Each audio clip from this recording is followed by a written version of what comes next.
So yeah, this is going to be the new segment that's replacing Megawad Monday. Tentatively titled Knee Deep in Doom, because I think that's pretty cool. I think it's a cool title. So I'm sticking with it. And I'm probably going to do this multiple times a week. And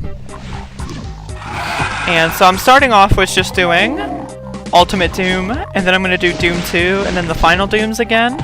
And then I'm going to do stuff like Memento Mori, Ancient Aliens, all that kind of stuff, like all the WADs that I really like. And then from that point, I'm just going to start playing through Megawads again. So, this is basically going to be like kind of like the opener, so to speak, of this segment. And then we'll get back into regular WAD playthroughs. And I'm probably going to do this maybe 3 or 4 times a week. But it's only going to be like one stream block, you know? So it's not going to be like a full 12-hour stream or anything. It's just going to be like 4 or 5 hours of Doom a few times a week, rather than 12 hours once a week. What day is today? Monday?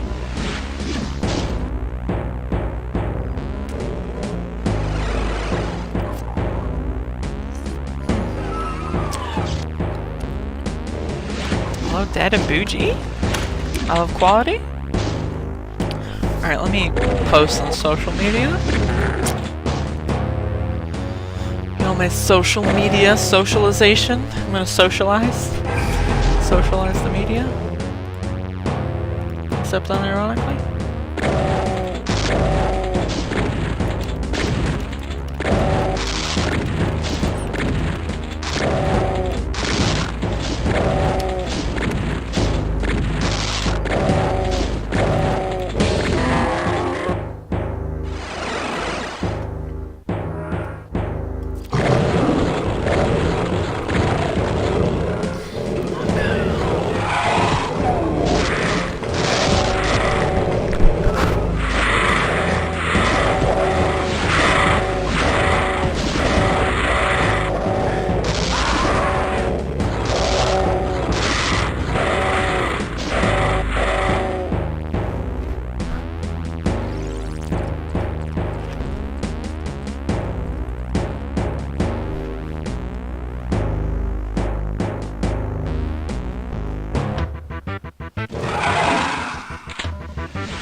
I look a little better now.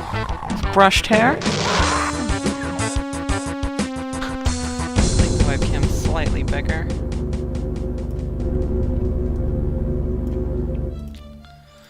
And I'm gonna move the stream chat. So I gotta make way for the live splits. D1 All, if you just click on it, it's just a compilation of 4 separate demos. The reason why it's listed as D1 All is, I don't know. Anybody's guess? You'd have to ask Andy.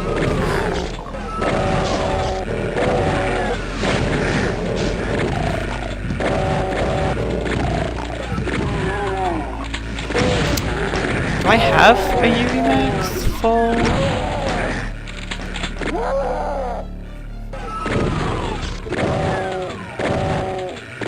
I apparently don't even have splits for this. Alright, well.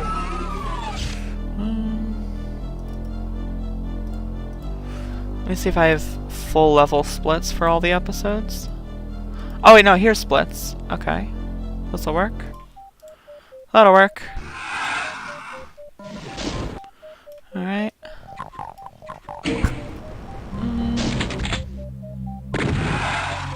5 splits. Yeah.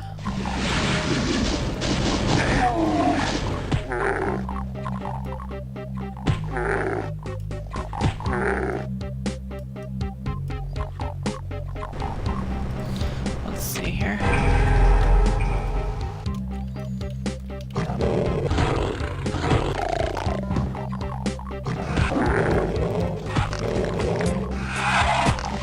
that is gonna break into the chat.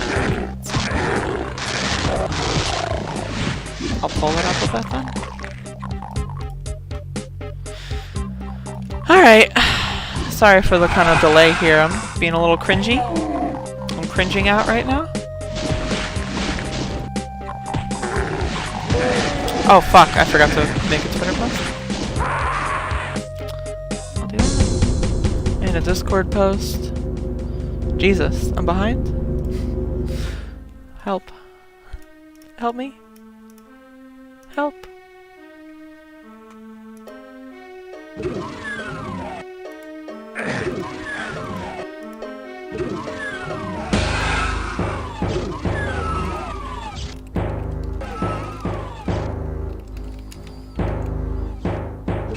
Oh really? So then is there another one? Because last time I checked, are there multiple of those then?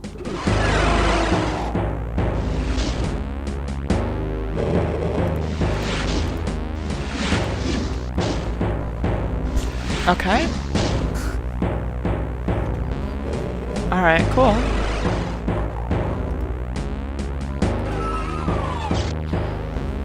Deathcore Breakdown? That's only in the new one?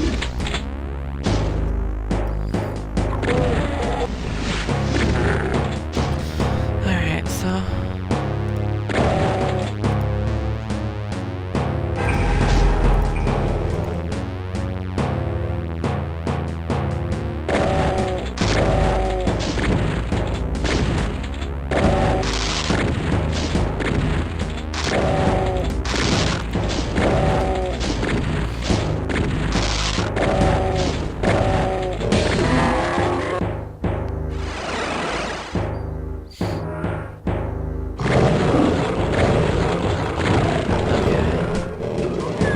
This Ilhan Omar stuff is like, it's blowing up. It's getting big. I didn't think it would get this big, but yeah, Ilhan Omar is definitely in an awkward spot right now. It's got me a little worried. Alright, get some water.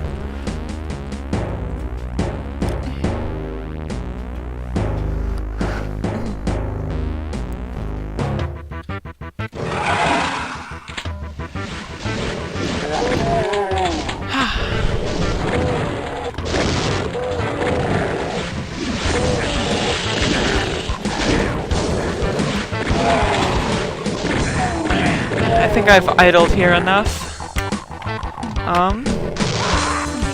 Being a fucking jackass, so I think I'm just gonna play the game and get on with it. Well, actually, first, let me...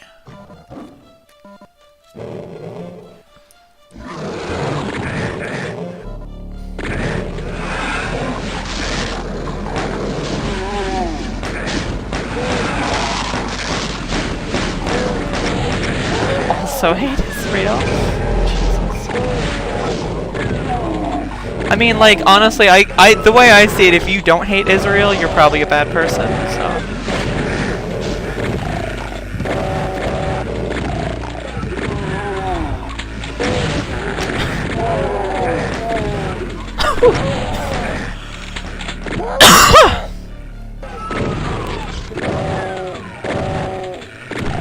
Get my pillows first.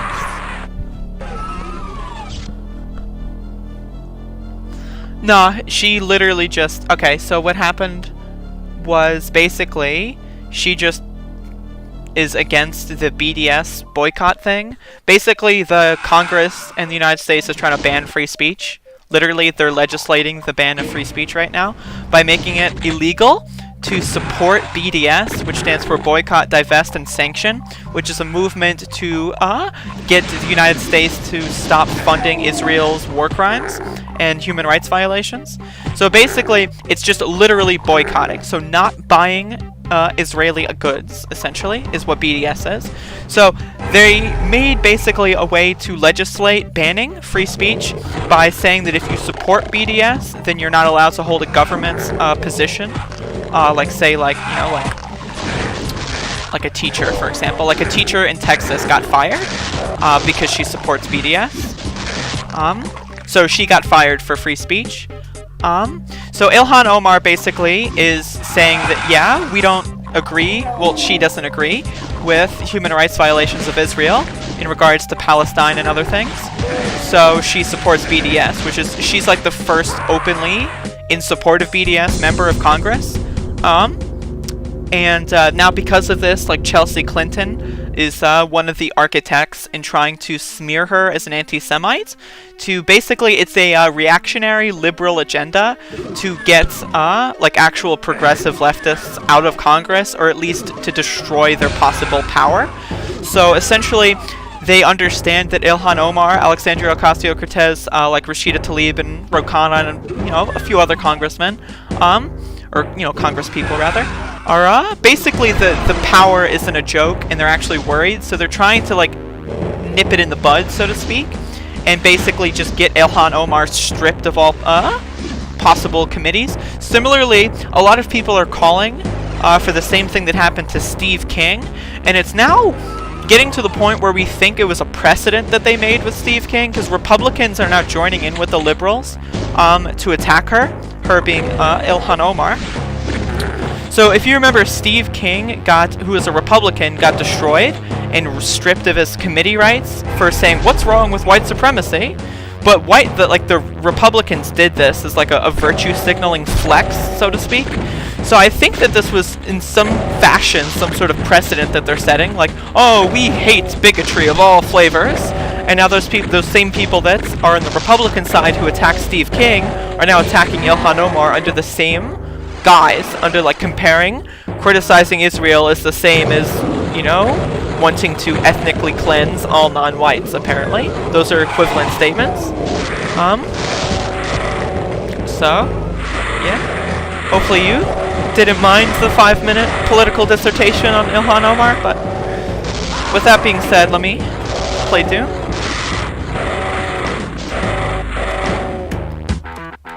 Alright, cool. It's been a while since I've done episode 1, so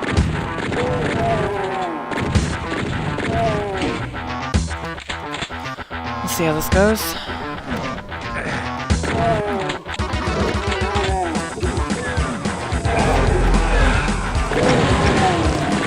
Nice.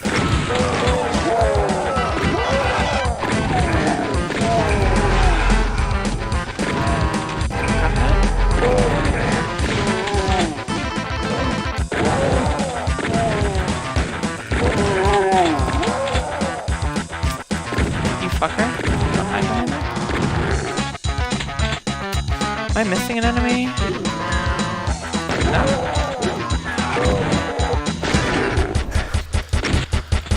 Cool.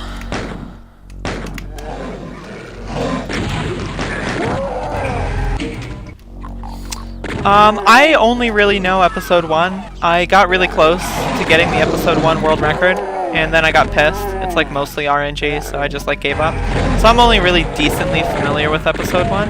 Episode 2 I kinda know, but I'm mostly gonna be like secret hunting, because I've only UV maxed like 2, 3, and 4, like maybe 2 to 3 times in my whole life, to be honest. So that's gonna be kind of more of a meme, like, oh fuck, I don't remember what I'm doing kind of stuff.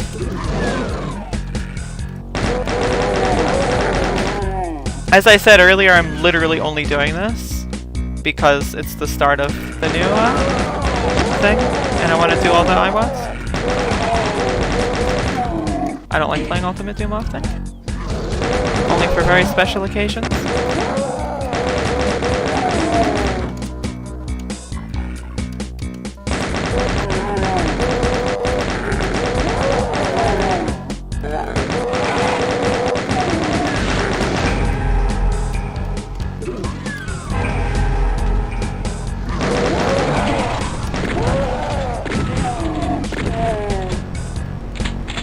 Oh, I forgot I don't have to wait for that. Yeah.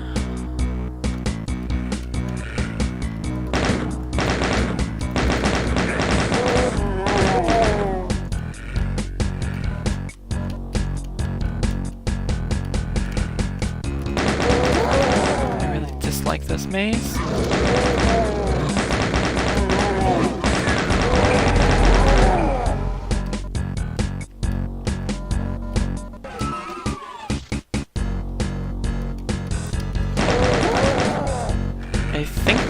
3 is nowhere.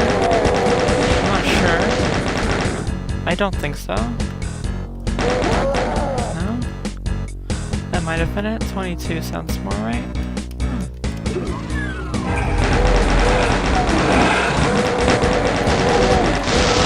Nora?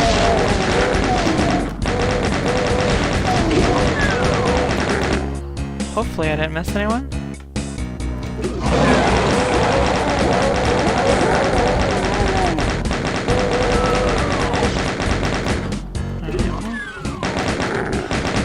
I'm missing 2 enemies, so I don't know who that could be. Jesus fucking Christ. We have some breaking news, Snow World. We're gonna have to talk about it on Speed Dogs.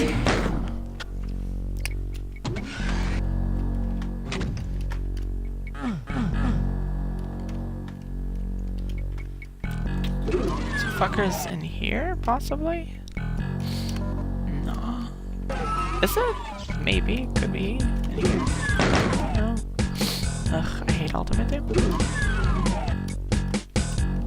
Oh, I know. It's this little section. There we go. Okay.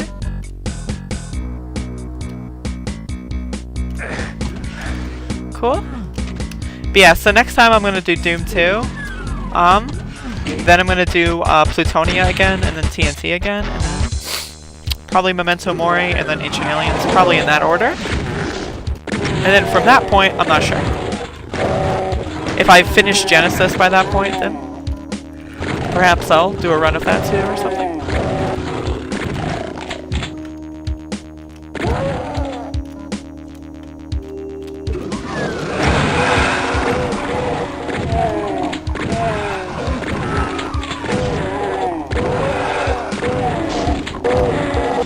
I'll do MM2 again, but not so soon. MM and Ancient Aliens are only just because, like, you know, I can speedrun those. So they're part of the lineup. There's a MM2 and, say, like, Requiem and other stuff that I kind of am familiar with, but can't really speedrun. That's another thing. I'll probably do Perdition's Gate first, as far as the playthroughs are concerned. Since that one seemed to be most fun.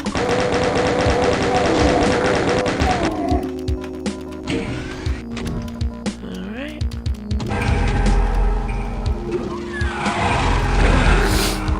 Ancient Aliens isn't that hard.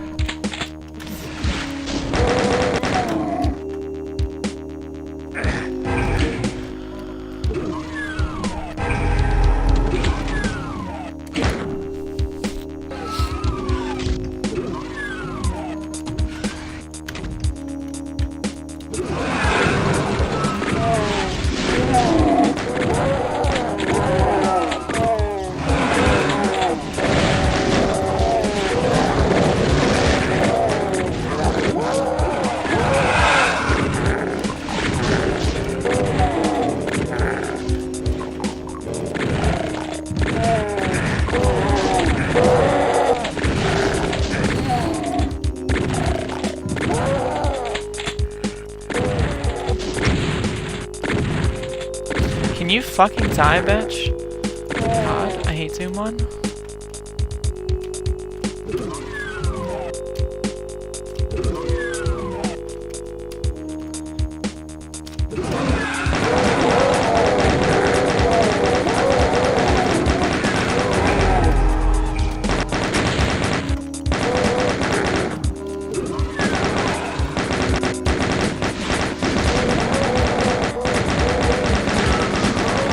Am I a gamer? I'm one hell of a gamer, Justina. I'm a pro gamer, no less. Professional. Sure.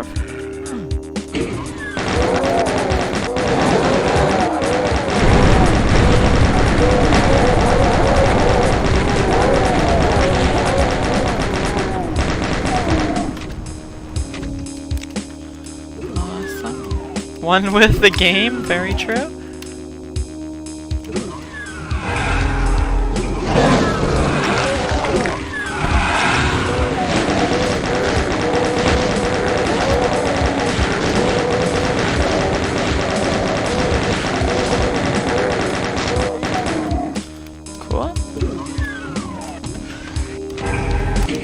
Awesome.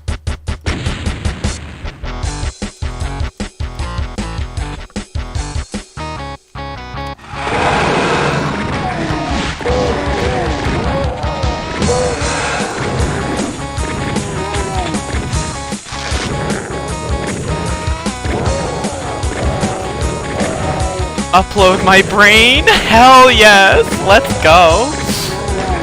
Fucking hype?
Is it worth watching? What is Lawnmower Man? Sounds spooky.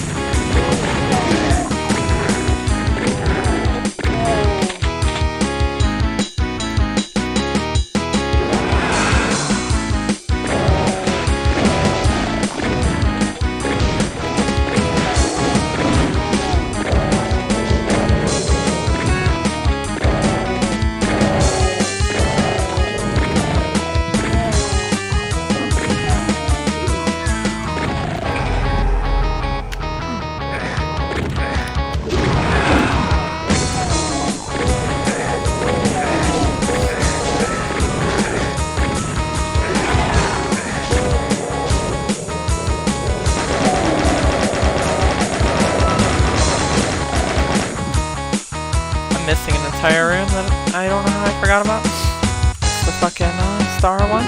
The one with the teleporter, so I'm gonna have to like lose time for waiting.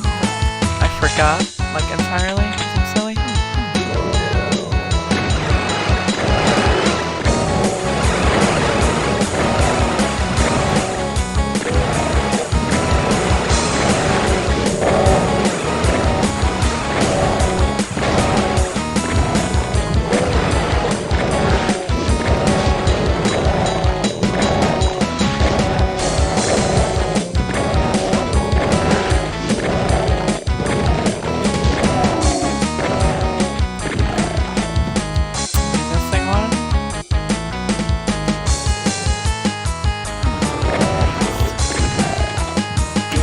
Cool.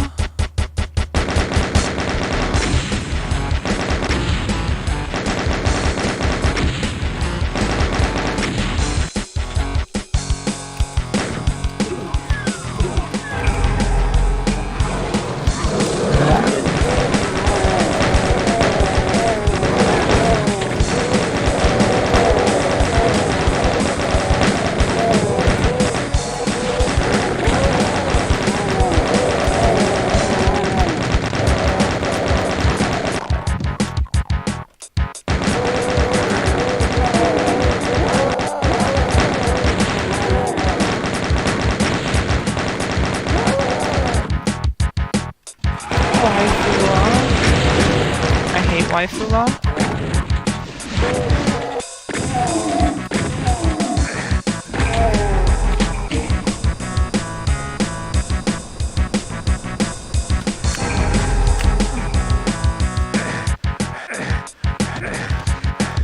I don't know why I did that. I could have just jumped out there, being a little silly.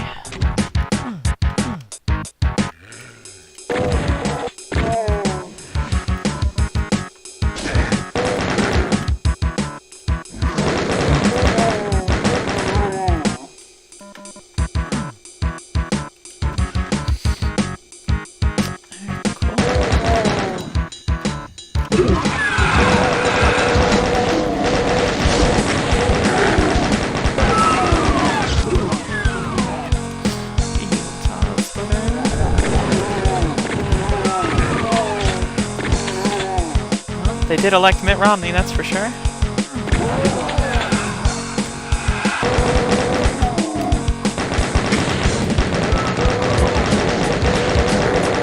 Yes, they did. Yes, they did. Old Mitt in Congress.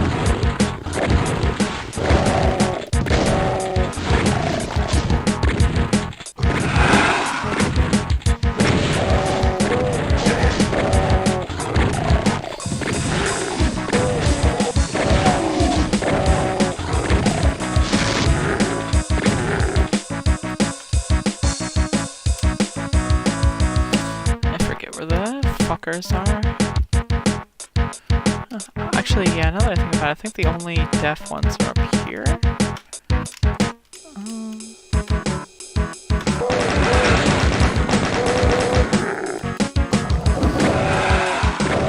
Mitt is not Mormon, no? Mitt's just cringe.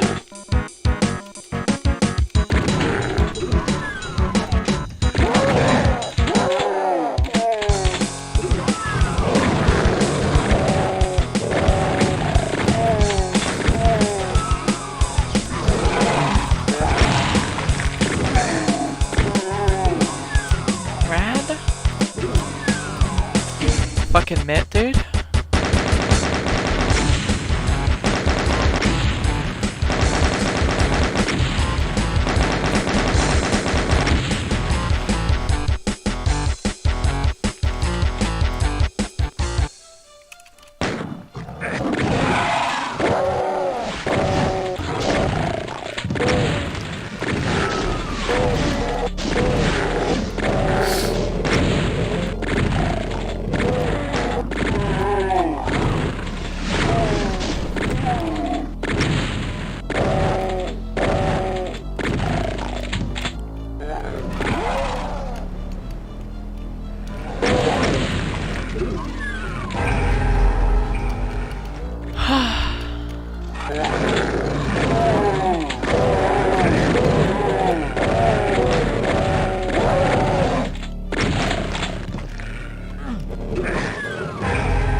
Buck. I love to buck.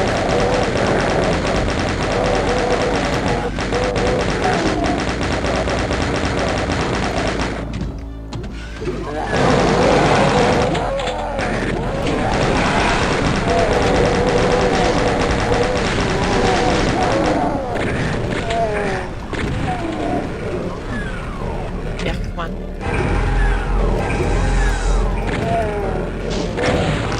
Oof, I love that barrel. It's one of my favorites. Such a good barrel.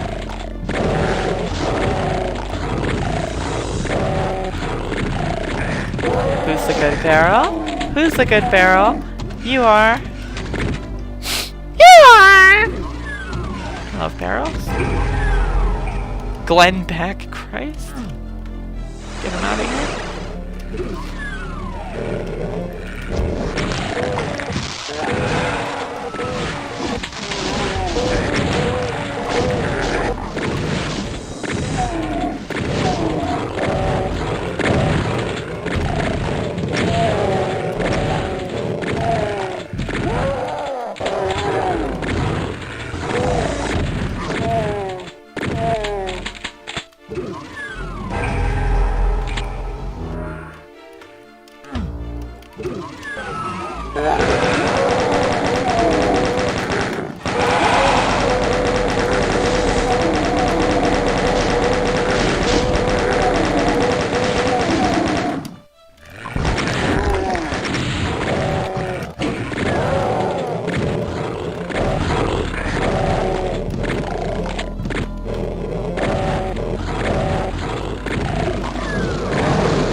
menacing. Does that count? Yeah, okay. I didn't know that counted. Mitt Romney is a Mormon? What the hell?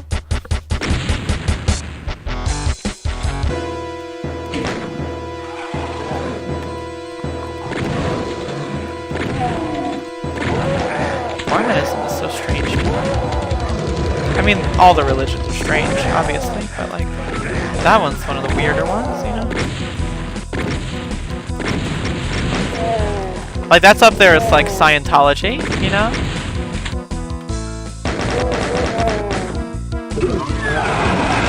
As a Republican, don't you mean as an independent?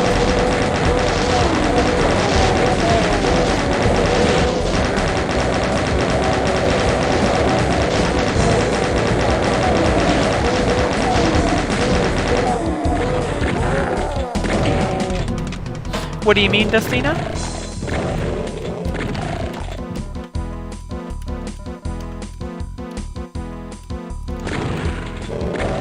Do you mean I play games that, like, you wouldn't expect from my age? Or?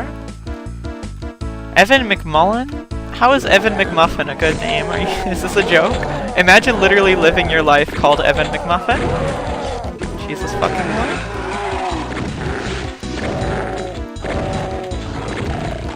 Well, I played Doom as a kid because my grandfather got me into it, and he was a gamer. And Doom was kind of popular in the 1990s. So I initially started playing Wolfenstein, Doom, and Quake when I was very young, at my grandfather's place.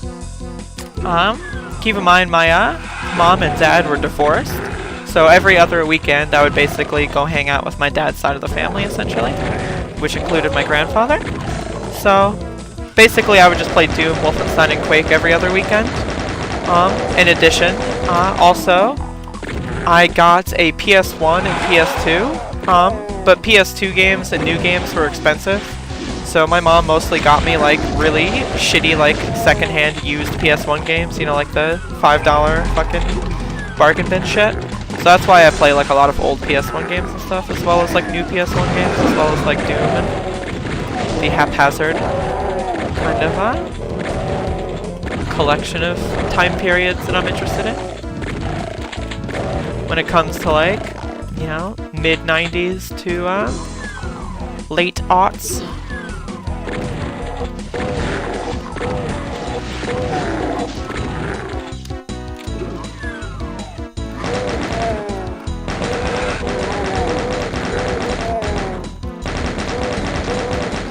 I haven't played it. The last time I've ever played a AAA game, I believe, like, when it came out and then, like, all the way through. Outside of streaming, that doesn't count because, like, sometimes people, like, say, for example, I played RE7.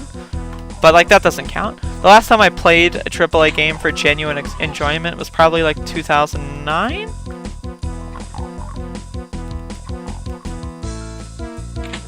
And that was still very infrequently when I did.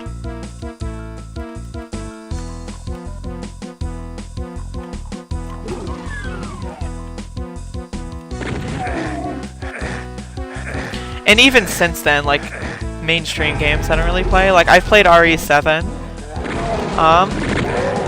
I guess RE6 as well, if that counts too. I played RE6, but that's, like, I don't know. I mean, I like RE, you know, but it's more of, like, kind of a stream thing. It's, I don't know, it's different, I guess. I'm not a gamer, I'm a streamer, I think, is what I'm trying to say here.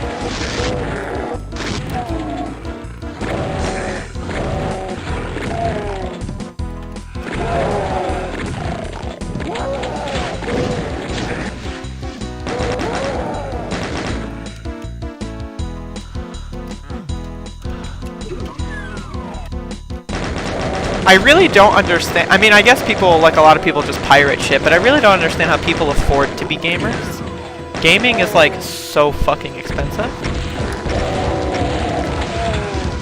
Whether it be, like, owning an Xbox or a PS4 or, like, Steam or whatever. Like, how the fuck do these people, like, afford, like, a $400 machine and then, like, a $60 game every, like, month or so? Like, it's just, that's just ridiculous.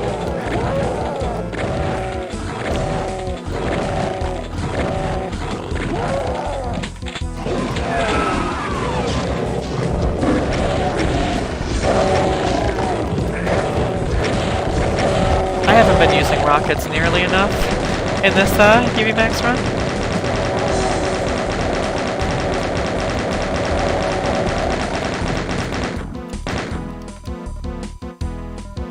A few enemies, unfortunately.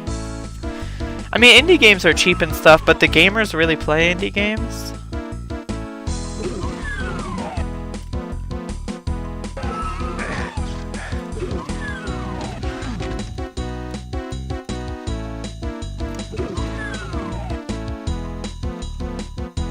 Yeah, exactly, Snowra. Exactly my point. What fucking 7 enemies? Oh, this whole room? Oh, wasn't all of them. I'm guessing maybe I'm missing more in the maze. God, this is rusty as shit. I didn't think episode 1 would be this bad. Yeah, I guess I'm missing more in the maze then. Blah? I'm a cringer.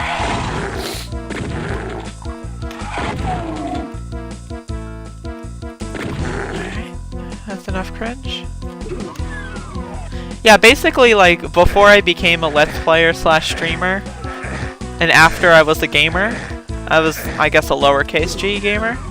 I played a lot of indie games in, like, 2011 and 12. That's how I found Edge and stuff, and that's how Edge became my first speed game. Because, I was an indie game Let's Player at the time. And I was like, oh, Edge is really epic. I'm gonna speedrun it. And then I did. And then I became a speedrunner.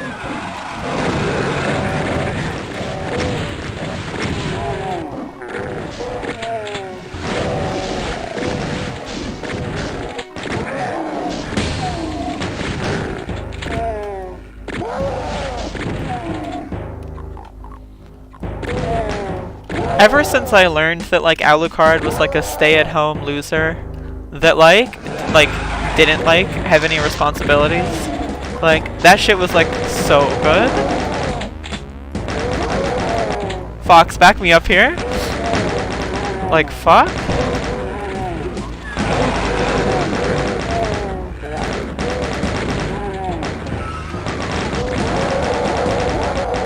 Gamer chairs are so good. Capital G, capital C.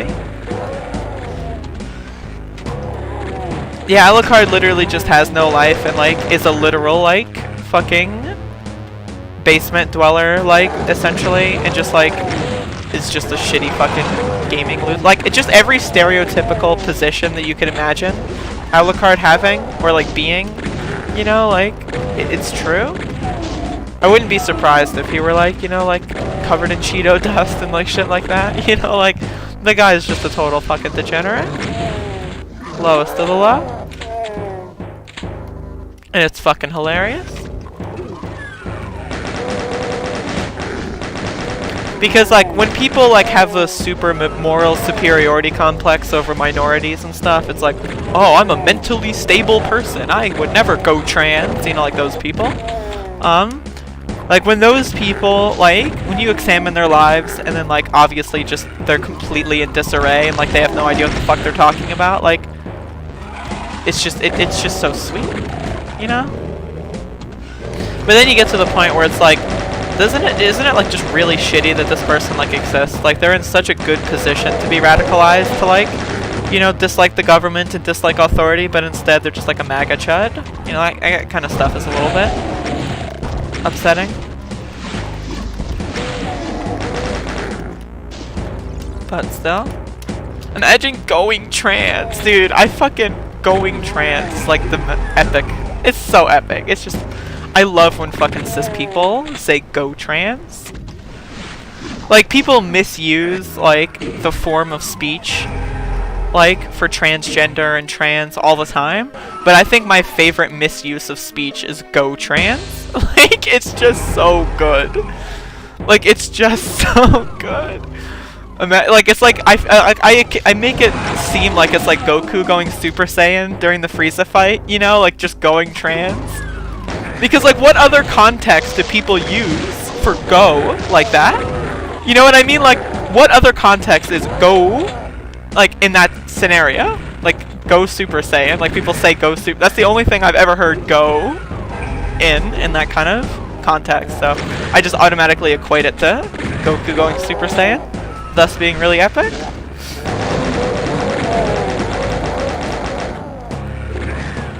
Fucking go trans. I fuck minus you. I love go trans. I also love when people like describe it in the past tense. It's like, oh yeah, after Cyberdemon went trans. Like I can't. It's just so fucking funny.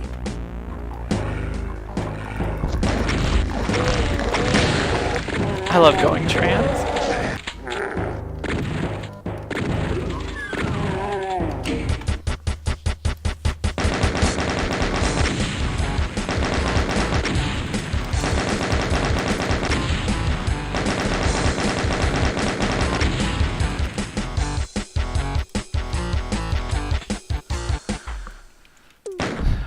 Sally.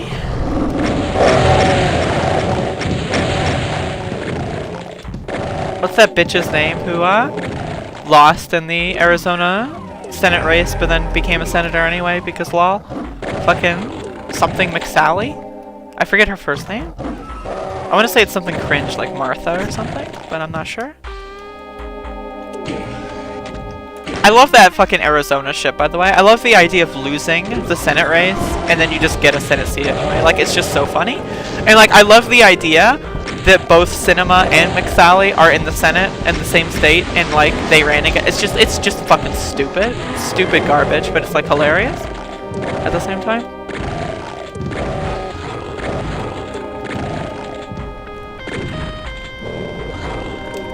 Man, I just did not use any rockets for this run. What a fucking disaster.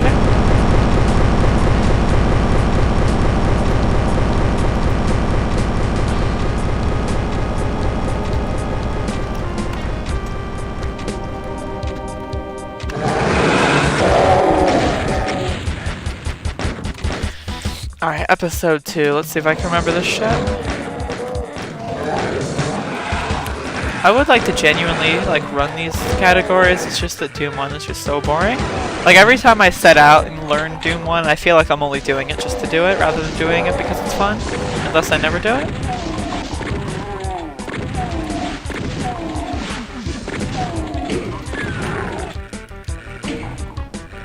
Does anyone feel me there?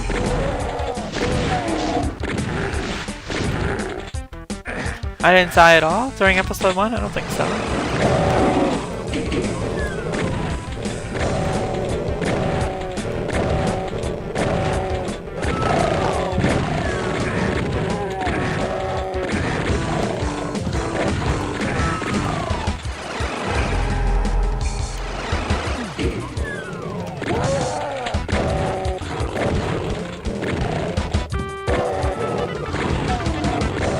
I'm thinking of doing that, Dustina. I'm really thinking of doing that, like genuinely. Like I've done that before, you know, like I don't know if you've heard this with my Resident Evil 4 story, which is probably the most epic of that. Whereas basically the RE4 community like didn't like me, so like I found a glitch and then they banned it. So what I did was I basically just like learned the entire speedrun and beat all their times and then got the world record. And then, it caused, like, the biggest fucking shitstorm I've ever seen in speedrunning. It was really fucking funny. Which involved, like, the entire board, like, moderators, like, getting nuked by, like, speedrun.com owners and stuff. It was really good. But yeah, so I've been thinking about doing it again. It's just, like, speedrunning is just so fucking boring to me. Like, unless it's a game I like, you know? Or find some value in. I like speedrunning obscure games. That shit's just fun. Like, I couldn't possibly imagine speedrunning something like fucking Mario 3 or something, you know? Like, that just... So it depends on the game. But, like, Resident Evil 4 is one of my favorite games as it is, so that's why I did that with RE4 and it was really funny.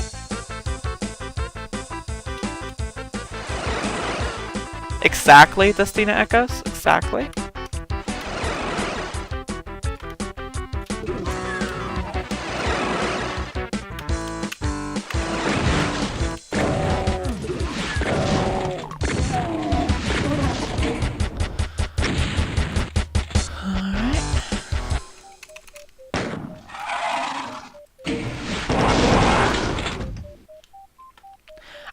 again, like, I like speedrunning. Like, I can speedrun, you know? Trust me, I can speedrun. It's just... I don't see how people can dedicate their lives to just, like, 3 games, you know? So, like, people that, like, only speedrun, like, 3 games, and they've been speedrunning since, like, 2010 or something, like, how the fuck do you do that? Like, that shit, I feel, is just absurd to me. But, like, you know, I like speedrunning. Obviously, I'm a speedrunner. I'm speedrunning right now, technically.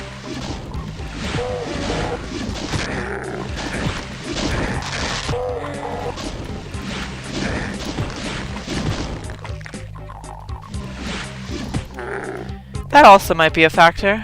I don't know.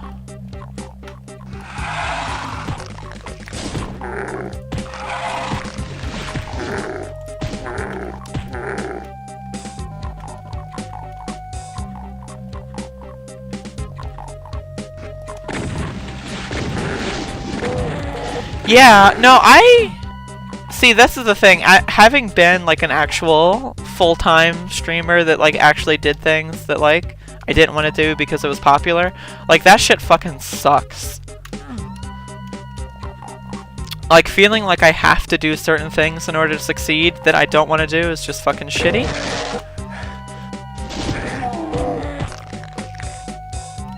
So, like, for example, like, I totally probably could have, like, actually done something really epic with my career during the Resident Evil 4 stuff, but, like, I just couldn't because I just couldn't handle that game anymore. Like, I was getting, like, 200 viewers a day for, like, a solid 2 months, but then, like, when I stopped playing RE4, like, they obviously all disappeared. But it's just, like, I couldn't fucking handle play, because I played that game, like, fucking, literally, like, I was grinding that game hardcore grinding, like, 12 hours a day for, like, months and months and months. Like, 3 months, 4 months straight, I think.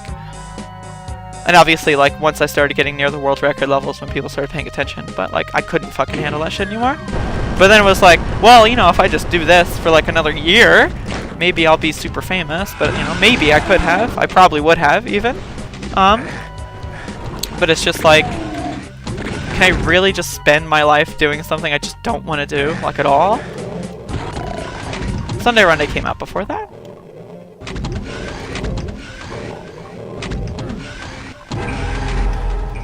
I'm definitely not super famous now.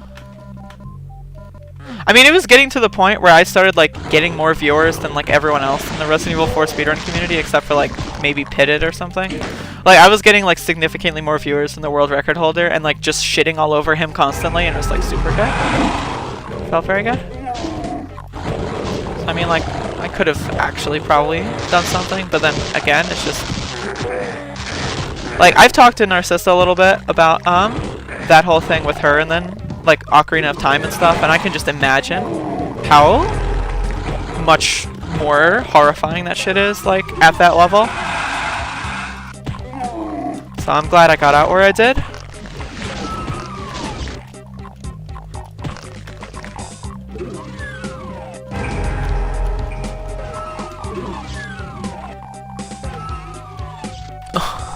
Except, like, unironically.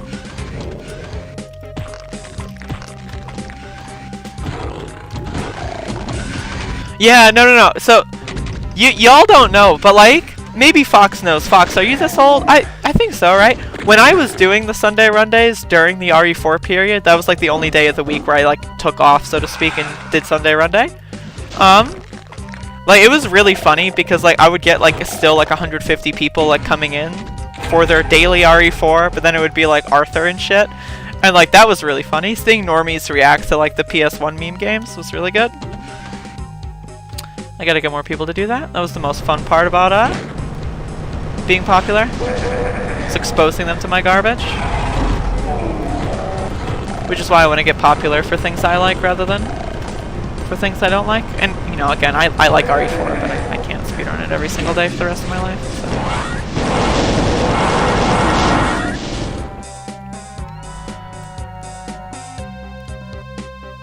No, that was right as RE4 was starting. Fox? I forget what I do. Right, so I go back here. RE4 was like August, September, October. So like probably after it started, but like right in like the heat of things. Well, I started in late July, but like, you know, started like actually gaining traction in like probably late August.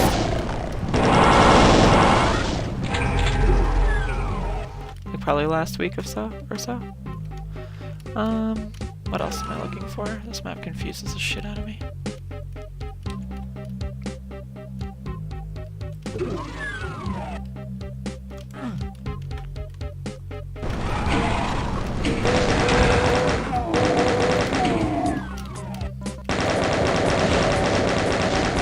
Maybe, huh?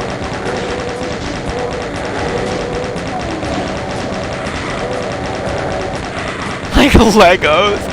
Dude, like honestly though, like as much as I love Resident Evil 4, like don't get me wrong, Resident Evil 4 is great, right? It's definitely one of my top 10 favorite games of all time, without a doubt.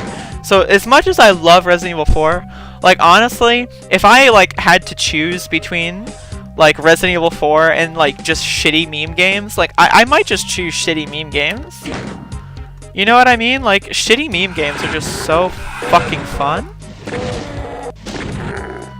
Like shit like Lego Island is just, it's an experience, you know?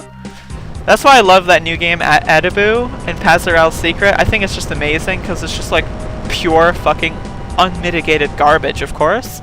But it's just like the experience is so fun. I find that people that only play serious AAA games like tend to have a very, very obnoxious sense of humor. Also, I don't understand irony bros that don't play like PS1 stuff. I'll never understand irony bros that don't play meme games. That shit's fucking cringe.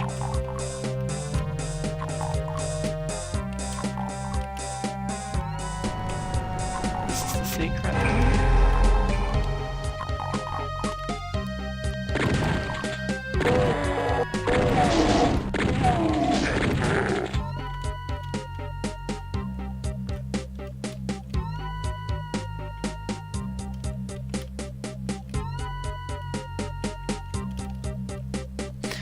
Dustina, do you know, Mr. Monopoly?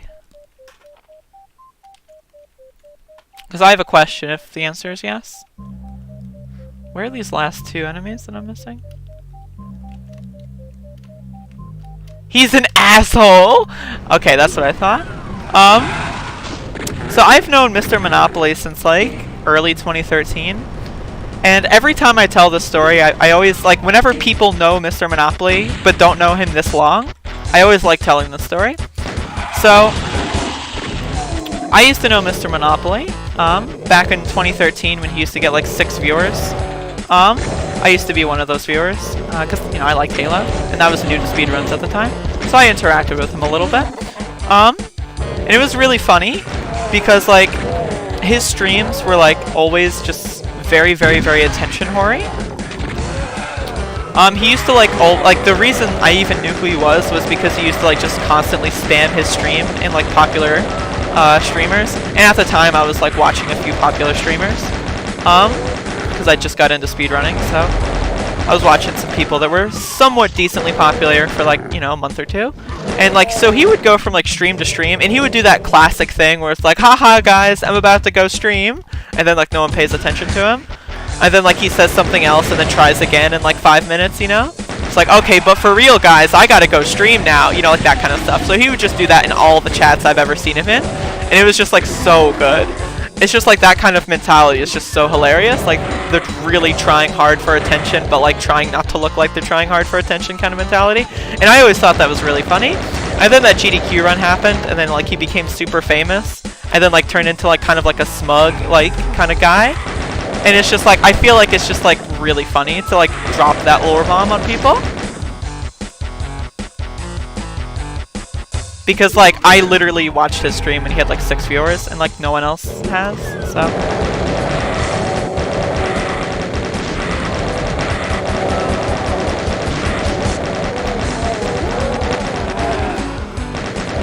So here's another good meme. So I also at this point was good friends, well, quote unquote, with SSBM stuff, and like we talked in his stream and I hung out there a lot. This is when I stopped watching popular streamers and settled on him because he was a Spyro runner. And Mr. Monopoly went in that stream a lot. And SSBM stuff also ran Yu-Gi-Oh! Forbidden Memories. And the world record holder for Yu-Gi-Oh! Forbidden Memories for a very long time was Monopoly Man. You know, very similar username. And so there came to a point where Mr. Monopoly was so desperate for attention that he was trying to like tie his identity to Monopoly Man, the world record holder for Yu-Gi-Oh! Forbidden Memories, and say shit like, oh, I'm the other Monopoly, you know, to try to get people to associate Mr. Monopoly with Monopoly Man. And it was just so funny. It was so funny, especially in retrospect. So that shit is just so funny. So just in case you're ever in a situation, Dustina, where you just want to shit on Mr. Monopoly, hopefully you enjoy that little ammunition I gave you.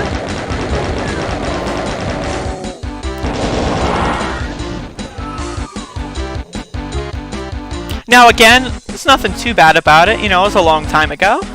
But, you know, when people are bad people, I feel like it's okay to criticize the things in their past. Where are these other, Right, this section over here, completely forgot. Really? Epic? Doesn't he like work for Microsoft or some stupid shit now?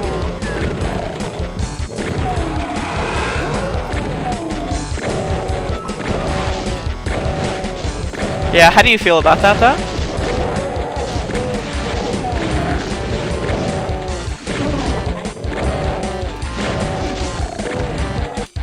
There was also another, okay, so again, so back in 2013, Mr. Monopoly was, I want to say maybe it was, when did he do that Halo run? Was it AGDQ 14? He did the Halo run?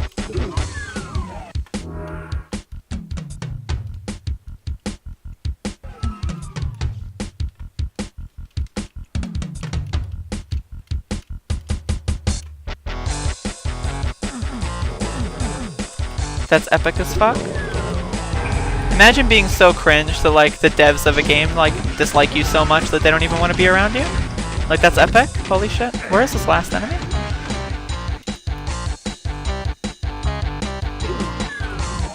Is it in here or something? AGDQ 14. Right. Okay. So this is the so in mid 2013 then, after SGDQ, he was doing a bunch of fundraising streams. And then it got to the point where, at this point, I wasn't super in the community anymore. I started, like, streaming myself and started, like, you know, doing my own stuff. So I didn't watch, like, streamers as much by this time.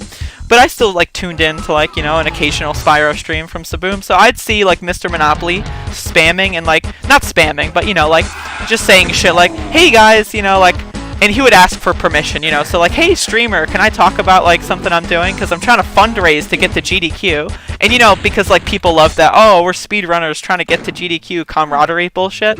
So, like, he got to the point where he would just constantly, whenever he's in other people's stream chats, like, oh, by the way, I'm going to be doing a 12-hour fundraising marathon to get Halo into GDQ. So it's really funny because, you know, that was his big break, so to speak. So, I guess it worked out for him, but, you know. The antics that he got there definitely go unreported.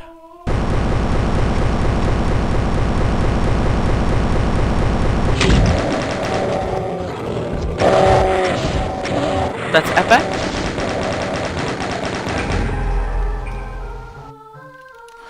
As far as I understand, is Mr. Monopoly the one who's like responsible for like there being like achievements or whatever in the Master Chief Collection that are like epic speedrun references or something? Was that his doing or was that something else? I don't remember.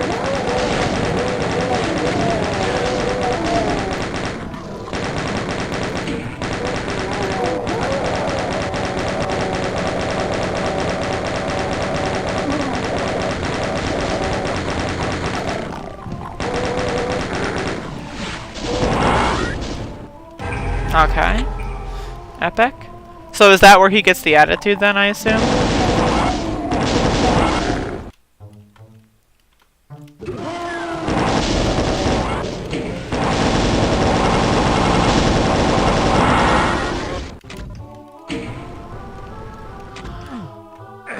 I went out the wrong way because I'm done.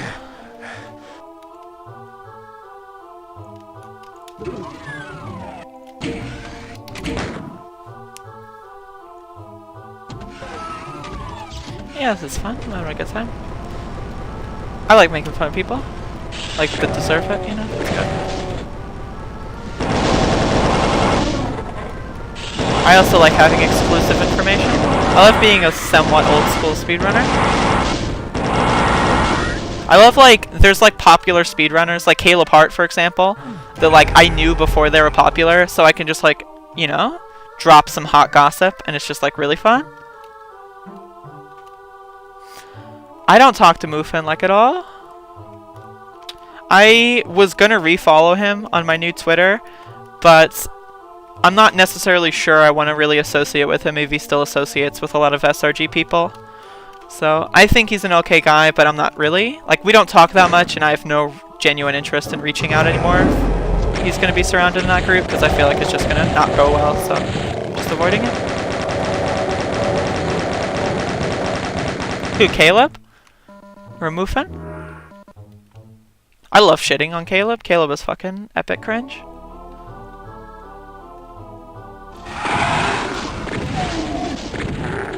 Just a reminder, Caleb Hart has lied about having the Mega Man X2 world record for literally multiple years. Caleb actually unironically reminds me of, like, the fucking, not even Caleb, but the group of Mega Man X runners that tried to, like, legislate, like, out of existence emulator runs remind me of, like, the Republican Party in a lot of ways.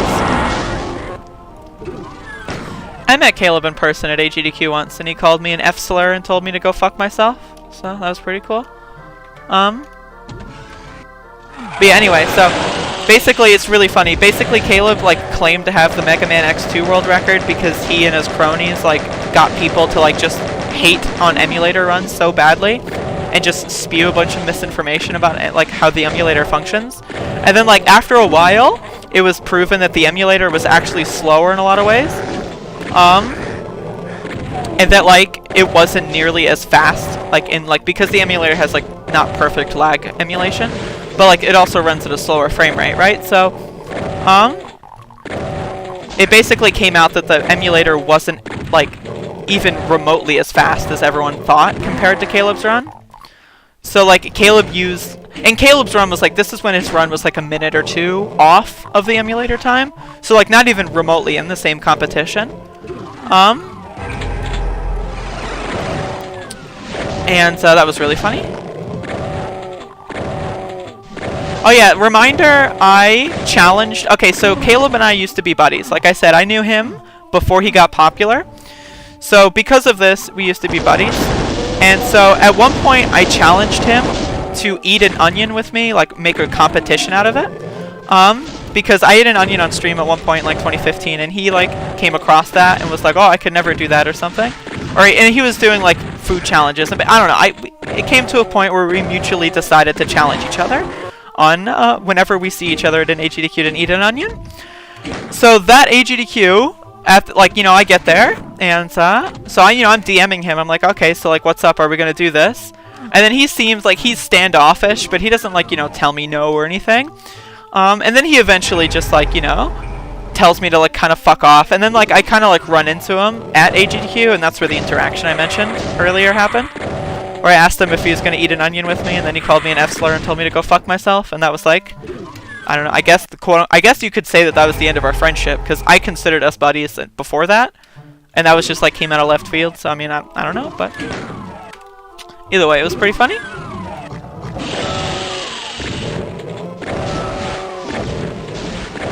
Someone ate an onion on stream for donations to get me to SGDQ. Who?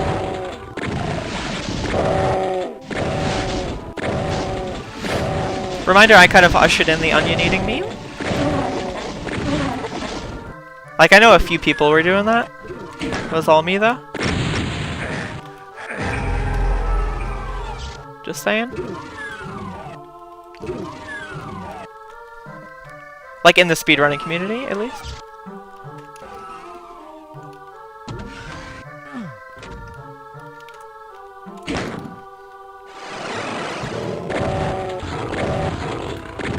Is this like a scoop, by the way, Dustina? Like, you know, just kind of dropping someone sexually harassing you. Like, is that like a scoop? Like, do you want to talk about that? Or is that like over and done with? Like what's going on there? Really?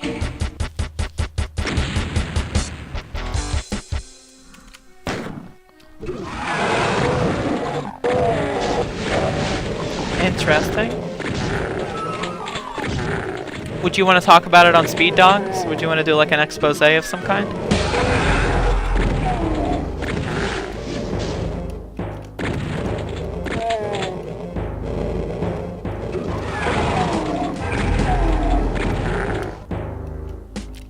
See, a lot of people in the speedrunning community like to like Cheese, for example. When I first started talking to Cheese, all he liked to do was just like want to rub everything under or shove everything under the rub and just call it drama. And then like once drama, quote unquote, is over, speedrunners like say you're never supposed to talk about it. So like once the drama, like once the drama's over, you're never supposed to talk about it, and it's like forbidden history. But like, I'm not that kind of person, so I don't care how old drama is. I'm still willing and ready to talk about it and make it a big deal, even if this is shit that happened years ago. Like, I don't care. Like, if the person is still a bad person and they haven't had any sort of repercussions for their actions, then they 100% deserve it, even if the drama is long past.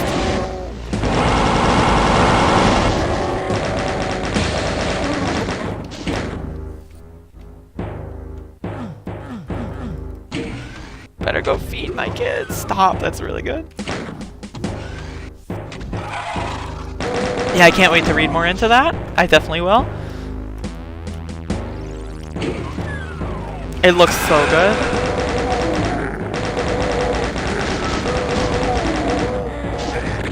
But yeah, Dustina, if you want to like compile like a web page even, like I'm down with hosting screenshots, images, videos. I'm down on hosting that on a website or something. I'm also down with talking about it on a podcast and clipping it out so you can share like the video with people. All that kind of stuff. I'm down for whatever. As long as obviously, you know, this is a purely legitimate witch hunt, of course. Not to say that you're lying, but just, you know. Obviously I have to vet things. No blind trust, of course.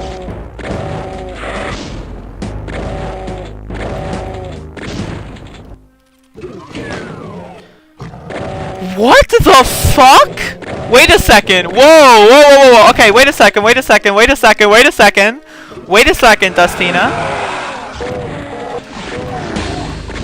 Okay, wait a second. Hold on.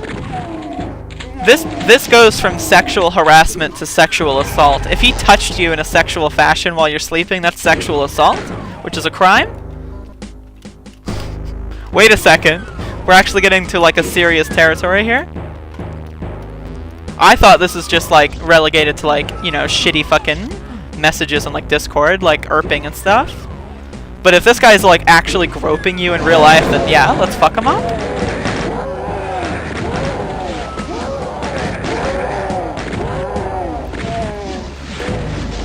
Like holy shit, like is this a joke? Like how is this person? Is this person like banned from GDQ or anything?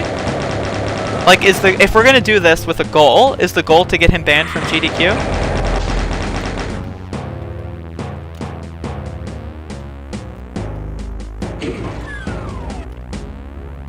Well, what did he say exactly?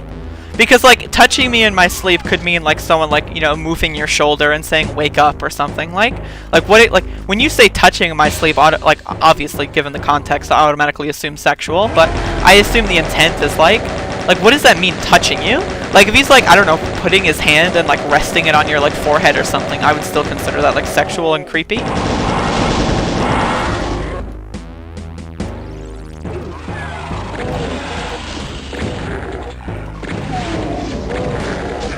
Oh no, of course you can't pursue meaningful action. That's not what I'm saying. I'm saying as far as the witch hunt goes, accusing someone with evidence of a crime, like as far as the witch hunt goes, and if he's not already banned from GDQ and all that stuff, like that's easy mode. That's literally easy mode. Watch someone clip this out and post it on like Kiwi Farms, like, oh, here is the creature plotting out a witch hunt. He isn't banned. Alright, easy mode. Easy. When did this happen, Destina? Because, okay, so, if we make this a big deal, this is the way it works. I'm not dictating, by the way, I'm just saying what I think is the best strategy. So, we make it a big deal. Twitter threads, videos, last issue, perfect, so it's not even long ago. Alright, awesome. We make it a big deal, we alert everyone. If GDQ does not ban them, like, within a reasonable amount of time, then, you know, obviously, we can go after GDQ. Just like we did with the Goose stuff. Which has also prompted GDQ into being a better company with the other recent stuff with, like, Chad and the other guy, which is good. But, like, yeah, this guy needs to get out of here. So I'm 100% down with a witch hunt on this guy. Like, as long as you have evidence, it makes it fucking easy mode. Like, there's no challenge whatsoever. Stop! No, stop it. That's not true. That can't be real. Hey, Zach. We're plotting a witch hunt right now, unironically.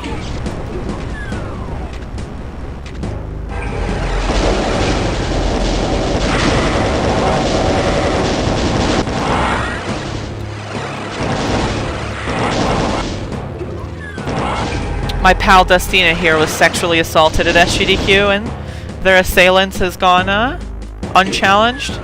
So I, the superhero and moral arbiter of justice and reason in the speedrunning community, am going to take control here and put matters into my own hands. I'm gonna sick Antifa on these people. It's streaming at this very moment. Unbelievable.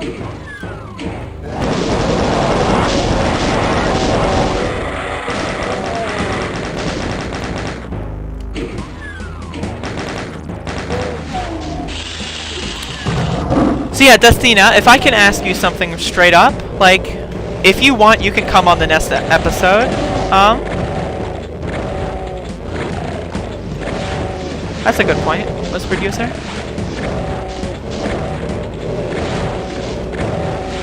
But yeah, Destina, is if you can collect everything and anything and come on the next episode of Speed Dogs, like, we can get this, like, we got you, you know?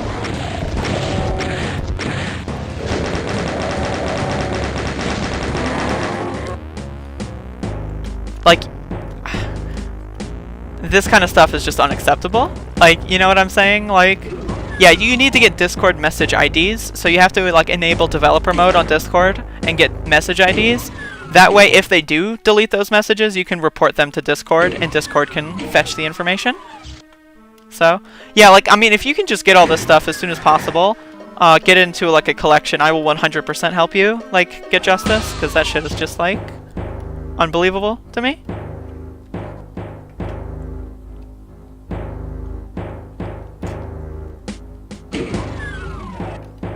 I'm 100% down and willing to help out here.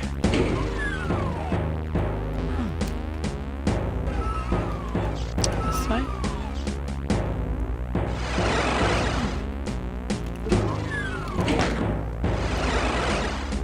Is there a secret in here? Yeah. Okay, that's the last one. Hello, Barry, in the YouTube chat. See, the thing is, right, like, I'm of the variety where I'm not going to let it go. So, like,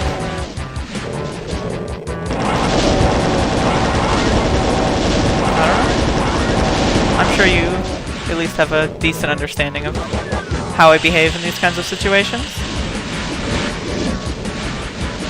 I was talking to the YouTube chat. I said Barry in the YouTube chat. We have Barry Allen watching on YouTube. Also, hello, Sarume-chan. Watching you for the first time and now flying into this. I chose quite a bad moment, you think? Well, definitely could be better. How are you feeling, at least?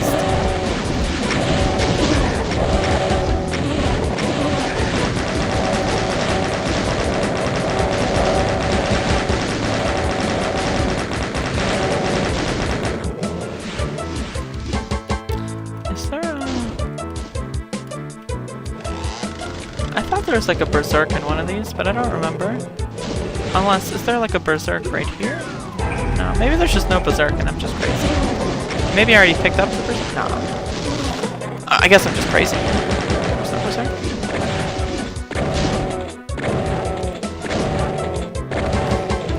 Yeah, awesome. I'm much better at the other Doom games. I have the world record for Doom 2, Plutonia, and TNT. I just don't play this one as often because it's not as fun. But for reference, that is my, those are my credentials.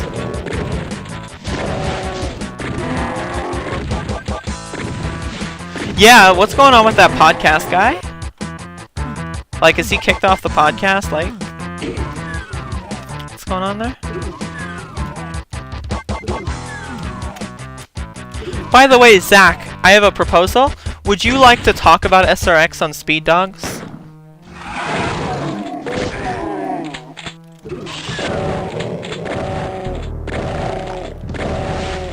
Or maybe just like, not just you, but maybe you and Brett, or like you, Brett, and other staff people. Like, we can just do like a whole segment on you if you want. Like, everyone who follows me pretty much knows what SRX is for the most part anyway. But like, you have to keep in mind, like, I don't know. It's just like uploading that on YouTube also might be good. I'm getting a lot of people, like random people, find me, I guess, from the random clips I uploaded from the first Speed Dogs. I edited some earlier, so I'm gonna start uploading the ones from the second one soon.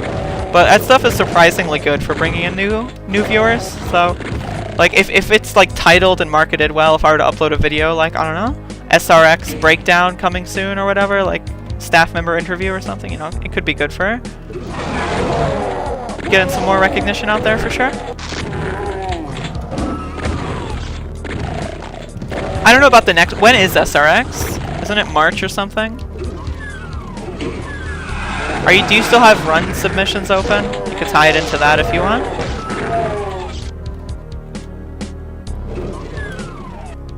Like, what would be like the topical segue? Like, when do they close? Like, would you be able to come on like some point, like early next week or maybe late this week? And would that still be topical, or? Also, remind me to submit something. Okay, so here's a secret scoop. Not really a secret scoop, but, well, actually, never mind. I'll tell you later. Not really a secret scoop, but it's so secret I'm not actually going to tell it on stream. But it's not really a secret scoop, trust me.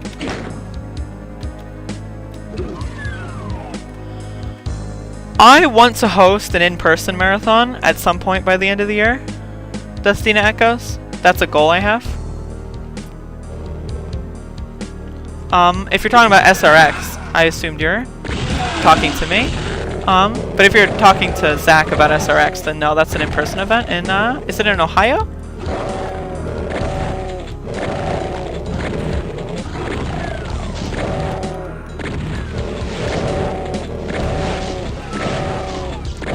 Well, let's just say, Zach, that it's possible that you won't need a solution by the time March comes. I am working on something. I don't know if it's going to be successful or if it's going to be successful that fast, but I am working on something. So, but either way, if you can have like a solution, quote unquote, like just in case, that's also good. But I am 100% down with dressing up in black block and doing a speedrun as an Antifa member. That was my idea that I was going to present to you, like with a face mask and like hoodie and like all the, you know, the whole thing, like jack boots and everything. Like, I was planning on just dressing up as an Antifa super soldier and like just speedrunning. That was my idea, if I were to go about doing this. Yeah? Yeah, freak.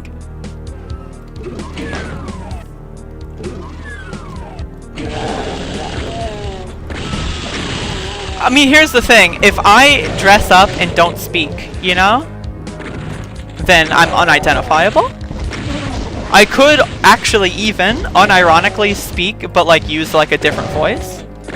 I got the trans advantage here in good vocal control. So I can just like do a whole run commentated in like a voice that you couldn't necessarily prove as me if you want. But it would also be funny if I just sat there and someone else commentated while I played the game. I think that would be really funny. Like, it would be really funny if I literally sat there in black block and like was unidentifiable, and then like you just commentated a game, like I'll just pick a game, you know, and you just like talk about the game while I'm just sitting there saying nothing. I think that would be really funny. I don't know about you, but I think that would be really funny, personally. And that was my solution.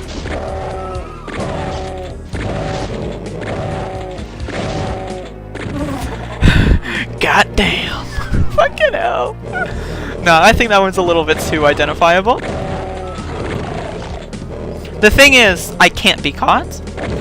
Zach, that's the thing. Like, it literally is. Even this VOD as evidence is not evidence enough. Because all I'm doing is putting the idea out there in the zeitgeist, and anyone could do that. Literally anyone could dress up in black bloc and do a speedrun at a marathon.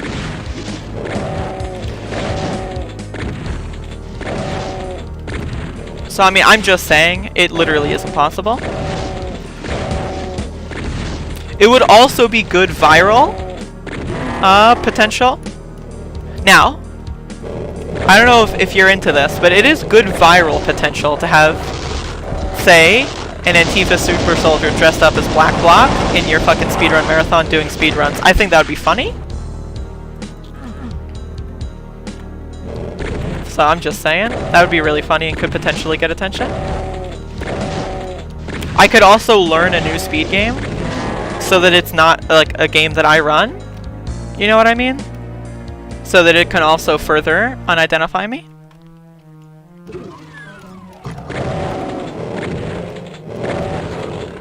I think that'd be really funny. I don't know. That's a really good idea.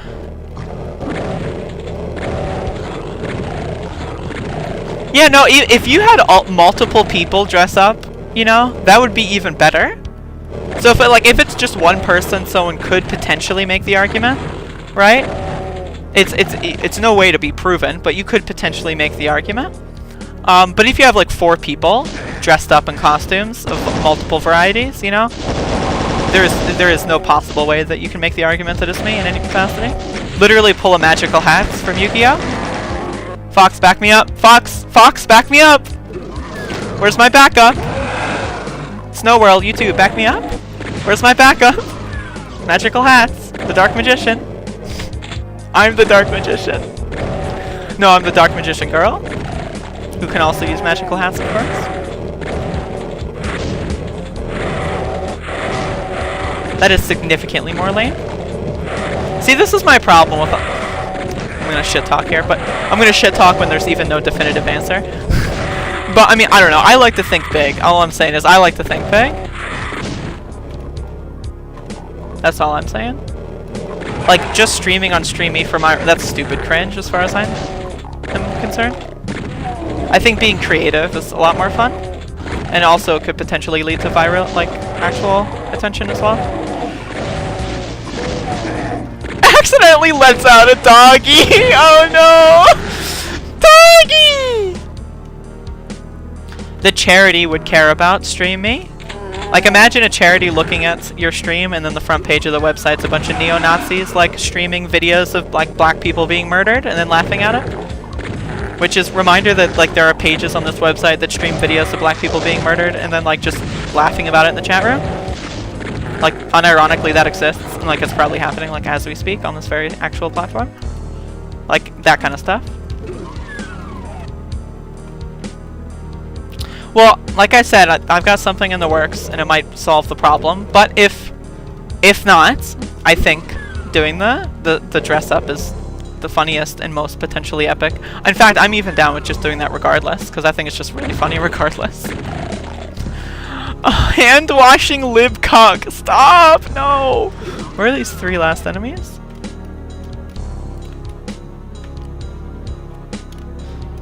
Dusting echoes because it's a marathon with a pre-established identity. So that doesn't really work. Like, if you're like fucking Jimmy Fitzgerald, who has like 3 followers, then maybe you could pull that off. But if you're an established event with, you know, identity that can be tracked, you can't really pull off a new account like that.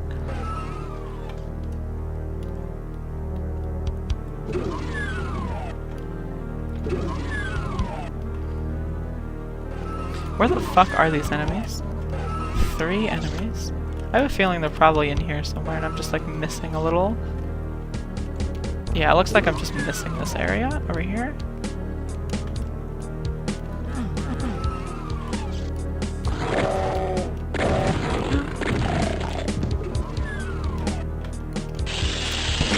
Oh, I'm still missing one. Shit.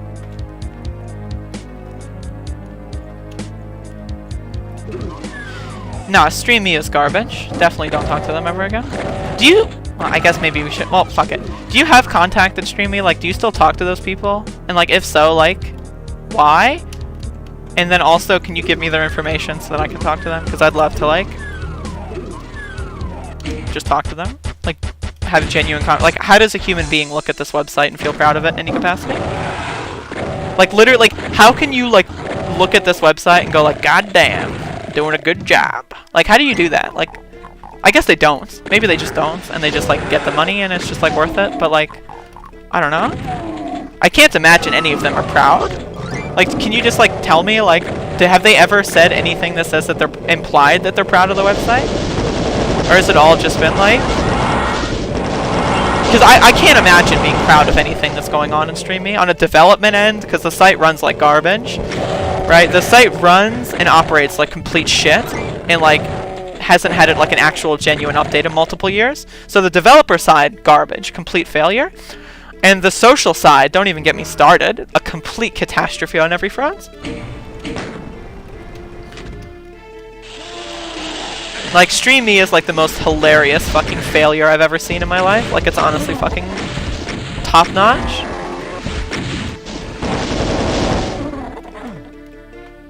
No, unironically, Fox underscore, unironically, unironically, I love it. It's so epic. What are they thinking? What they're thinking is it's a front for money laundering, and they're getting paid so they don't care. That's what they're thinking. Which, in my opinion, is morally reprehensible. Facilitating, like, harassment campaigns and, like, getting people, like, to be put in genuine danger because of, like, stupid shit like money is just dumb. So... That's like, remember when community rep came to my stream and told me, like, they were gonna, like, ban me from the contest if I didn't ban spammers? Who were, like, spamming gas to trainees, by the way. So, like, imagine going into a live stream where, like, people are spamming gas to trannies in a trans stream, right? Imagine going in there and not banning them yourself, right? Not banning them yourself, but telling the streamer that the streamer will get in trouble if they don't take action. Like, imagine doing that. So my response was simply, like, I'm not gonna do that, go fuck yourself, and I hope the paycheck is worth it. And then, like, he left and it was just really funny. But, like, honestly, like, literally, like, how, like, I wonder what their position is. Yeah, it was like 50 people spamming gas to trainees, and then the staff came in and like harassed me about it. It was ridiculous. So yeah, the staff for this website are just garbage humans. So like, it is unacceptable under any circumstances to facilitate something like that, as well as the fact that you also have to keep in mind that Stream Me also, I'm going to like actually say this, that they, I would say, are in some capacity liable for the fact that I got swatted in some capacity, given that they literally just did nothing about it as far as like getting the people that did it, as far as they literally just refused to get an IP address of the person that like made the account and threats and like obviously did it. So they refused to do that much, which in my opinion is morally reprehensible. So that alone is just like every single staff member for this website gets the guillotine as far as I'm concerned at that point. Like, that's where you just lose all credibility as a human being, and I just can't take you seriously anymore. And then, like, when you add on top of it that they're doing it for money, so it's just selfish, like, sociopathic, like, psychopathic in this instance, because they're literally facilitating, allowing, and also probably watching. Like, you have to keep in mind, like, do you think admins, like, interact? Like, I think they interact in some capacity. Like, how many admins do you think genuinely just make alt accounts and, like, just, like, post? Like, do you think an admin is, like, just sitting in the Ralph Retort stream screaming gas to trannies on an alt account? Because I would reckon that's most likely something that's happening. You know what I mean? So, like, as far as I'm concerned, it's just all the people that work for this website are genuinely awful people. Like, unless there's, like, some very interesting circumstances where, like, say, you really need a job and this is your only opportunity or something, like, I can understand it. I can understand it at that point. But outside of that, and if someone's listening to me right now, you know what I'm saying? Like, if someone's listening to me right now who's, like, working and wants to, like, leak information, hey, let me know. But as far as I'm concerned right now, it seems pretty obvious that, like, every single person who's employed by Streamy Inc. is a terrible human being who probably shouldn't have access to the internet to begin with. The shit that they think is acceptable is just ridiculous. And it's also really funny how they have a TOS that's, like, literally explicitly says, do not attack people based on sex, gender, race, or whatever, and that they don't do anything about it. Like, it's just like, so they literally go as far as to write a fucking terms of service that says this shit and then not even enforce it whatsoever. So it's like they understand that what they're doing is wrong on a level that, like, they agree with because they have to put that there to be taken seriously by, like, a lot of sponsors and stuff. They have to have some sort of term policy. But they just don't do it because they understand that, you know, they don't need to. They're their own website. They're controlling it themselves. And they just don't care about minorities. They don't care about their users, and they don't care about anything except for money and power. Because they're ridiculously awful people.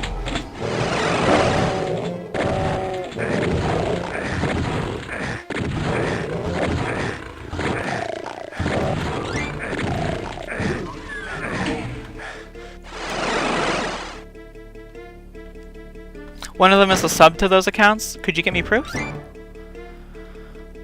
I'd love that, just like as a screenshot or something. Like seeing an admin like subscribe to that account like is just so good for viraling that Streamy is a fucking shitty website. And like I would post that in like the Google reviews, you know? Like on the Streamy app, like just post a review that says like, it's really weird that the owners of this website subscribe to and endorse people that like advocate for murdering minorities. Like that's pretty strange. So like you can viral that shit all over the place. Like that's really good memes.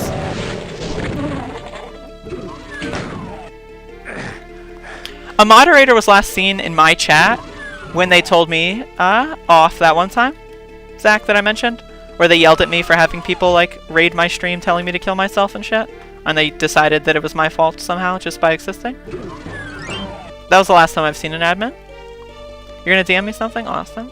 I have 9+ Discord messages. Oh god.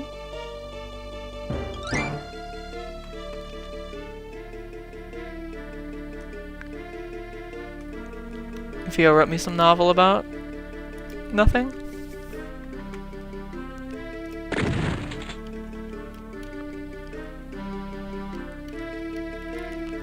Here. I always forget about that one because it's like at the start.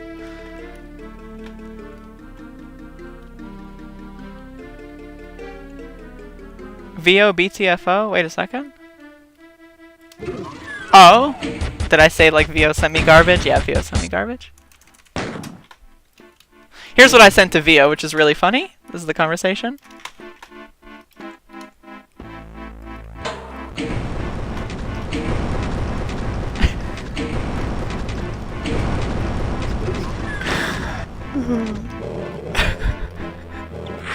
So good. Also, let me...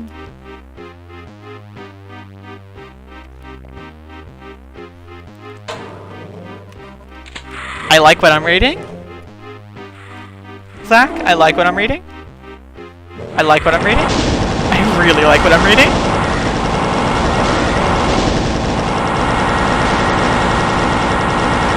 I really like what I'm reading. Oh my god. That is like, that's really good information actually. Thank you so much.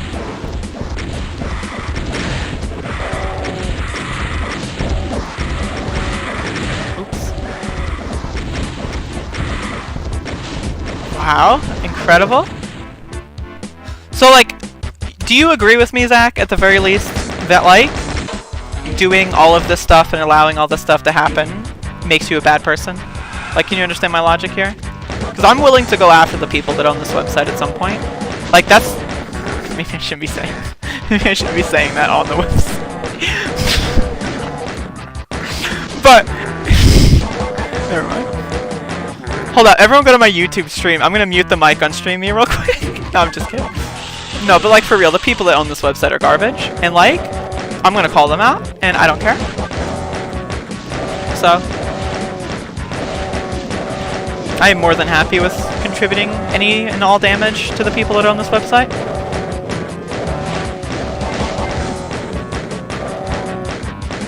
For literal Nazis. I know, I'm just, you know, what are you gonna do?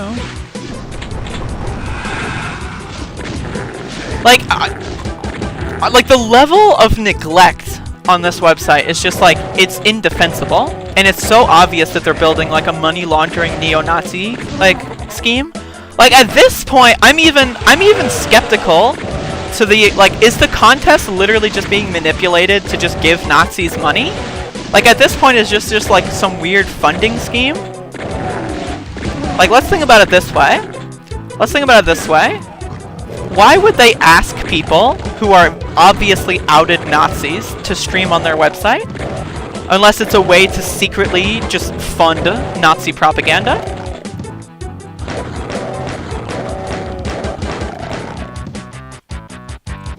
Because that's, like, am I wrong for thinking about this line of logic here? Because when you think about how dark money works, right? Let's think about how dark money works. Like, you know, you make, like, fake non-profit organizations and you hire employees. That's how you pay them, and that's how you get people funds. Like, just refer to, like, fucking, I don't know, like, the episodes of Better Call Saul. Where, back me up here, freak. Where they're doing the whole, like, you know, cooking the book segments. Like, that's all this is. Like, I'm totally 100% convinced that Streamy is just a money laundering front to, like, fund Nazi propaganda. Maybe they did, Fox. Unironically, maybe they did. I don't know. It's possible.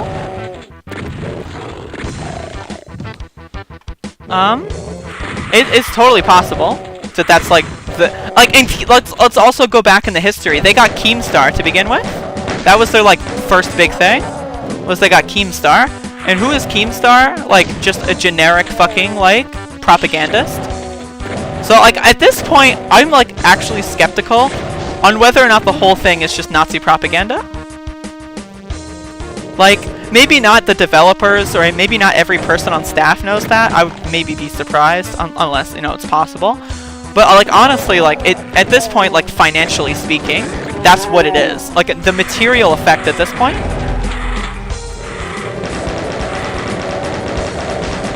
Like, whether or not the intention of that is what it is, it's the material effect of being a faucet to fund Nazi propaganda.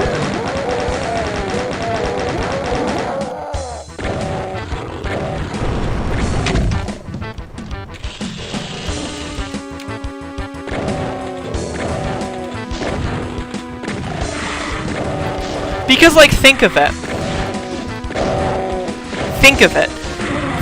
Just think about it, okay?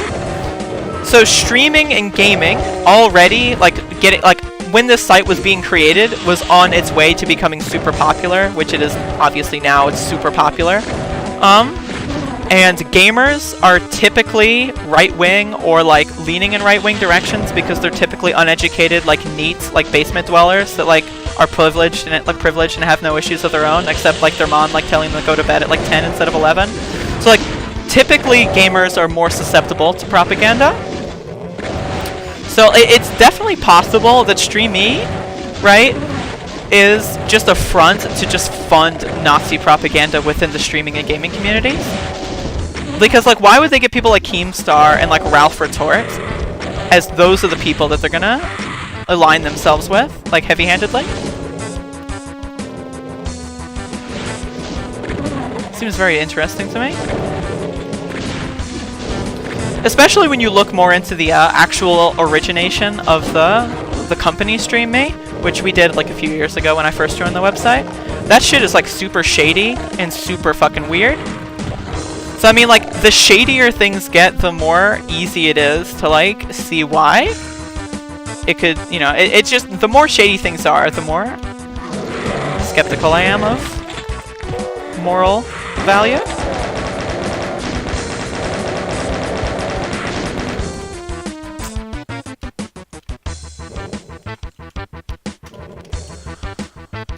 But yeah, anyway. Do we have a triggered fucking snowflake in the stream? Hello, Phil. Are you triggered? Do you need a safe space? Because literally every other stream on this website might back you up, but I'm afraid this is not your safe space.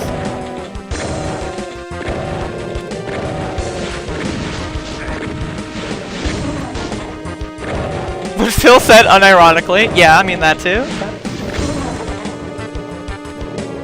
What the hell is going on right now? I don't know. I'm just philosophizing. This is live philosophy. I'm the next Stefan Molyneux.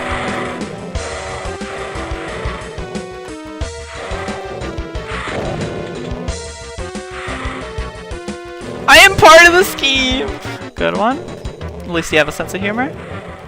That's the other thing that makes gamers very susceptible to right-wing propaganda, is because gamers are typically extremely uneducated and stupid.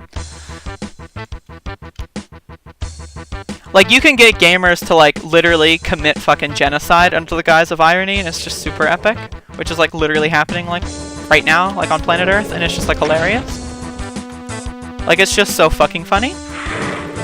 I just love how stupid and easy manipulatable, like, fucking gamers are. Easily manipulatable. I'm speaking too fast.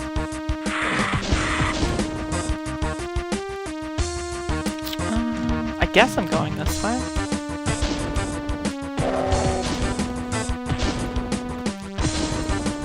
I'm not a gamer.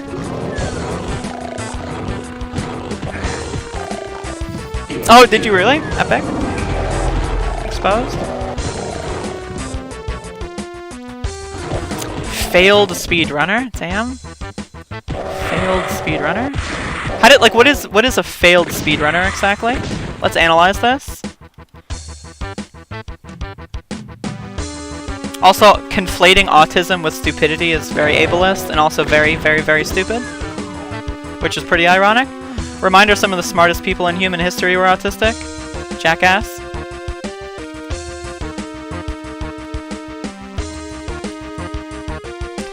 Last secret is somewhere in here.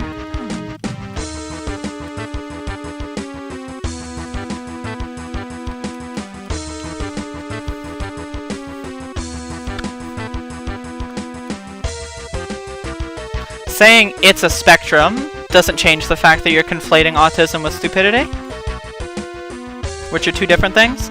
For example, I don't know if you're autistic. I know that you're stupid. They aren't the same thing. They're not synonymous. If you think they are, then, well, lo and behold, you're stupid. Where is the fucking plasma gun secret? I don't remember. Is it this one? Yeah. Awesome. Alright, so now I'm missing 3 enemies too. I hate these fucking levels. E3 is just fucking so frustrating to max. 3 enemies. See, this is the thing with, like, gamers, is they don't argue in good faith. So, like, I'm asking this person, why am I a failed speedrunner? Right? It's such a good opportunity to harass me too. You know what I mean? Like, telling me why I'm a failed speedrunner? Like, that's like, I'm literally inviting harassment, but this person is just so fucking stupid that they can't even think anything whatsoever. They already typed something, they might as well just spam it. Like, an open invitation to harass me is not good enough, which just proves that you just lack anything whatsoever of value. Which is why I'm just gonna ban this guy.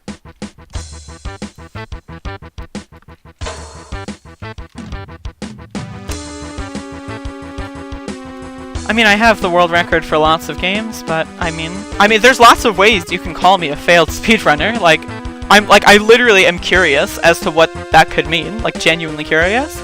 But too bad this person just doesn't have a high enough IQ to actually come up with anything more than a sentence. I suggest actually trying to finish elementary school before going into online social interactions. She actually watches their hands! God, you fucking wish. Oh fuck, there it is.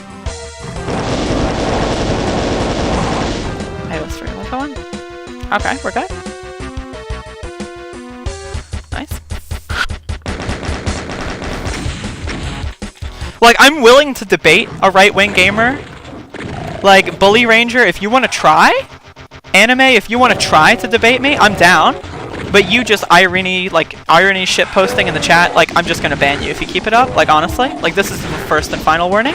Like, if you're just gonna keep posting meme arrows and 4chan lingo and not actually say anything with factual substance, then you're just gone. But if you want an actual debate on actual issues of any kind, feel free. Like, I'm down. So, just keep that in mind. I only tolerate actual education. when it comes to debating policy with right-wingers. Now, that's not to be ableist. Like, if I'm debating policy with a left-winger, I'm not going to have that kind of metric. It's really only for right-wingers, because that's really only a spectrum applicable to right-wingers, is education, kind of like stupidity spectrum.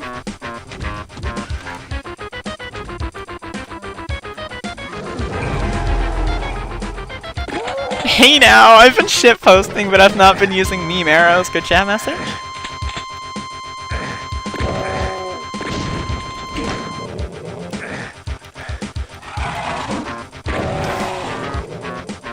So let me ask you a question. Do you think the United States Democratic Party is too far left?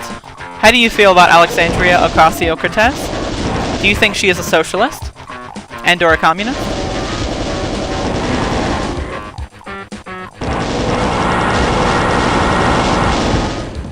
She's very hot. That is very true. Highly attractive. Have you seen the video of her dancing in college? My goodness. My goodness. I know what I'm going to be doing on the midstream break now. Holy shit.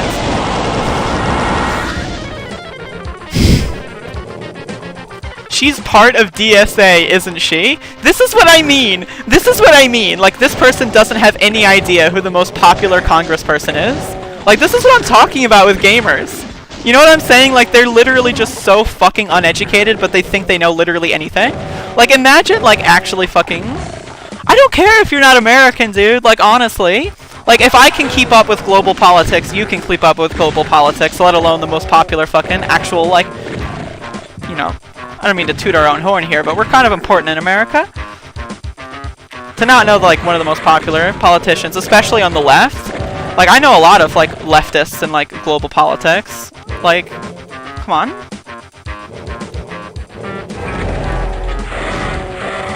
Like, I can talk about Jeremy Corbyn, I can talk about Lula, and those are people that aren't American, and I'm American, so I know things about foreign politics, why don't you? You're apolitical, that means you're right-wing. There's no such thing as being apolitical. You can't live on Earth and not be political. That's impossible. And if you think so, then you're probably cis, white, male, and privileged, and just have never spoken to a minority in your life. Either that or extremely delusional. But you can't be apolitical. That's dumb. That's code speak for crypto-fascist. Whether or not you understand it or not, you're just a crypto-fascist. Like, you just carry water for right-wingers.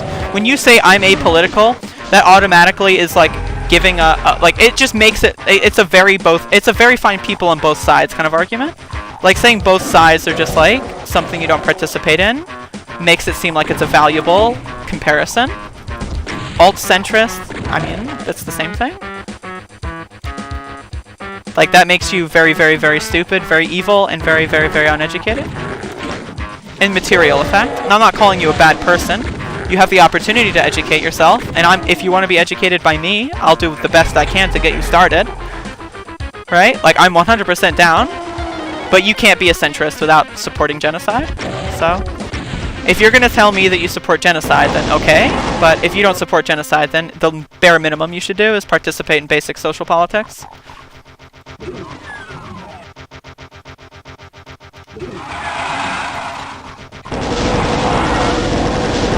No, unironically, you got me, doggy. Like, you were right. Like, this is the thing. Like, I'm fine with being wrong. I've been wrong before. Like, I've been wrong for a significant majority of my life. Like, that's the thing. I'm not calling people stupid for the sake of, like, calling them stupid. I'm calling them stupid so that they change. I ban people when it's obvious that they're acting in bad faith. There's no reason to engage in them. Like that guy I banned earlier. Like, I have just no reason to engage with that person because they're not acting in any good faith whatsoever. But if someone's at least providing some sort of basis to, like, speak on, then I'm down with the indoctrination. I think I missed an enemy up here. Oh my god, freak, stop! Oh my god, stop! If you prove me wrong in anything, I will kill myself. I'm gonna get rid of Phil. Like I said, just... if you can't have, like, a basic conversation, you're just irrelevant. Like, there's no reason to have you here, so... Genuinely, I know, I got it too. I saw the image. Like, the color is never 100% because the admins have an exclusive color. But, like, I saw the image and it got me.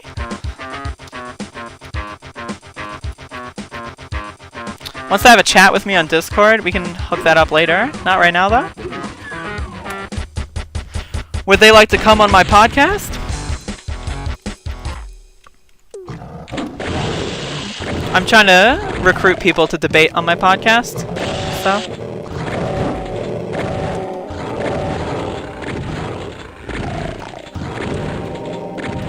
Also, why is this person communicating through y'all? If this person wants to talk to me, they can talk to me. They can come into my chat and speak for themselves.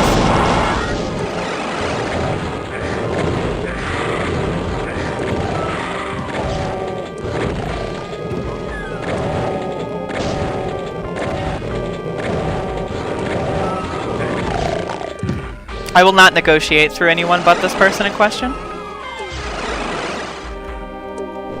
If he's streaming, then how does he know about the challenge? Are y'all doing a back and forth here? Because I'll be honest, if I click on that chat room and like am under the impression that y'all are acting in bad faith, then I have no issue with banning y'all. So just keep that in mind. Like the only reason you're not banned yet is just because you're at least trying to have a conversation.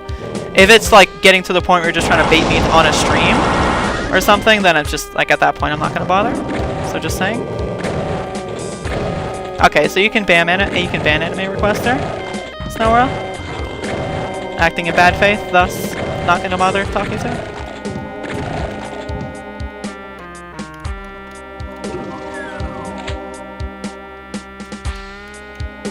I'm fine with going on a fascist platform. When I go on a fascist platform, like the expectations are that everyone who's listening to me is literally just not worth considering human, and I get an opportunity to just like maybe crack an egg in the audience. So there's very high value in going on right-wing platforms.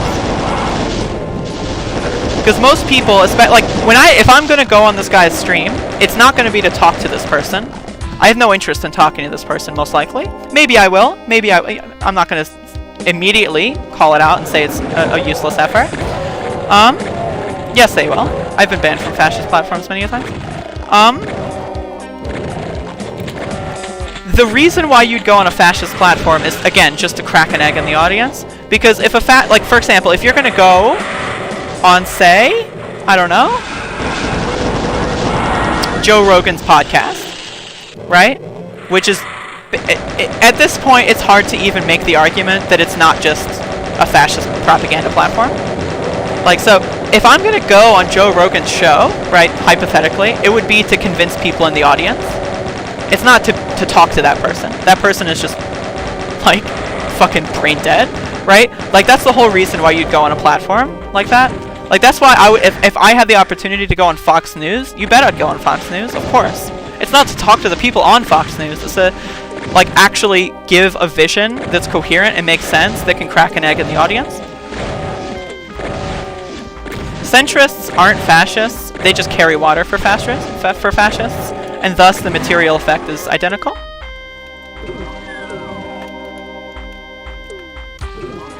Like, if you look at genocide and you look at pain and suffering and torture and decide, well, I don't care about that at all and will do nothing to fix it, then you're carrying water for the people that are, like, actually doing that stuff.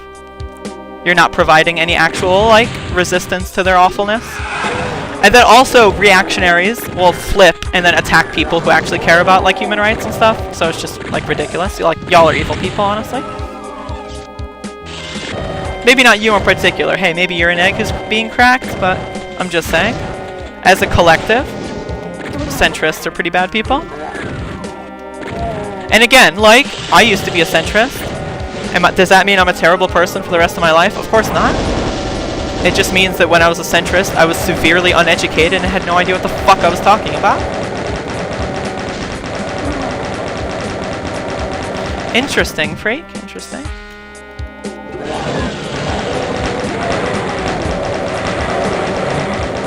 It's really interesting because, again, like, I'm willing to have a debate, right? Like, I'm willing to have this debate. And if someone is willing to debate to me in good faith, I'll take you seriously, right?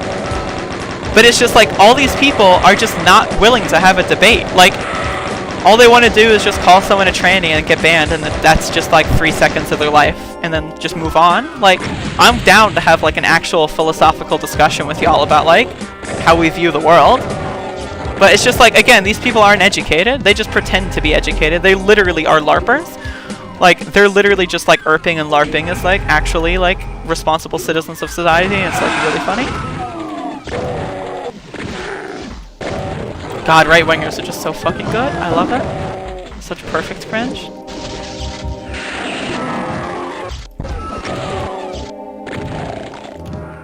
Also, is Rand bots a reference to Rand Paul? Like, I'm just out of curiosity, because if so, then raffle. Like, I really hope that's the case, because that's like another reason to make fun of this person right off the top, which would be really funny. Because, like, Rand Paul's the dumbest motherfucker. Reminder, Rand Paul compared fucking universal healthcare to slavery, unironically, and then went to Canada and participated in their universal healthcare. God, I fucking love Rand Paul. He's so epic. I love, like, fucking hard-right libertarian, quote-unquotes. Rand Paul is fucking epic. Ron Paul is also epic, but, like, Ron Paul is, like, actually more reasonable than Rand Paul. Like, Rand Paul is just like a cartoon character libertarian, like Gary Johnson and fucking John McAfee. Like, Rand Paul is just like not serious anymore. Like, Rand Paul used to be somewhat serious, but like honestly, like taking him seriously in 2019 is just impossible. I like Ron Paul a lot more.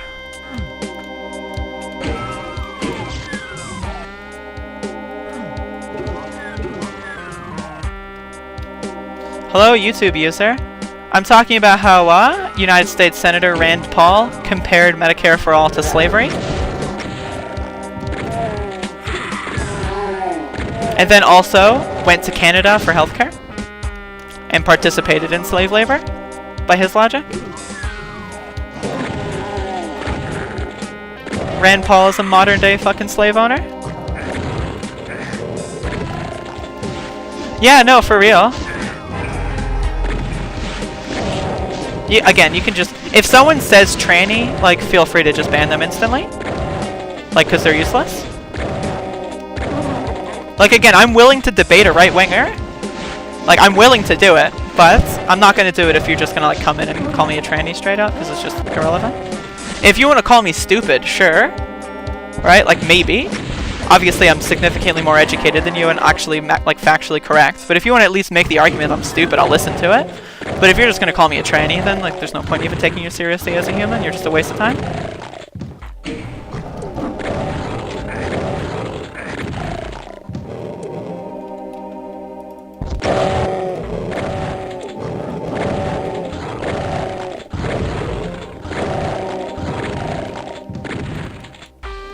I am female? Am I missing a secret? Fuck. Missing a secret. Shit. Oh, was that one all the way back at the start? I'm hella stupid. That's a good question, Fox. I don't know. I don't look female. Cool.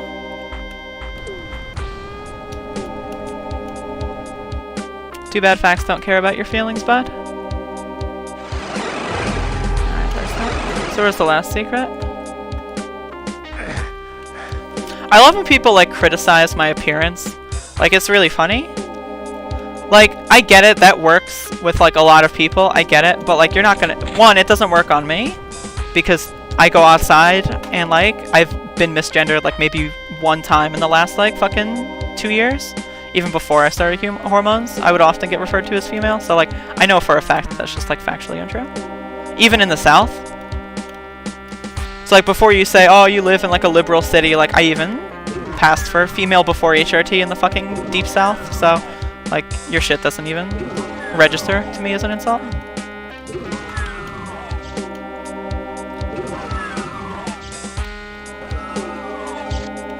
I would consider Tennessee the deep South. Tennessee is one of the only states that actually is like, it's literally illegal to change your fucking sex. I would consider that the deep South when it comes to being trans.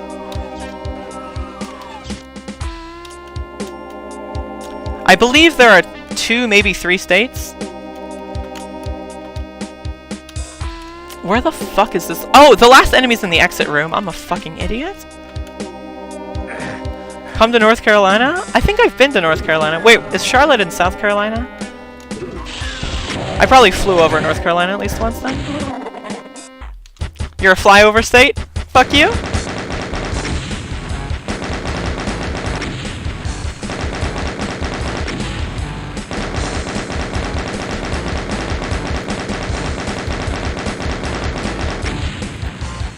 Again, if someone wants to actually debate me, again, I am down.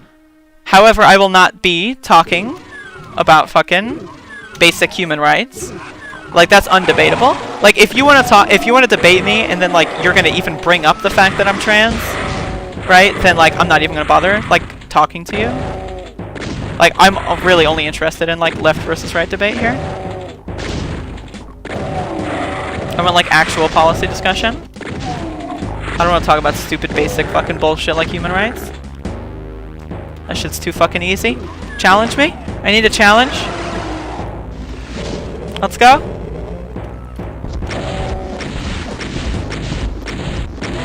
It's really funny, this morning I actually talked to a bunch of gamers in Discord and it was really fucking funny. So I just joined a Discord server, and you know how I have the Antifa flag in the background of my profile picture? So like I joined a Discord server and I didn't know it was gonna be like, you know, a right-wing fucking like gamer reactionary Discord server. I just joined it because I just like joining random Discords just to say hi to people and idle. And then all of a sudden, like, they all just start going like, oh, this person has an Antifa flag, and it's just they all freak the fuck out, and it was just so good. I love seeing right-wingers get triggered like that.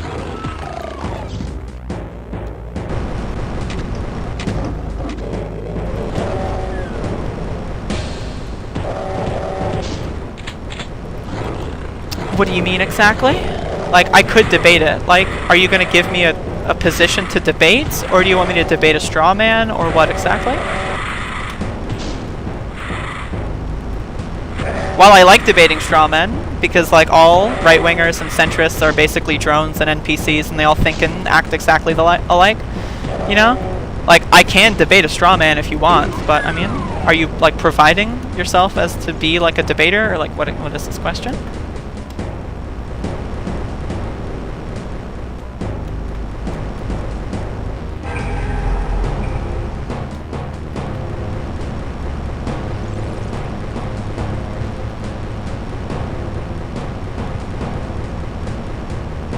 What am I doing? I'm hitting this switch. Right. Switches exist.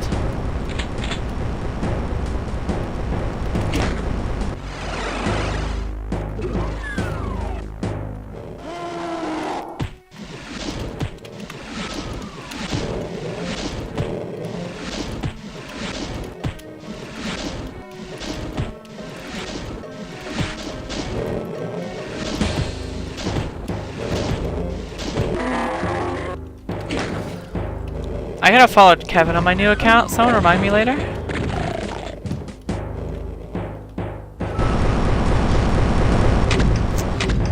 I think left versus right as a singular spectrum is very silly and is not useful in a majority of conversations in regards to politics, especially in American politics, where like there's one side that will refer to like moderate centrism, like Alexandria Ocasio-Cortez. Alexandria Ocasio-Cortez is like unironically like a 1950s like Republican as far as like moderate fucking centrism goes. Like she's rad and stuff, like as a personality, like she slays, but like policy proposal wise, she's basically a 1950s Republican.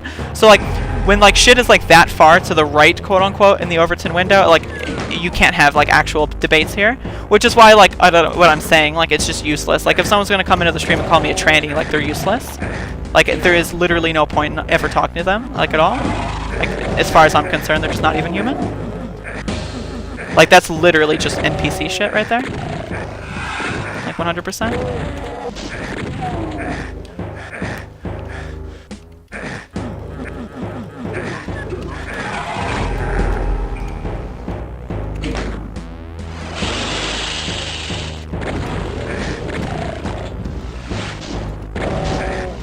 Scoobert, my point is, if we're talking about taxation, also, like, you can just make the argument that fucking, like, I don't know, it's ridiculous.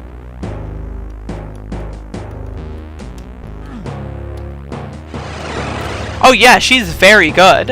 I'm not saying that in a sense to, you know, shit on her. She is very good. She is very good. She is awesome. And I, like, unironically, not only do I like her because she's, like, the best politician, and I have to like that by default, but I think she's a genuinely great person. And she's an awesome speaker, and she has great policies. And we're talking about, like, non-economic things here. Like, obviously, she's not a 1950s Republican. But we're going to talk about economically, like, taxation and all that other stuff. Like, her proposals are extremely moderate. So my point is that, like, left versus right framing, when able to be manipulated in that sense, it's just, it's not, like, there's no point in even having the conversation.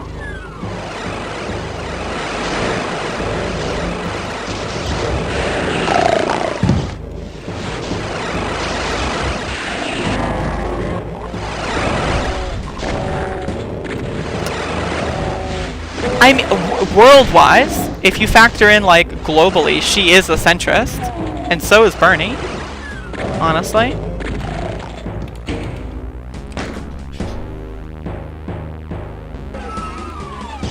My point here is that, like, American politics in particular is extremely toxic.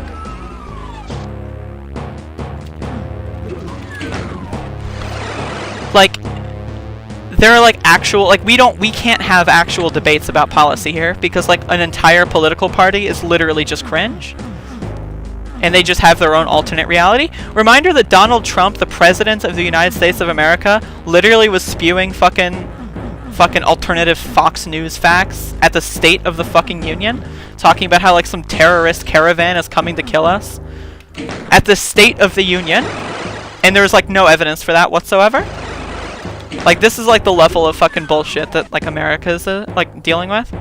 And I get, you know, a lot of people I might be arguing with are not American, but I'm just strictly talking about America for this, for the sake of talking about how left versus right as a singular spectrum is a bad system.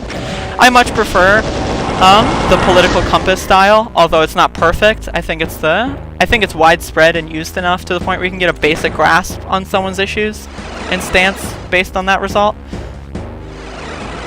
Like, I've met people that, like, score in, like, the green column that are pretty fucking cringe, so, like, you know, it's not accurate all the time, of course, but it's much more accurate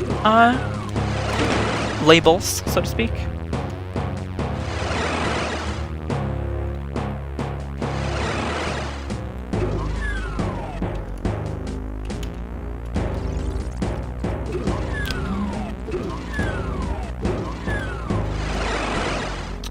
What am I?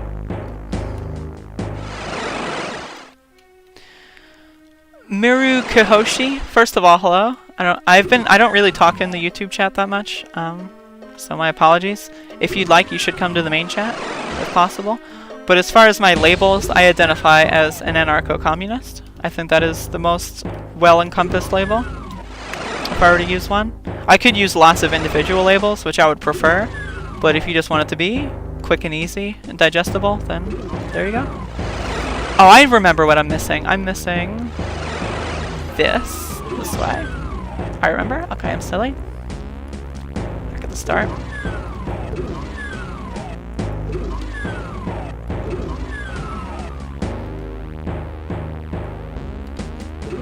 No, yeah, for real. Like, I don't like label spectrums like that. Like, it's not the ideal the ideal thing. But, like, you can at least get a general grasp of someone based on their political compass. Like, at the very general least, you know?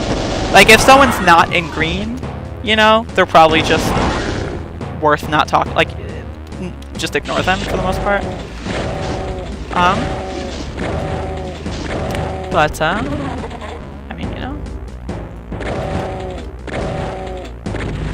Personally, if you want my political compass results for reference, I'm at the very bottom left corner. So, like, literally on the line of the grid itself, the very bottom left, literally maxed out as far as possible. So, for reference, that is my political compass.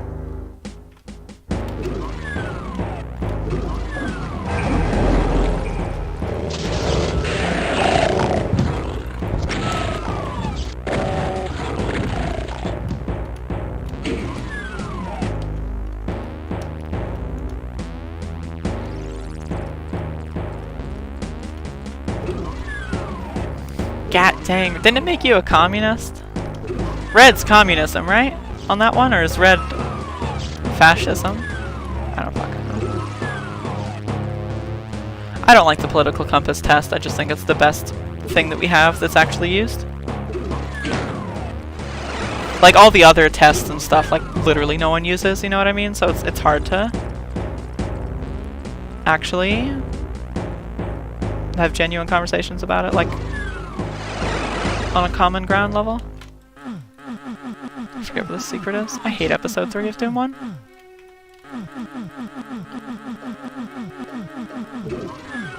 There we go. That's one. Alright, I still need to open up that wall.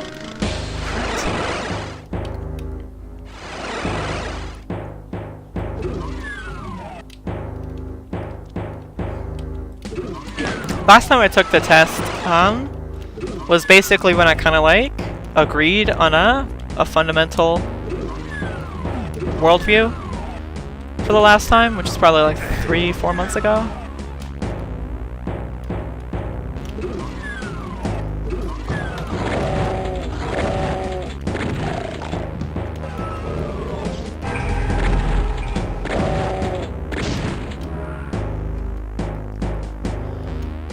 No?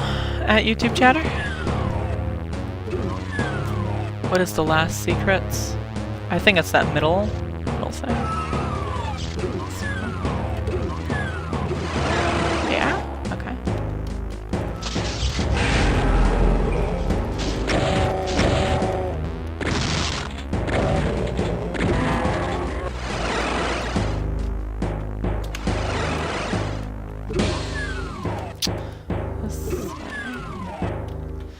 Ugh. No, it's not that way. Fuck me, I'm stupid. This way.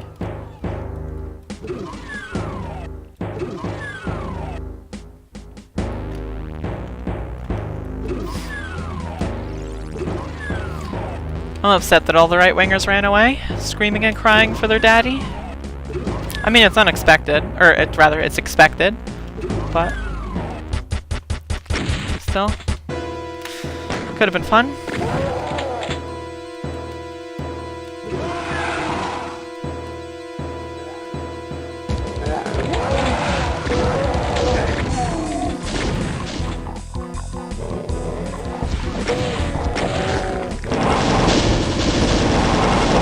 No, exactly, Shawnee, 100%.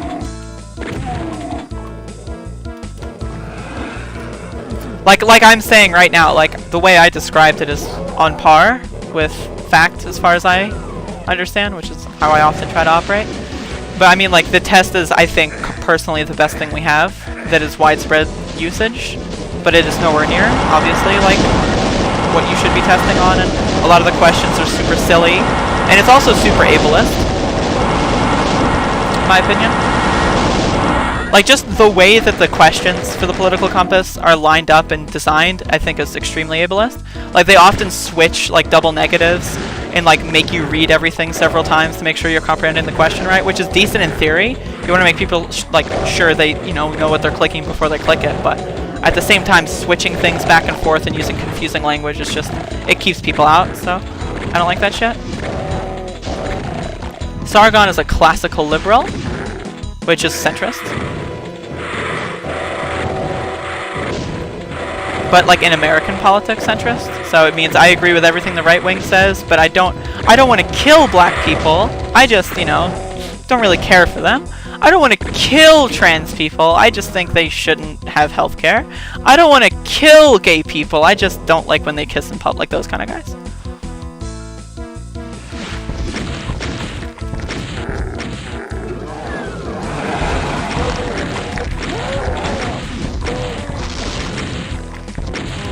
Like, that's what the whole transgender military ban is about, is just removing healthcare from minorities. That's 100% what it is. Just for the sake of them being a minority. Which is just ridiculous. It's ridiculous and fucking evil garbage.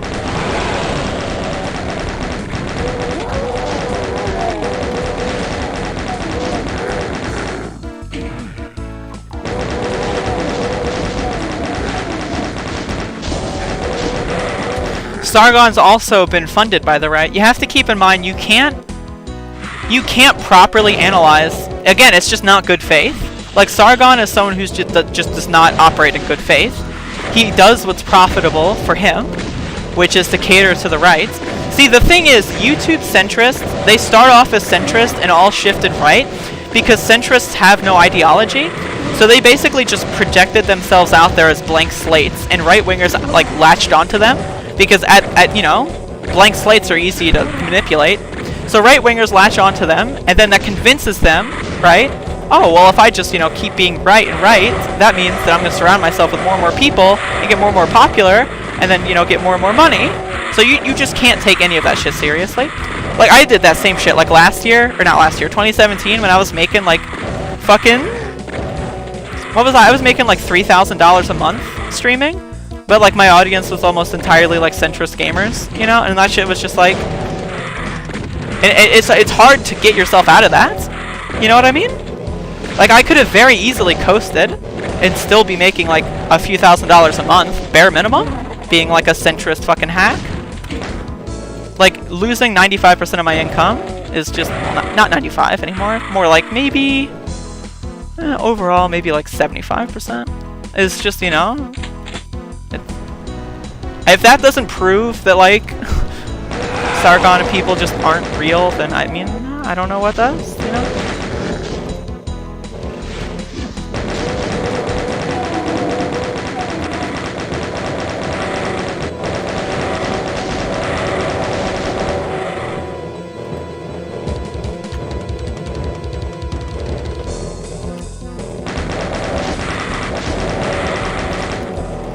I really don't understand this meme where right-wingers think that left-wingers think that everyone's a Nazi, right? And that, like, and they do the same thing with the NPC shit, but then, like, all left-wingers don't think everyone's a Nazi. And, like, I'm very capable of giving you a very in-depth, nuanced, like, difference between Nazis and centrists and how they align and what their goals and similarities are. Like, I'm down with being a nuanced, you know, having a nuanced conversation. But it's just, again, like, arguing in bad faith, you know?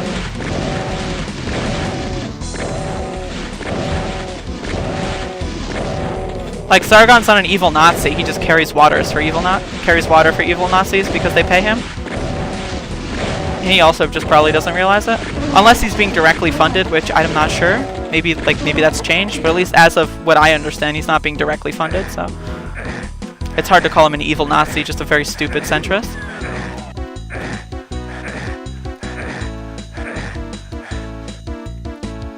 Like, when you let Nazis, like, get away with their things, that makes you complicit. Like, the material effect is the same.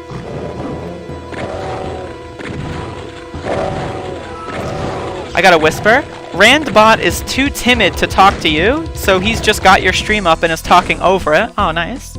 I mean, again, like, this person's not educated, so, like, they couldn't have a conversation with me if they tried. Like, I'm literally just not in their league, unironically. But thanks for the platform, I appreciate it. Like, again, like, if you want to give me a platform to spread my propaganda so that I can crack an egg so that maybe, like, one of your viewers in the future won't be such a radical fucking Looney Tune, like, thanks, I'll do it. You think it's weird how billionaires, like, have, like, I don't know, most of the world's resources? Don't you think it's weird that there are starving children in Africa when Jeff Bezos has $160 billion? Isn't that a little strange? Do you guys find that strange? You might refer to them as the Jews, but, you know, either way, isn't it pretty strange? You should do something about that. I hate rich people. However, I love Jewish people. Whisper. He stopped the stream, or he stopped right as you said that. Epic? No, unironically, Randbot's just dumb. Like, he wants to talk over me because he thinks he's smart, and he wants to, like, flex on, like, viewers who, like, are also very uneducated. So, like, I mean, that's okay. I used to do the same shit. You know, it's fine. I literally used to be, like, a teenager. Like, it's okay. We all grow up. Like, if you still want to be a teenager, like, I highly recommend against it, but, I mean, it is technically a free world. At least for now. One day I'll mandate education. Where are these secrets? There's the secret exit. And then there's the other shit.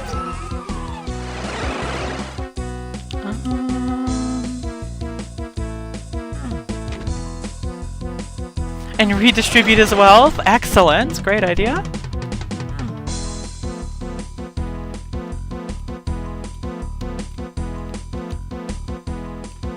It goes fucking I just don't understand how right-wingers are so goddamn stupid.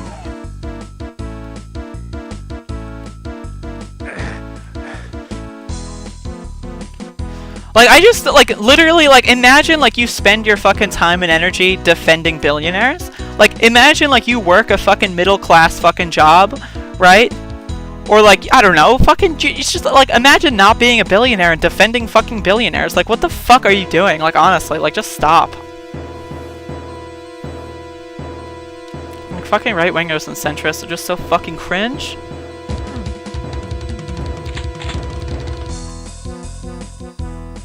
Where the fuck are these secrets?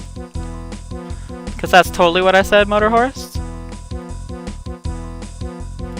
And that's also, like, your framing is just absurd. Are you saying that, like, all of X are stupid is a bad, like, fundamental mindset? Because that's dumb.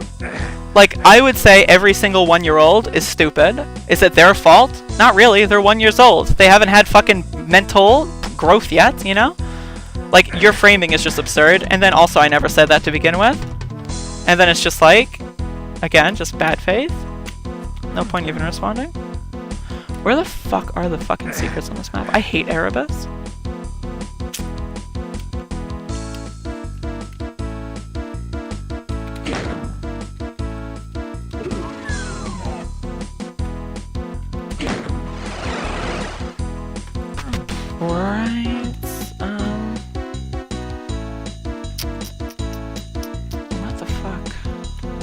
What do I do? How do I get that chainsaw? I fucking hate Erebus. This all sucks.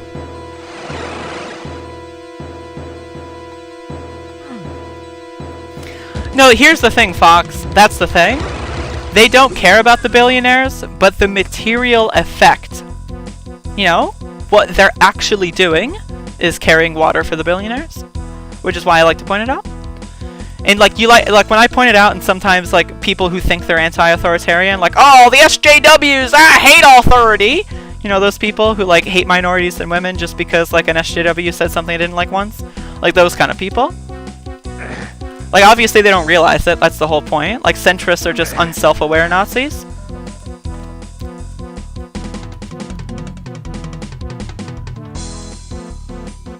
Like, if you literally understood anything about global, like, politics at all, you wouldn't be a centrist? Like, just plain and simple?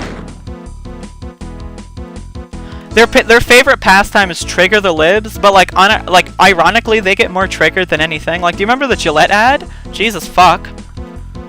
Like, Jesus fuck. Right-wingers just... Like, right-wingers literally get so triggered that they, like, will cry because they see a fucking Antifa flag on my fucking webcam feed. Like, that's how fucking triggered right-wingers get. Like, they're literal fucking man-children. It's fucking ridiculous. I don't know how to do this level. I genuinely just have no idea.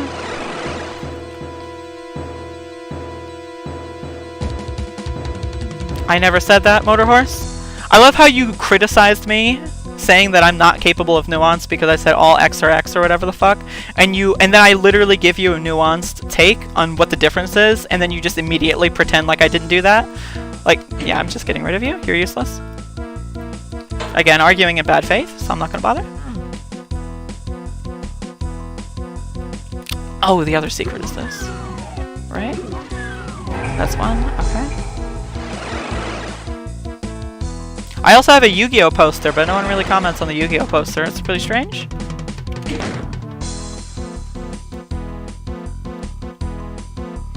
People seem to obsess over the background. I don't know why they don't talk about Yu-Gi-Oh. Yu-Gi-Oh's rad. Maybe it's because they're fucking triggered. That's probably why. That's another secret, but I don't know what else over there. Oh my god, a goddamn problem. Goddamn. Son of a bitch. And fuck?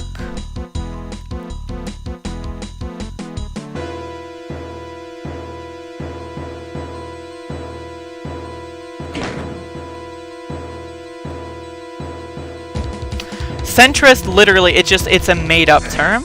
Like, that's the thing.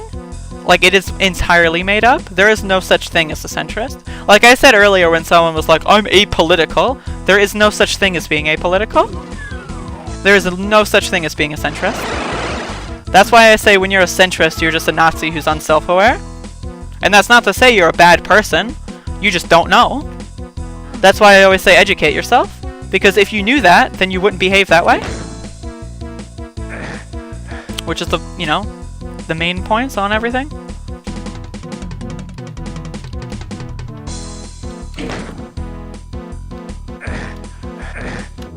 That doesn't count as a secrets. Fuck. Yeah, alright, I'm just gonna skip the secrets. I don't care. I'm bored. That's what I'm doing, Sean. That's why I always ask these people specific questions. I always ask them, like for example, some guy was in here calling me a failed speedrunner, and I was like, why am I a failed speedrunner? I always try to, because when people say stupid shit, what you want to do is you just want to see why they think that. And usually they can't come up with reasons, and that's how you can tell they're just fucking trying to be epic and trolly, and it's just like a waste of your time, but yeah.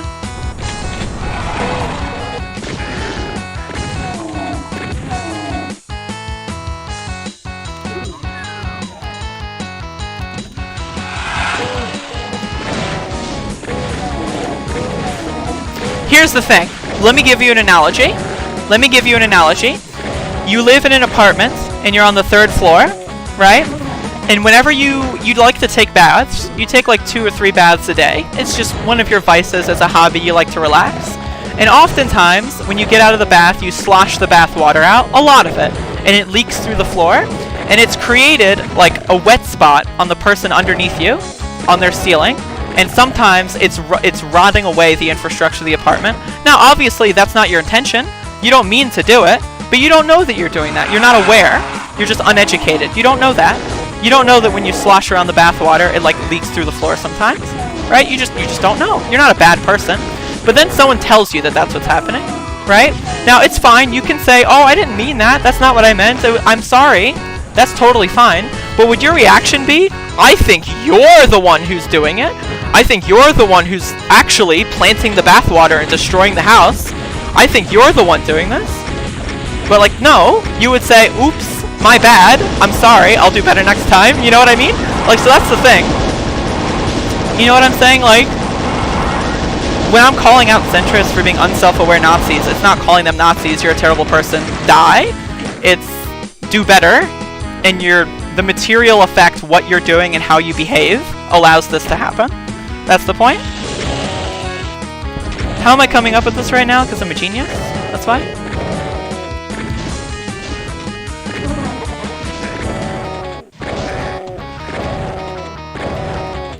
I like specifically saying people aren't self-aware because it insults their intelligence in a way that they have to think about it. Because like, when you start a conversation with calling someone not educated or not self-aware, right? And they're not going to run away, right? They're dead set on responding. Not all the time. Sometimes they run away, but this person in particular. And then you're able to grill them on things like where they obviously just don't know what the fuck they're talking about, and then you get to prove that they like are actually unself-aware and uneducated. And it's one of my favorite ways to like talk to right-wingers, because it happens that, and usually like they just get mad at the facts. Like I was talking to someone earlier who was claiming that like Antifa is just as bad as Antifa's just as bad as fascists or whatever. Then I was just like linking factual like studies and stuff like that prove that that's not the case. And it's just like after that, like it's funny. It's just really funny. So I love ad hominem. But the thing about ad hominem is when you attack people in place of an argument, right, which is typically what ad hominem is. People love to say attacking someone is just ad hominem, but when you attack someone in place of an argument, that's just silly. You have to argue with someone and prove why they're stupid and then call them stupid because it feels good. And this is the exact way that I stopped being a centrist. People basically, like Doggy, just owning me in an argument, and then like I just think about it and then look something up and look up statistics like a few days later and go like, well, I guess I was fucking absolutely ridiculous. And then I just stopped being ridiculous. It's that simple. Like, that's like, again, like, educate yourself, you know? It's not hard. Learn about global politics, learn about economics, talk to minorities. Get out of your bubble of, like, cis white male privilege and actually just, you know?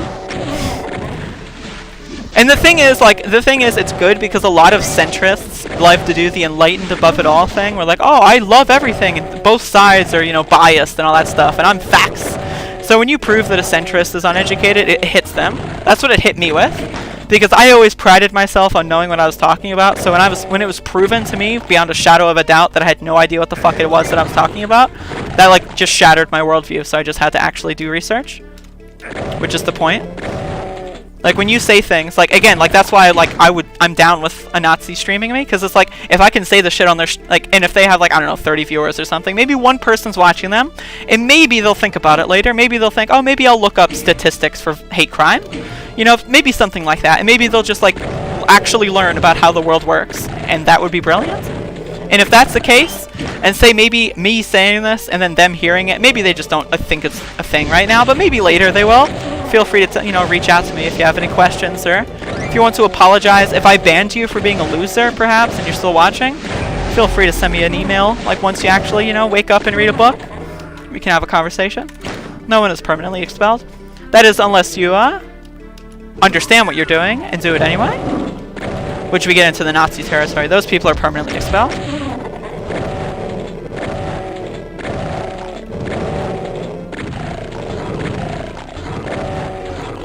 I agree, Dustina echoes, 100% agree. No one disagrees with that. Literally no one disagrees with that. That's the thing. So, like, when a right-winger is trying to be epic and go, like, look, an Antifa punched someone, like, I disagree with that. Well, it, you know, punched an innocent person on you know, whatever. Like, I agree with punching Richard Spencer, that's epic. But if an Antifa accidentally, like, hit someone who wasn't an actual target in the heat of the moment, that's them being stupid. And that's 100% unacceptable.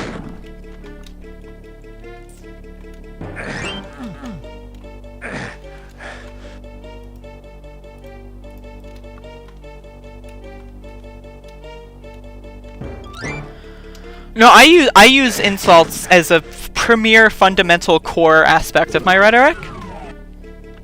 And maybe I won't in the future. It's possible I'll regret that, and it's possible I'll go through another evolution where I will be like a nicer person. But I'm of the mindset that when discussing things that affect people so seriously, that also affect me so seriously, I don't have the time to be nice to people that want to kill me, and then also people that are killing me. I just don't have the time or energy to do that. So I'm here to call you uneducated, tell you what you need to know, and tell you to go do the rest of your work.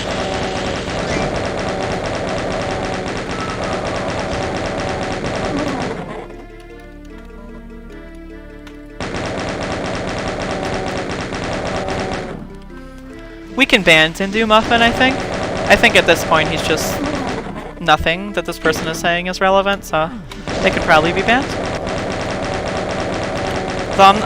Shawnee, are you from this cringe stream, or are you just like a third-party observer? Like, what's going on here? Are you the aforementioned egg that I'm cracking, or what's going on? Give me the scoop. Or is this just like a complicated troll thing? Because that's always possible, you never know.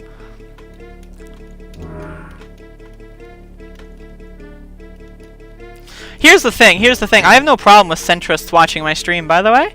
You know what I mean? Like, if a centrist wants to watch my stream, you know, like, I have no issue with that. I'm not going to ban you for being a centrist. So, like, just so you know, I'm not going to ban you for being a centrist.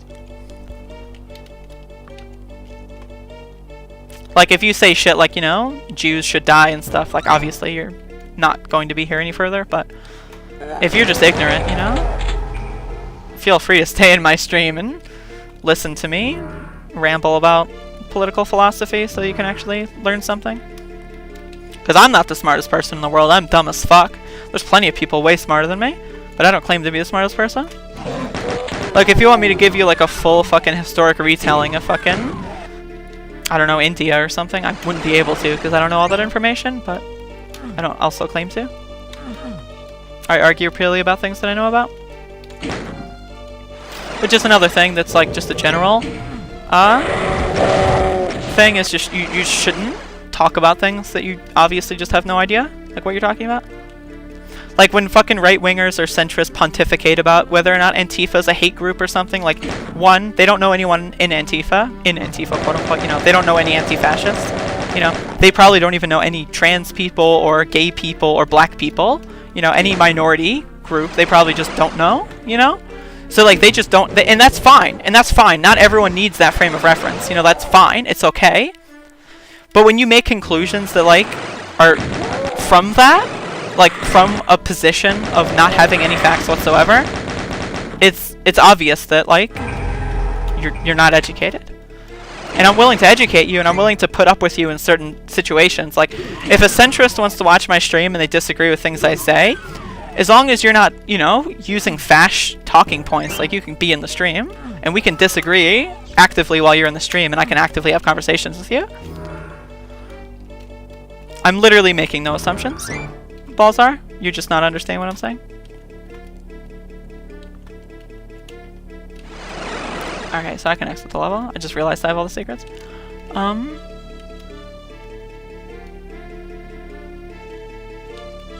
Yeah. Oh fuck, I forgot that thing. Oopsie. I wanna go and this one. I mean, you haven't been here to listen to the whole conversation, so you have no idea what you're talking about.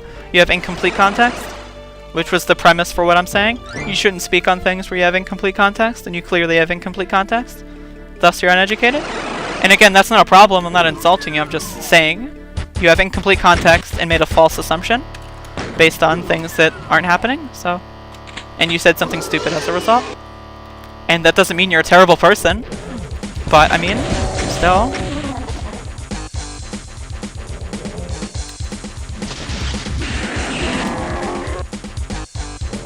Might as well skip some more, that is true.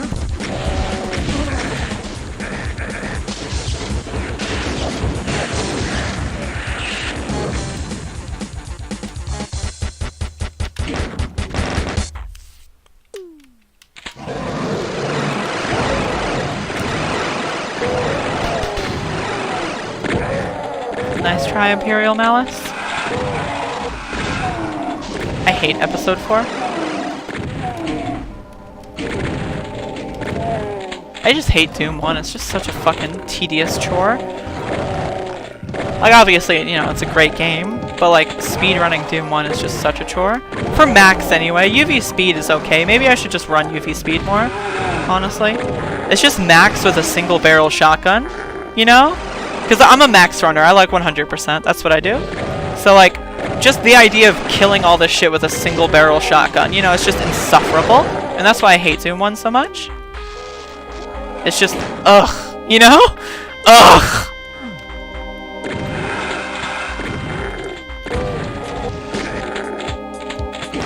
Like, UV speed is frustrating because it's difficult, but it's at least fun, in the sense that when things go right, it's really fun.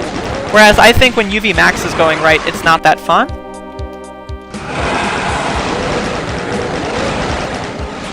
Because it's still just killing 3 Barons with a single barrel shotgun, you know? And that's just kind of annoying.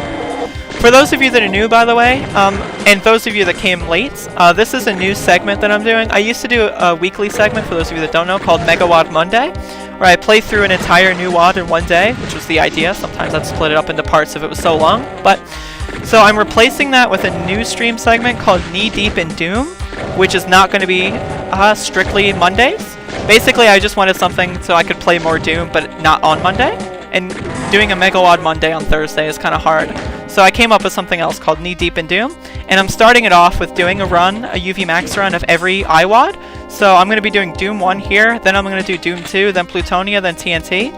And then I'm probably going to go back to just playing Mega WODs or do other kind of Mega WOD stuff or all that kind of stuff. But yeah. So this week, I don't know if I'll get to all 4 of those this week, but I'm at least going to do Doom 2 this week. I'll probably get to Plutonia at the very least.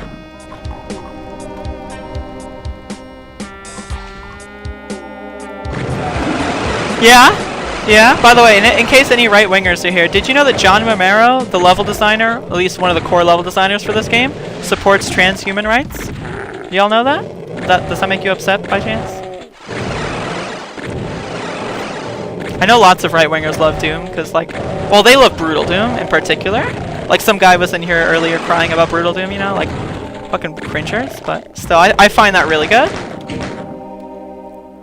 The first stream you're actually participating in? Awesome. What made you decide to participate?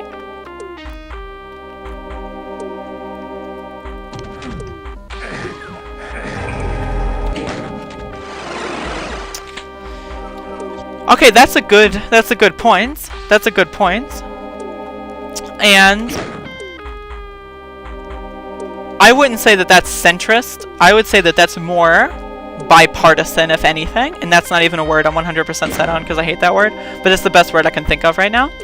I wouldn't say that that's necessarily centrist. Like, I'm 100% okay with putting aside differences with libertarians, because I consider centrist libertarians, right? Like, I'll talk to libertarians about legalizing drugs, you know, because that's a conversation that we agree on and we can make progress with, and that's what the Yellow Vest movement seems like. Like, I've been looking into it. I haven't been paying attention to it as much as I'd like, just because, you know, I've been busy streaming way more than I used to when I was paying attention to it to begin with. But I know that there's not much fash in the Yellow Vest movement, and I know that there are actual sections of the Yellow Vest movement devoted to sniffing out the fash.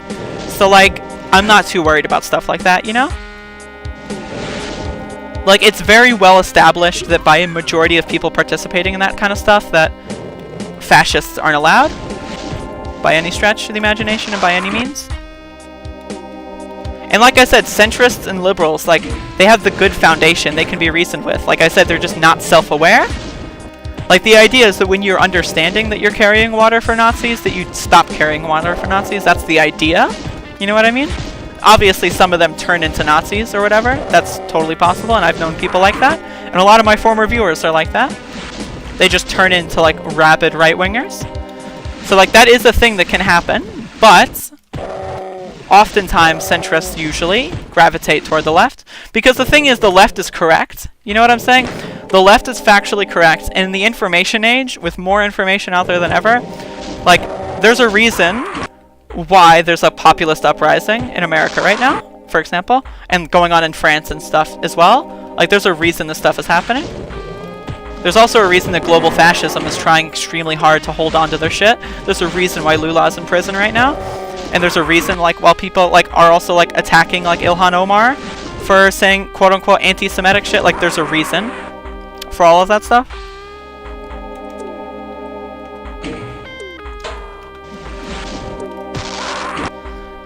You really like this? Awesome. I also like this.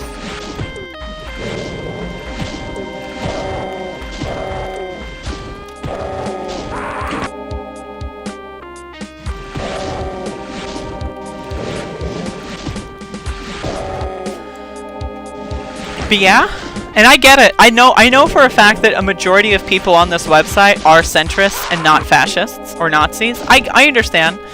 And a lot of them just play along with the irony thing because it's the only friend group they have and it's the only people that pay attention to them. But I can guarantee you, it's okay. Like, you can come to my stream on another account if you want. Like, make a new account. If anyone's listening, make a new account, come to my stream. That way your right-wing cringe friends won't hate you for coming to my stream and you can still broaden your horizons. It's okay. You don't need to live in a bubble forever. That's fine. Shit like this is why I hate Doom 1.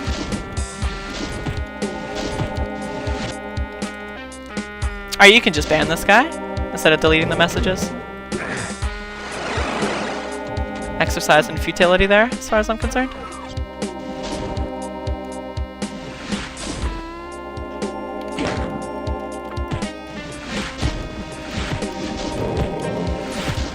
Like, sometimes it's fun to just, you know, that was, okay, just making sure. But yeah, sometimes it's funny to, like, mess with people like that, but I feel like right now there's enough opportunity for an actual genuine discussion to just get rid of the bad faith actors.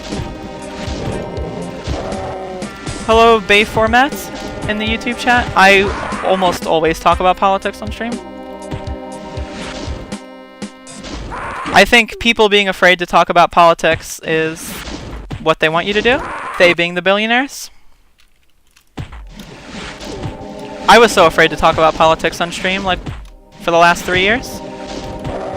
Before coming out. Reminder, I lost more viewers coming out as a communist than I did as coming out as trans. That's really funny. But yeah, no, for real, politics are divisive and good. I gladly got rid of... I used to get like hundreds of viewers, for reference, by the way.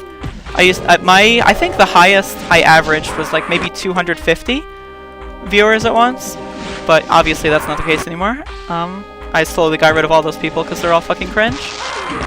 And I don't want to be a part of cringe. So as far as I'm concerned, if someone hears what I say politically and they're offended, good, go away. I'm not interested in you.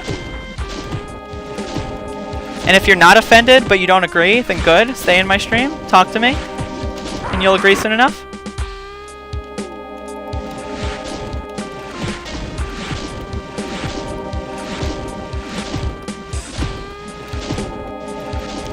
But I mean, like, let's be honest, like, while you're sitting on your ass playing video, and I understand it, you know, games and streaming can be an escape, and I'm not shitting on people for, like, I'm shitting on, like, cis white males who have no real suffering in their lives and just, like, stream as their hobby and job. Those are the people I'm shitting on. You know, like the super popular streamers that just slouch on webcam and say nothing but play Hearthstone and get, like, 40,000 viewers. Those are the people I'm shitting on. Like, if you're, like, a PTSD abuse victim and you don't want to talk about politics because it, you know, literally triggers you, that's fine. That's a different class, and I'm not talking about you in any capacity, and you're 100% valid. We're talking about people that don't have any issues like that and just don't talk about politics because I'm too lazy or I don't care. Those are the people I'm talking about. There are very, very obvious and valid reasons for not talking about politics, but I think, oh, I don't feel like it is not one of them. That is not a valid excuse in any capacity. Now, am I saying your stream has to be politics all the time and you have to engage politically at every moment? No, of course not. But I mean, if you have like a hard line rule where you say never politics, never, that's what I'm talking about. Those are the people I'm referring to. Again, nuance.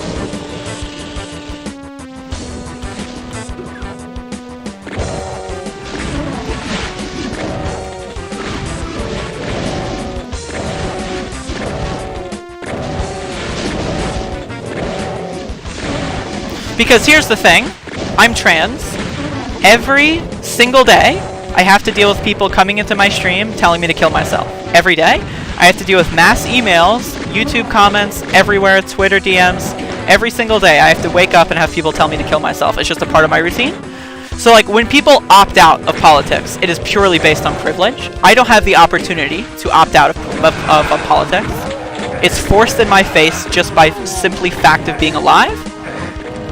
So, when people say, oh, I'm apolitical, that just, to me, is insulting and offensive. And if you are apolitical, then I can't take you seriously. Again, outside of having a very good reason to be.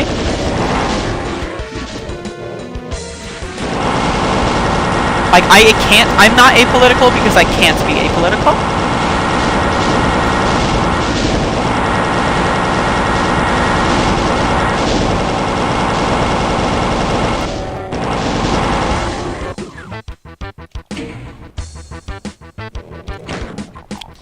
It is pretty good, but it's not working that much anymore. Like I said, in the information age with the internet and stuff, like, leftism is going to win. Communism is going to win. Especially with fucking climate change, like, we literally have no choice. It's like communism and socialism, or we all fucking die?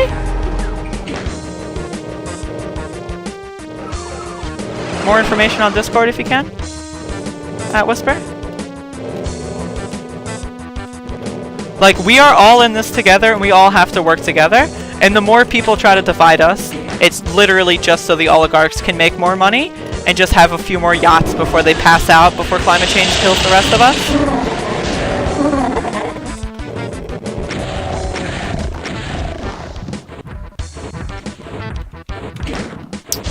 What is that in reference to, Imperial Malice? Also, I forgot there's a teleporter there.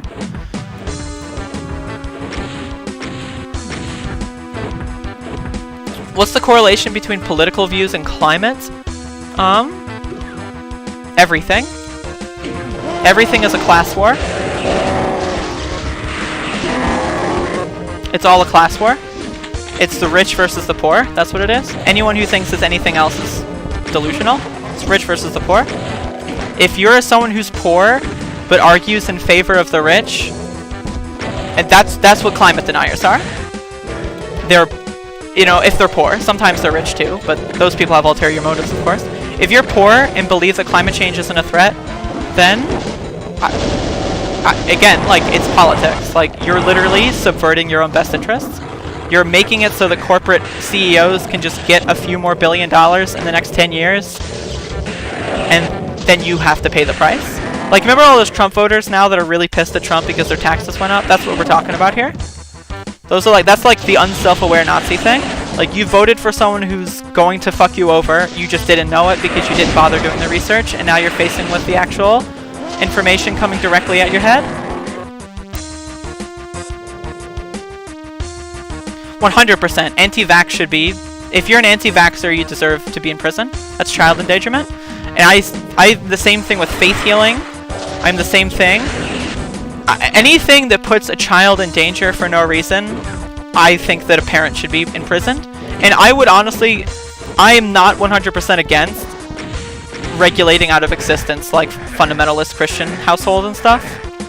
Like, you can call that authoritarian. And I don't care about Christianity for the most part. But I'm talking about, like, the fundamentalist Christianity that forces kids to, like, dress in certain ways and forces kids to, like, think gay people are bad. That's the thing I'm talking about. That should be banned. Like, as far as I'm concerned, if you espouse shit like, you have to hate gay people to your child, then you should have your child taken away. That's tantamount to, what's the terminology here that is the technical term? Abuse? Child abuse, I guess?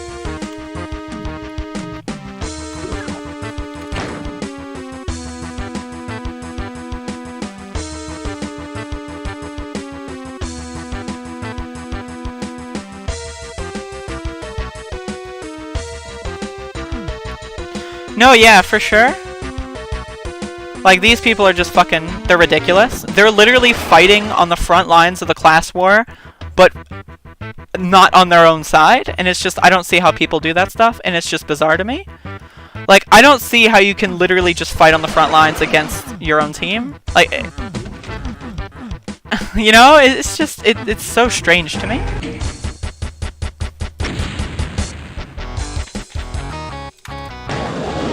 But yeah.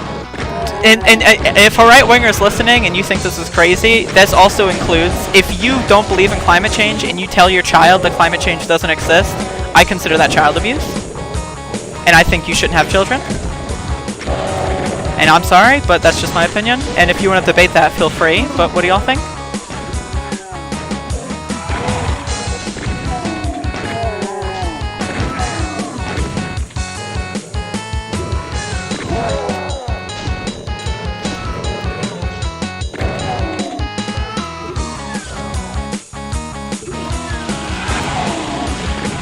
Thought crime!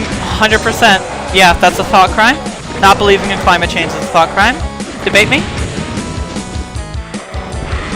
You shouldn't be allowed to, like, raise children if you don't believe in climate change.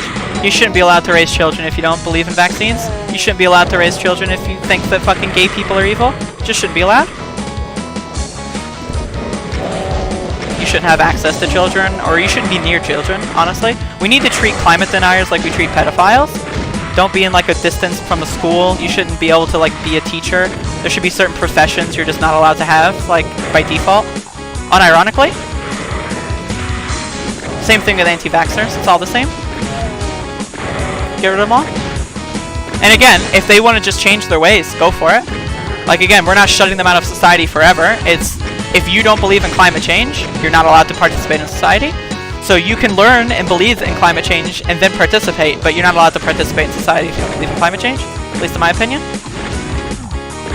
We don't have the time for that shit. Like, we're literally running out the clock as it is. We don't have time for your bitch ass. I'm sorry.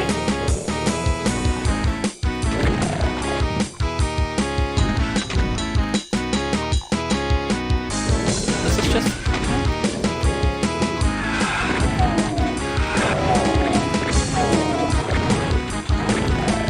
Now, does anyone disagree with me? Because I'm open to debate. This is a nuanced conversation. How do y'all think? Do you think it should be allowed to tell 3-year-olds that like gay people are evil, even if they're gay and they just don't know yet? Like I just don't understand how you like. It's not eugenics though. It's not based on genetics. Like, it has nothing to do with genetics.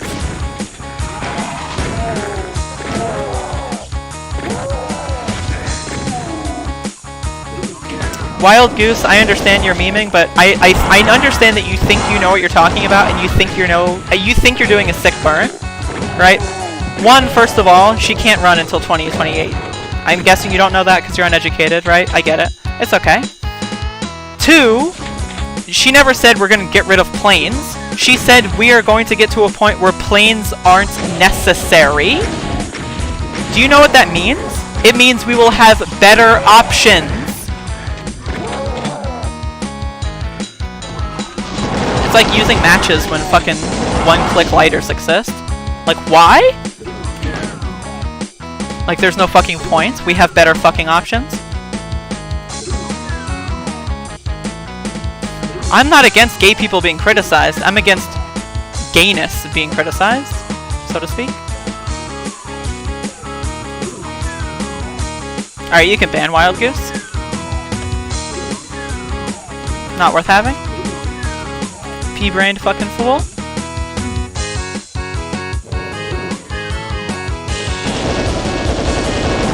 See, this is the Ben Shapiro reactionary type.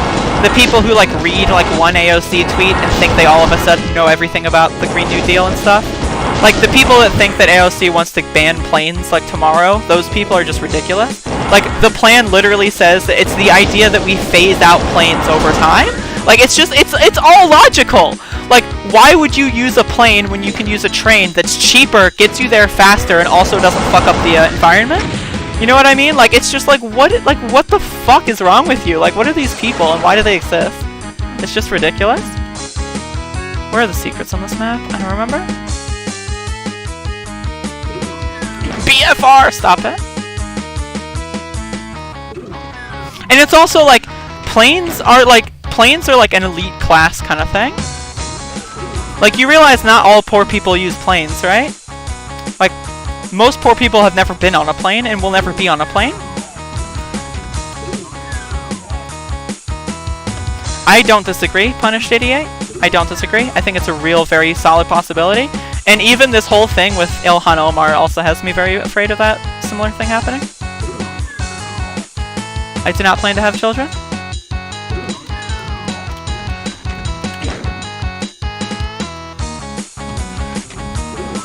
Here's one, right? The secrets on this map escape me because I never play it.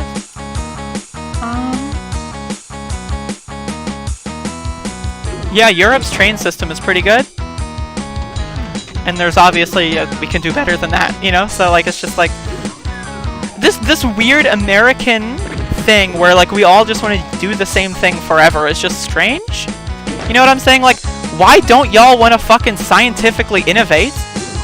Like, I get it, maybe this isn't the best argument considering I'm playing Doom from 1993, but it's like, do y'all want to continue, like, using Windows 95 for the rest of your life just because that's how it was? You know what I'm saying? Like, personally, I prefer Windows 10 over Windows 95. Now, will I use Windows 95 on occasion for the meme, just for fun? Sure. I'm not saying ban Windows 95, but I'm saying, like, we would get to a society where Windows 95 is no longer useful, so why the fuck are you still using Windows 95? You have no reason to do so, and that's silly and dumb. And if you advocate for that, then you're silly and dumb. And if you advocate against the Green New Deal, then that's exactly what you're doing. Where is the yellow cape?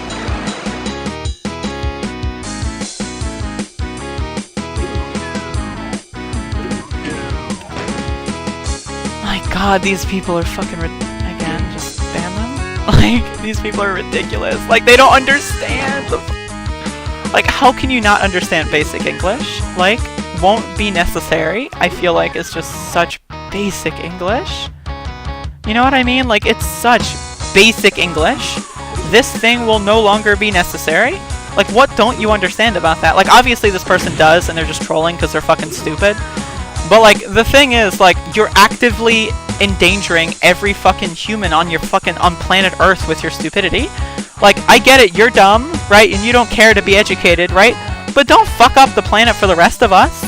You can go in your box with no carbon emissions and fucking use Windows 95 until the cows come home. Alright? I don't give a fuck. Just don't talk to me. And this is the thing with social politics and free speech and how free speech doesn't actually exist. There is no such thing as free speech. In a world where all trans women on the internet have to wake up every day to multiple death threats, you can't say that there's free speech. That just does not exist.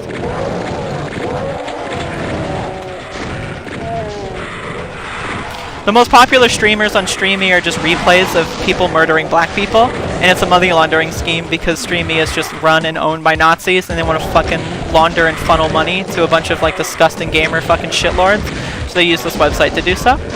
That's entirely what it is. So the top streamers on this website are just people that, you know, again, they stream videos of murdering black people and then spew fucking racial fucking slurs in the chat. You know, they run podcasts where they discuss, like, the Jewish question and how to get rid of the Jewish people. They talk about how trans people don't actually exist and should be killed and locked up in mental asylums. That kind of stuff.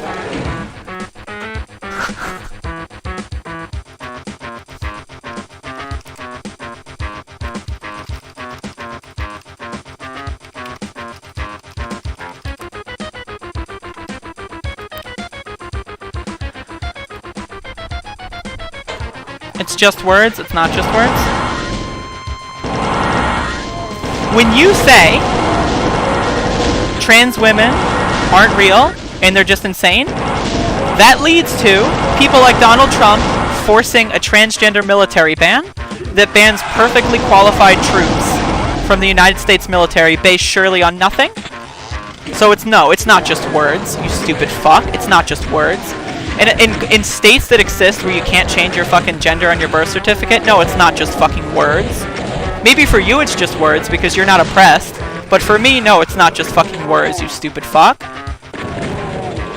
Talk to someone that's not a cis white male and tell me it's fucking just words again, you stupid fucking moron.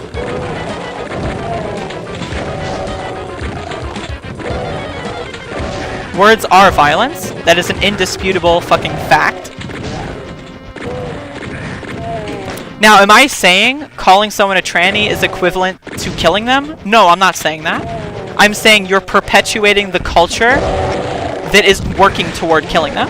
Like I said, you can't go to the military because, like, people think that trans people are mentally ill or something. That is a thing that is enacted into United States law. Okay? That is in United States law. It's not just words. It is in United States law that trans people are mentally ill and too mentally ill to, like, kill people on our behalf. It's the most insulting fucking thing you could possibly say. So no, it's not just words. And if you think it's just words, then you need to fucking get a grip on reality.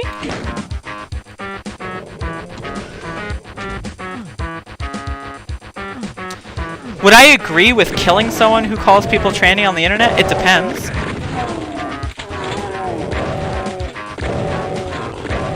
Depends on the motive and the intent and the ability to do harm. So, like, people, like, when you're just watching fucking the Ralph retort, your ability to do harm is definitely way higher than it should be, but it's not the same as the Ralph retort.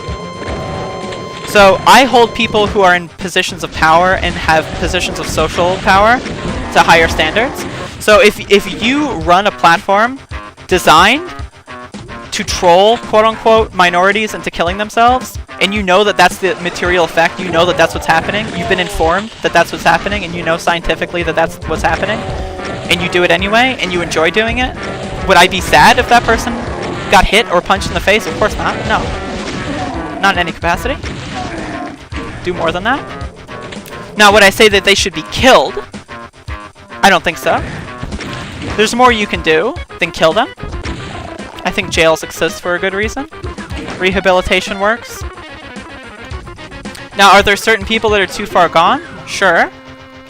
But rehabilitation works.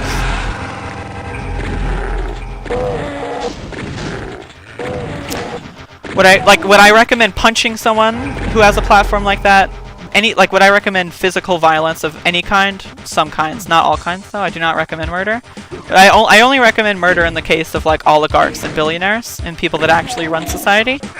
The dumbass centrists that do their fucking dirty work, nah, they're just dumb. Rehabilitation works in a majority of cases, yeah. Putting someone in a fucking steel cage and then wondering why they're not fixed in like 3 days is not working on rehabilitation. You can't say, like, you can't throw someone in a steel cage with no fucking supplies whatsoever and be surprised when they're not rehabilitated, and that's what we do. So, no, that's not true. When you actually take time and actually try to rehabilitate people, it works. Very, very tremendously.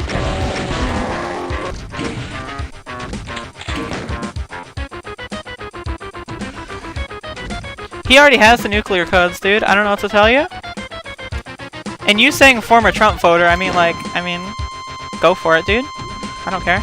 If you're, like, I can understand voting for Trump in 2016. Again, you're uneducated, but I understand it. People do things when they're uneducated. They do things, like, people do rash, impulsive decisions when they're uneducated, when they don't weigh all the pros and cons. And that's what you did. And you were dumb, and you're stupid. But maybe you're not anymore, and that's fine. And if that contributed to you not being stupid anymore, then all power to it. It's all good. We all make mistakes. Now, I mean, my mistakes aren't necessarily equivalent to electing a fascist, but hey, you know, whatever. Can't win them all. The guy's a fucking clown. I can't wait. The day he gets out of office, it's gonna be fucking phenomenal. The day he steps out of that White House, whenever it is, if it's early, you know, if it's tomorrow, which it might be, it literally could be any day now at this point. So, like, whenever that day is, whenever it happens, it's gonna be so sweet. Oh my goodness, it's gonna be so sweet.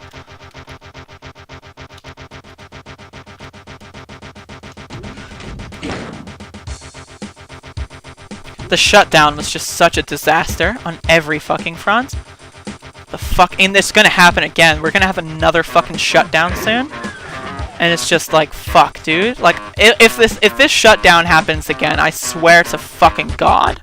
If Trump fucking declares a national emergency, I swear to fucking God. I swear to fucking God.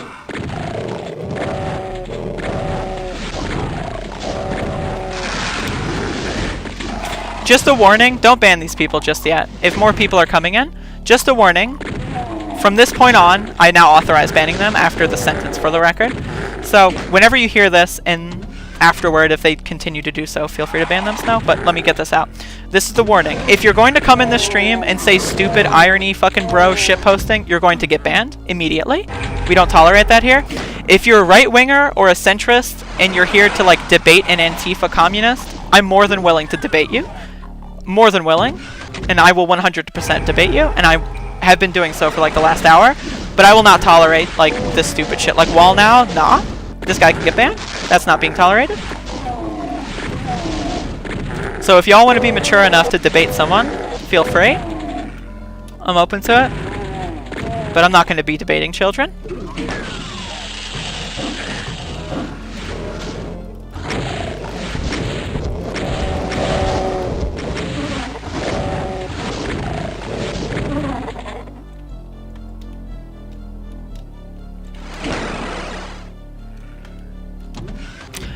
So, do you all know anything about a self-fulfilling prophecy?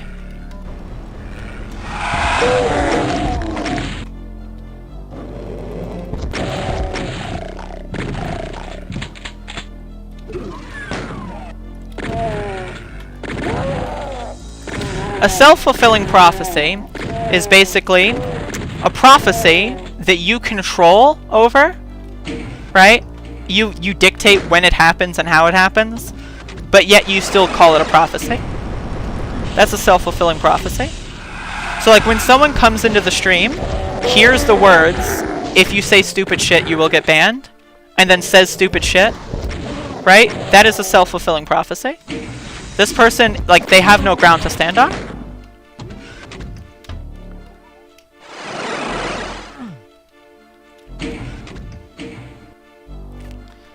I think it was this one. I don't remember actually. Yeah, it was that one. Okay.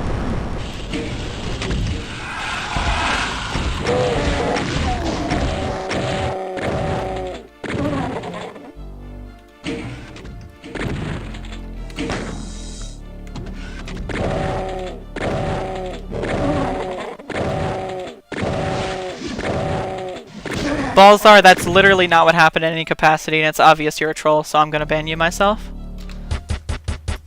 Again, if you're not gonna be in good faith, you don't deserve to be in the stream.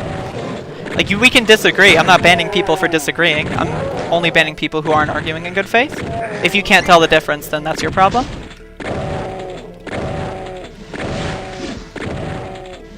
I'm also not banning people for jokes. Like, you can make jokes. Like, for example, you know? Fucking... You can just do whatever. No example, I don't feel like it. But you can make a joke, but like if your fundamental purpose for being here is to be a bad faith cringe lord, then again, you're not going to be here. And if that offends you, then you can feel free to go to your safe space to discuss it further.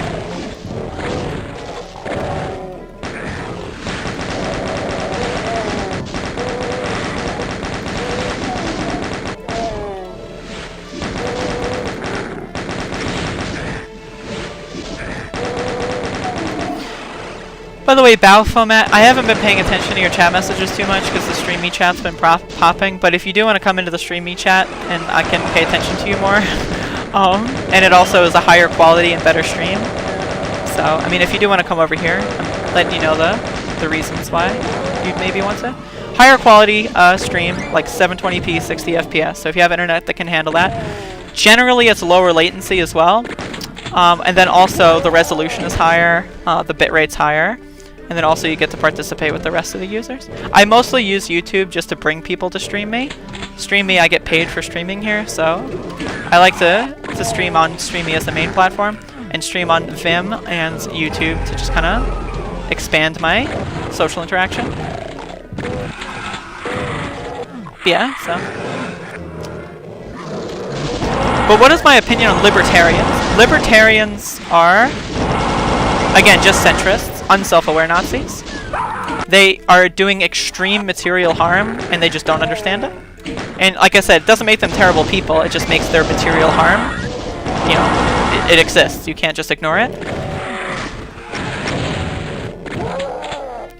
Hello, Jordan, in the YouTube chat. But yeah, you can't just ignore libertarians destroying the planet. Like, it just... Should you lock them all up? Not really. You should educate them, but you shouldn't, like, just say, oh yeah, it's completely fine to be a libertarian, because it's not. Being a libertarian is disgusting ideology. How am I? I'm fine.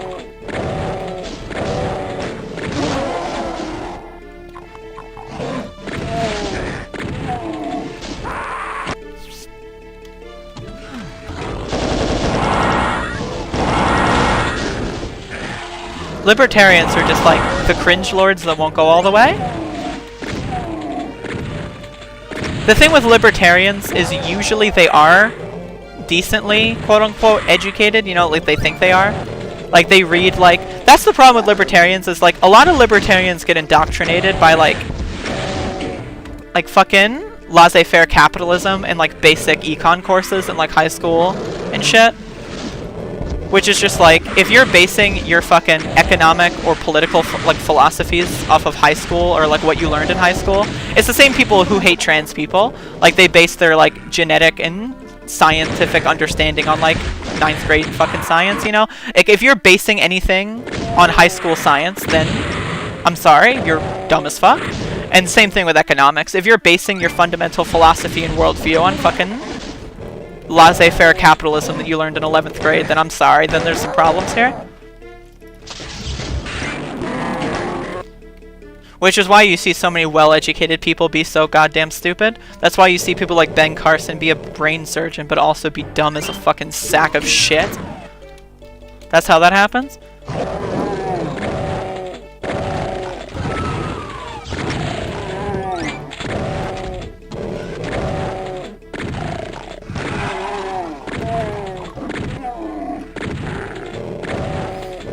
The market fixes. Fucking, oh god, Dave Rubin. Fucking Dave Rubin. And then capitalism's gonna start kicking in, and or no, it was competition's gonna start kicking in, and everything's gonna self-regulate. God, Dave Rubin. I love Dave Rubin. I need to get like a clip of him saying competition's gonna start kicking in, because it's so funny. I love competition's gonna start kicking in and the market's gonna self-regulate. It's just such a fucking good meme. Holy shit. Also, what is this Wolf of Wotan? What is this person saying?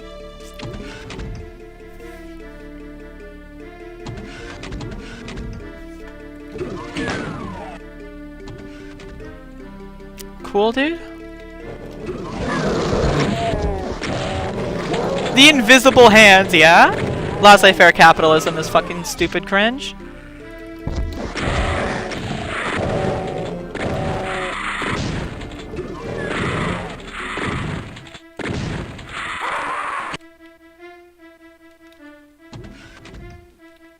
The alt-right is literally just as dumb as libertarians and capitalists. They are just as fucking stupid. That's the thing.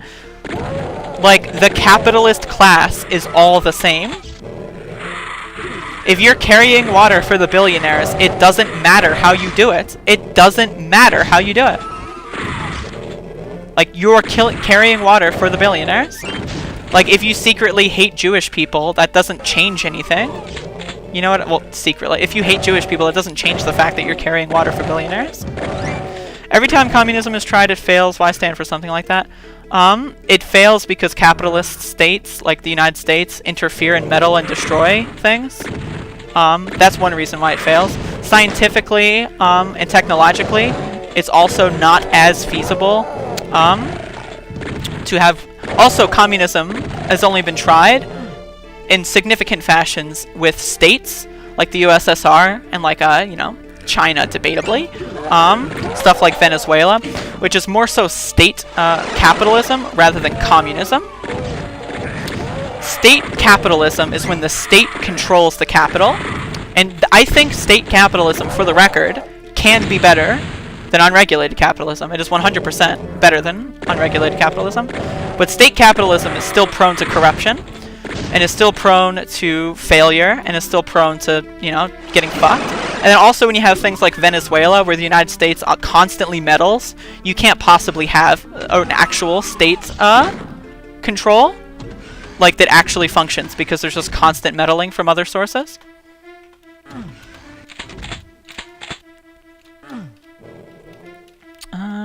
I accidentally went in here without the yellow key. Now, you can make fun of, but it wasn't communist, all you want. Like, I get it, you're programmed. Like, the NPC has been programmed. If this happens, then say, you know, I get it, you've been programmed.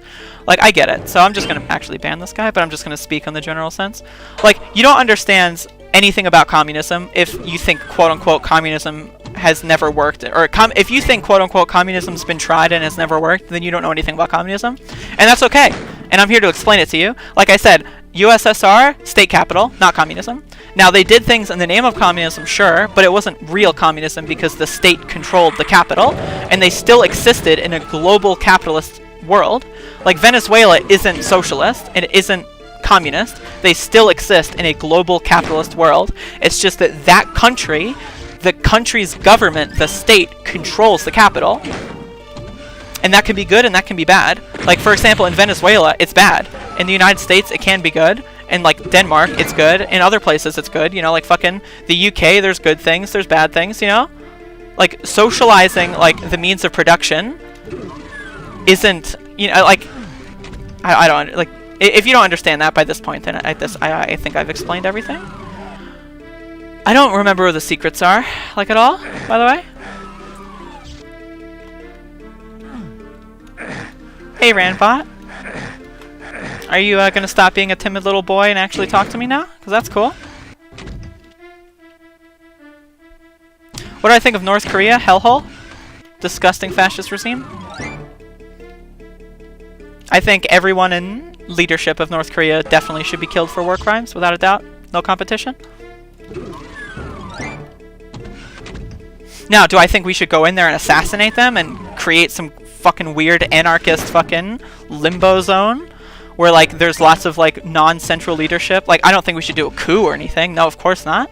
I think it should be based purely on diplomatic things, and we should, like, do things, because obviously, you know, they have very real possibilities, but as far as what I think of their government, like, if we could, theoretically, in a way that would do it in a way that, you know, wouldn't cause unstable mess, They should. When I say they should, I guess. Emphasis on should. They should be killed for war crimes.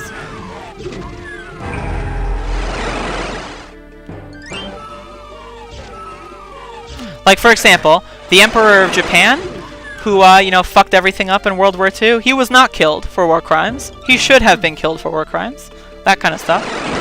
I don't want to live in a world where, like, say, like, Kim Jong-un gets dethroned, and then, like, we see him on TV talking, like, I don't know, 40 years from now. I don't want to see that world. That world should not exist.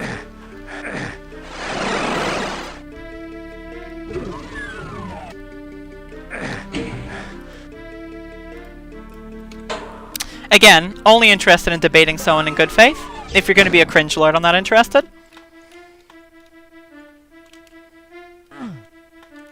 Right, that's what the secret is. Now again, if you want to make a joke, that's fine. If you want to, you know, be uneducated, that's fine. I'll educate you. But I'm not going to have a conversation on human rights because that shit's just a duh. And it's not worth my time. My time is far too valuable and far too precious to waste it debating with fucking cringe fucking teenage fucking mayonnaise fucking posters about fucking whether or not it deserved to live. That's not a secret? Are you serious? Alright, I'm just exiting the level. I don't care. This is a good UV max.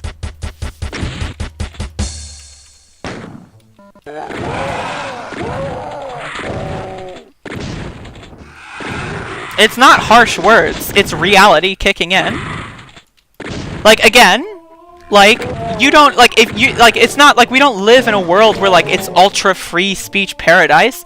Like, you don't fucking go into a hospital and say, I got this, without, fucking, like, any understanding about how the human body works. Like, no one does that, dude.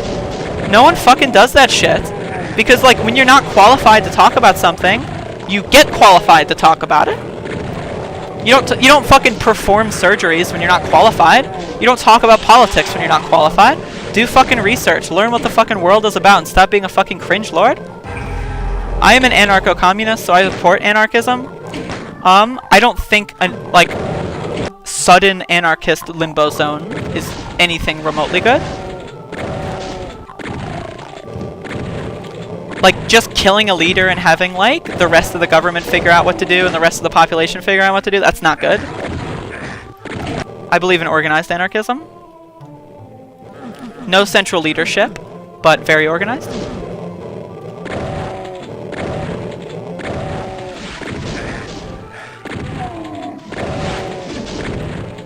Fuck, you say a lot. Yeah, I say a lot. I have a lot to say. I know a lot, too. I don't know everything, though. I strive to know more.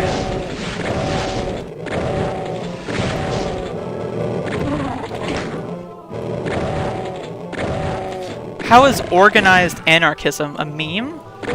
I guess that just proves that you don't understand what anarchism is. I mean, if you think that's a meme, then you just don't know what the word means. Like, just straight up.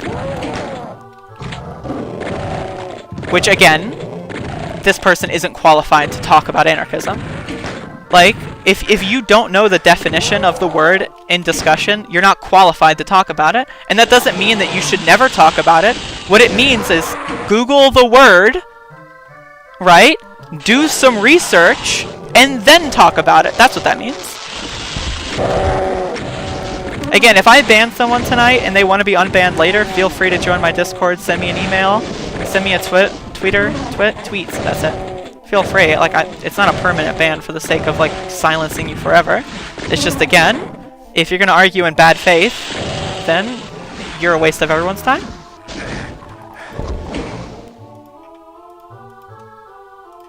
I don't have any socialist professors. My professors taught me about laissez-faire capitalism, so you have no idea what you're talking about. So I'm banning you for saying that, because, again, it's just bad faith argument.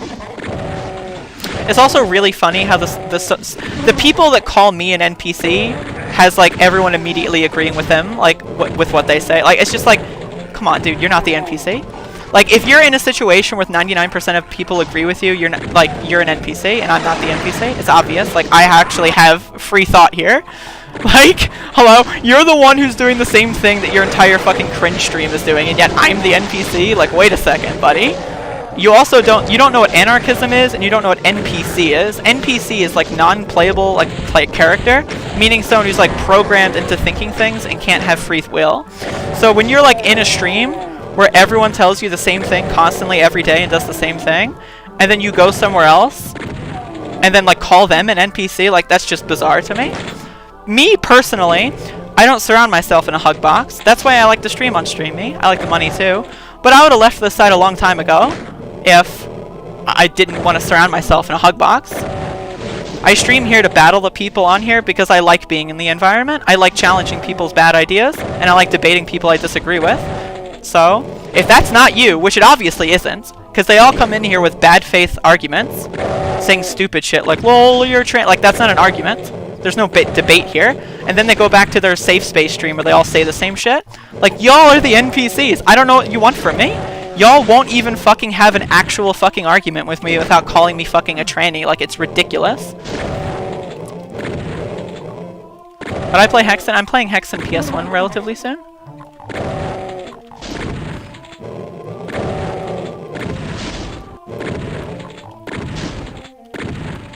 I don't know why I'm doing this with shotgun. I just kind of started doing it, and then I realized, well, sunken cost, you know?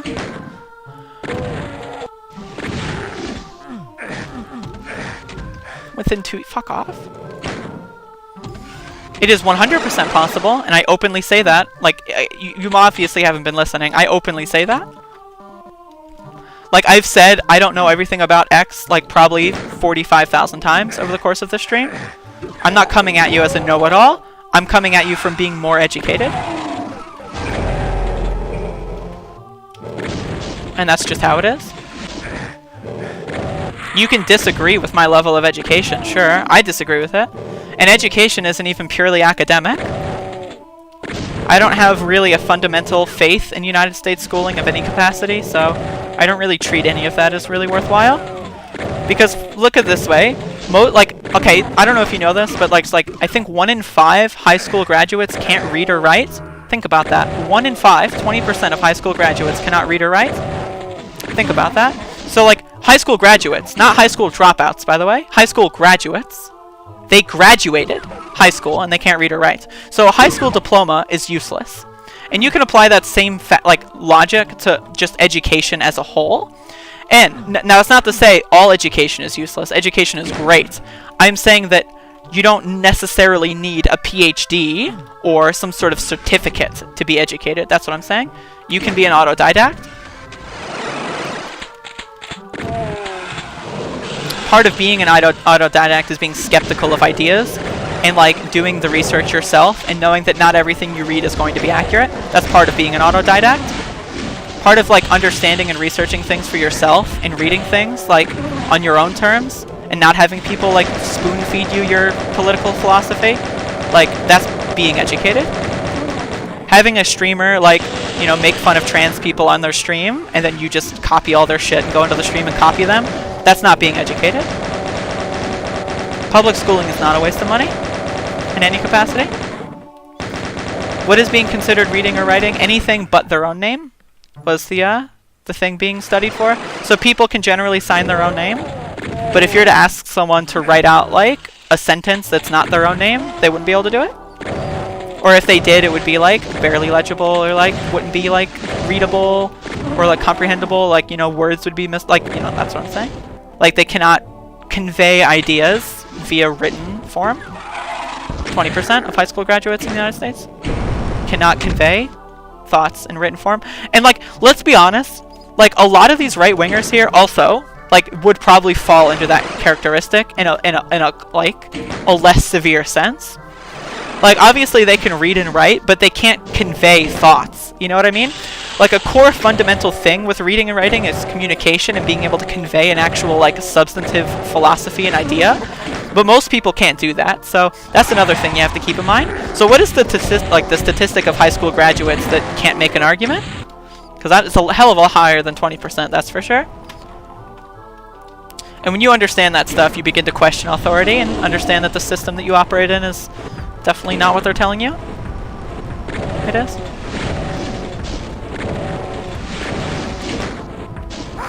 It also just so happens that the more educated people are, the more likely they are to be socialist or liberal. So just because a lot of college professors are socialist and liberal doesn't mean that it's a big conspiracy. Like I said, for example, it's a conspiracy in the sense of, you know, laissez-faire capitalism being the only economic course that you can take in college and stuff. That's a conspiracy that I will gladly participate in. I 100% think that is 100% planned and conspired against in a global, like, sociological fashion to, you know, basically fuck over poor people and minorities. But to say because someone has an education that automatically debunks them being socialist is ridiculous. The more educated you are, the more likely you are to be a socialist. 100%. I like Chomsky. Chomsky's okay.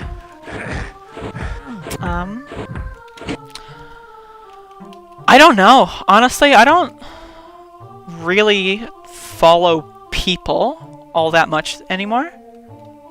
I found that once I abandoned the idea of following people, I learned a lot more. Instead, I follow ideas. And what the difference is I don't, like, I'll follow people, sure, obviously, like, you know, I follow people on Twitter and I read what they say, but that doesn't mean that, like, I'm necessarily, I don't know, I don't pay attention to popular figures like that, so to speak, you know? So, like, Chomsky's a person I would say I like, but I couldn't name any other talking heads or anything. That, like, talk on TV that I like all that much. Sam Cedar's good. If you're talking about, like, politicians, if you include those, like, obviously AOC, Bernie, they're all great. No, I don't listen to my family. I grew up as a single child for the most part, and both of my parents were working class and uneducated.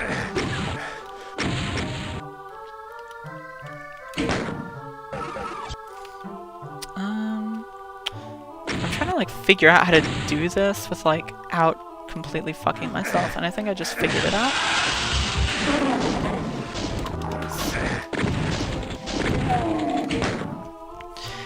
Not really.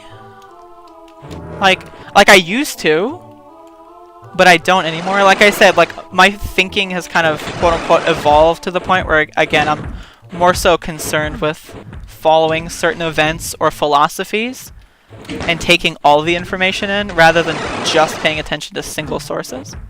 Like, I do follow some people, like, of course, but... See, the thing is, most people would say, like, oh, I watched Sargon, and they never do any extracurricular research at all. Oh, I watched Tim Pool's videos, and that's it. Right? So I don't do that. So, like, if I do watch something like the Majority Report, it's not, like, my only source of information. You know what I mean? Which is, like, it's reversing the kind of, like, it's a reverse conspiracy here from the right wing. Which obviously, you know, it's all manufactured garbage. Philip DeFranco counts? Maybe. This'll stop it.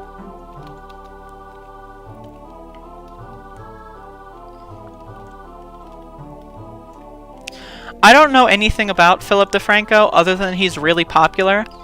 And that if he were actually good, I would know it. So by the sheer fact that I don't know anything about his politics, I know he's not good. Does that make sense? You understand, Destina? Picking up what I'm putting down, etc.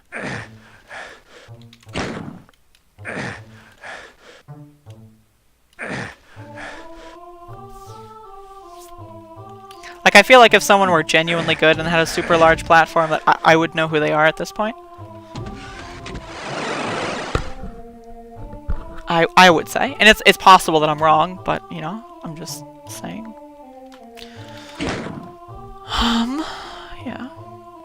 I appreciate the discussion, Sean.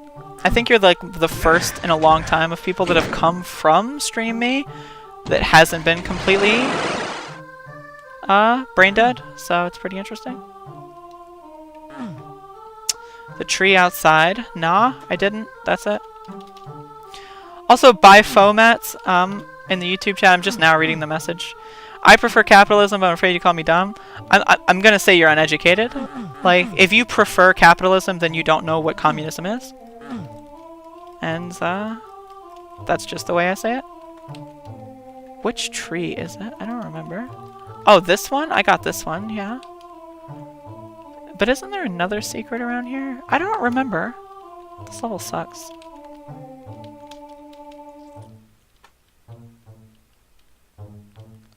So, for example, capitalism, the economic model of capitalism is built upon the ground of growth.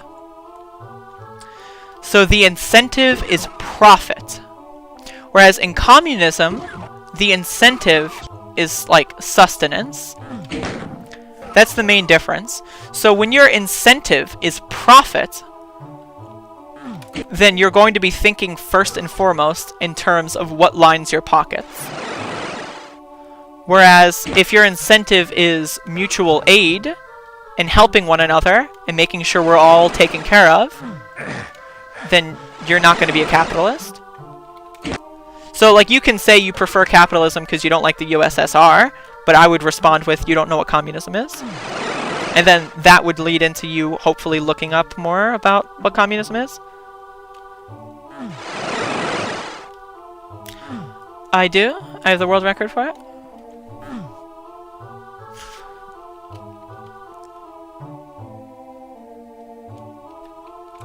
Exactly, Fox. Exactly.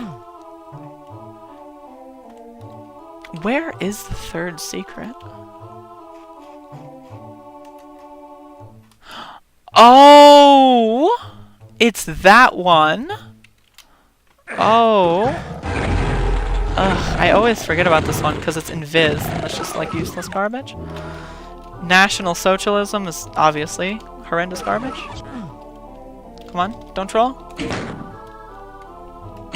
Like, I'll give you a warning again, but I'm not going to engage in bad faith arguments, so this is your warning. Do I still run it? Not actively, but I do now and then. I will be again soon, so.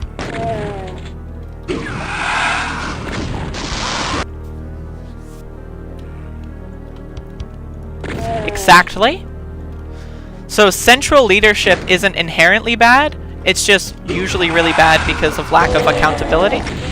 Now personally I'm an anarcho-communist, meaning I prefer decentralized organization without central leadership. So that's my preference, but that also we also can't achieve that anytime soon. So I mean, I'm 100% okay with social democracy, with central leadership, as long as that leadership is good for the time being, and we can make progress toward decentralizing it. Explain why it's inherently genocidal. It's the idea of National Socialism is fuck everyone else, we take everything. That's National Socialism. The reason why Hitler used socialism in his like political approach is because socialism is popular, and it definitely was at that time. Socialism is popular because it helps people. It objectively is good and works. Factually speaking, it works. There is no possible way that you can say it doesn't work without being uneducated or just being a fucking drone from like fascist fucking right-wing propaganda from the United States government. So the problem with it is national. It's helping, like, and there's no problem with helping everyone in your community, right? And National Socialism on its head seems like it could be okay, which is the problem here, which is why it worked. Because people see, oh, National Socialism, oh, it's just, you know, we want to help us out. They didn't realize National Socialism actually just meant, oh, it's just for the white people. No, National Socialism. Why were German Jews persecuted? Weren't they national? Weren't they, you know, in the nation? It wasn't actually National Socialism. It was just a distorted view of socialism to convince people to like turn a blind eye to fascism, which is the centrist argument. Again, like if you lived in like 1940s like Germany and like did literally nothing to combat them when you were very capable of doing so, you're a bad person. And that's the world we live in with like a centrist today. There's massive fucking like war crimes and fucking human injustices out there. If you literally do absolutely nothing, then I consider that reprehensible. And I'm not asking you to be an activist that like flies off to different countries and like, you know, fucking goes to protest every evening. Like, and because activism also costs money, so I'm not even asking that. I'm just like basic social consciousness is all I'm asking. It's the bare minimum. And for everyone I'm talking to on the internet that's in like a right-wing cringe stream, they have access to the internet and they can amass basic social consciousness. You know, and it's free. So there is no real reason. Right-wingers don't have any excuse like PTSD or anything that would prevent them from doing things, in my opinion.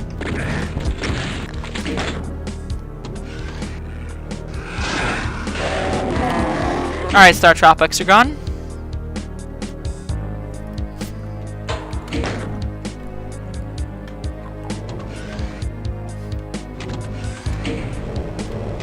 It's one thing, again, if you want to have a conversation. It's another if you're not going to, like... Again, this is just it. If you don't believe that all humans have a right to life, regardless of who they are, then we're not having a conversation. Let's just put it that way. Human rights are a duh. If you don't believe every human, regardless of who or what they are, has a right to life, then you are just so beyond talking to that you shouldn't be allowed anywhere. That is like, I think that that is a thought crime, unironically, and I would support imprisoning that, 100%. Lock you in a cage until you change your mind. While also, of course, helping you until you do so. Again, it's not about rehabilitation, of course. It's not lock you in a cage in like a deep, dark, musty fucking prison cell. It's about providing you the resources that you need to help you become a better person. And if you still refuse to do so, then you shouldn't be allowed to participate in society. If you're dangerous and harmful to others just simply by existing, then I disagree with you.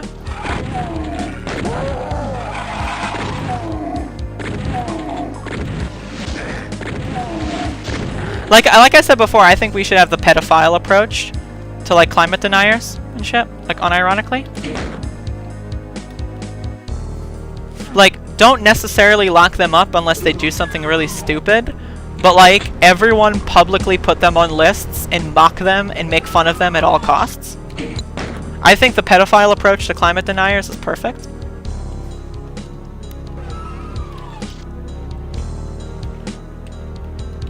What do y'all think? I think you should have to register as a climate denier, personally. There should be like a registry of people who like also don't believe in vaccines. You should be on a registry.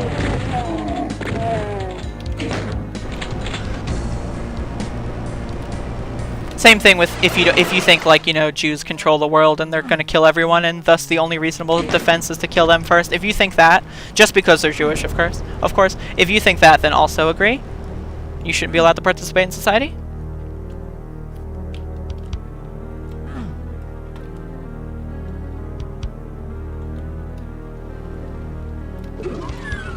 %, yeah. Not even a badge, but like once we get holographic technology, we should be able to surround these people in like an aura, holographically, that's like a bright green aura that just says this person is not someone you should be communicating with and they don't know what they're talking about. That's what I would recommend. Something that literally couldn't be taken off if they tried. Holographically attach it to their vital organs, like like implant it into their liver or something until they like actually learn what the fuck they're talking about. Because those ideas are so fucking harmful. Holographic? Yeah. Hologram. Into a secret rare! Yes! Fucking sign me up to a secret rare. God. Now obviously I'm being a little facetious here. I will say.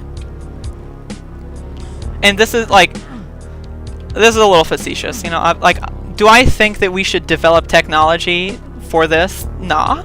but it's just like a general descriptor of the harm that these people do and needs to be understood.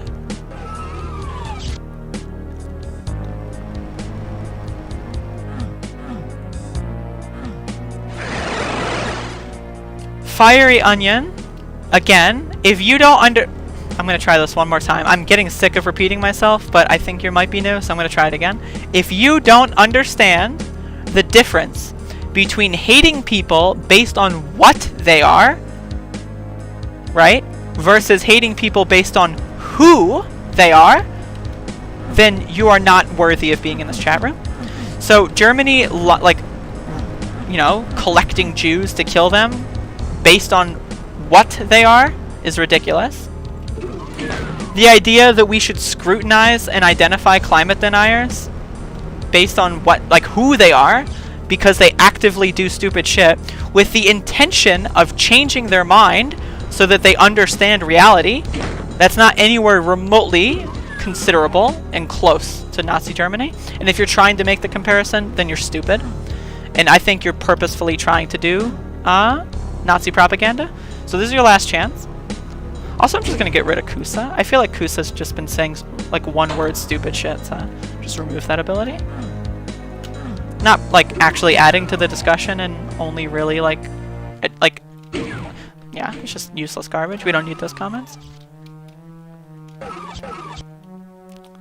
I fucking forget the secret here. I have to do like something cringe, but I don't remember. Did I open this up? That's it, right, okay. There we go. Alright, now I know. Now I know what's up. There we go.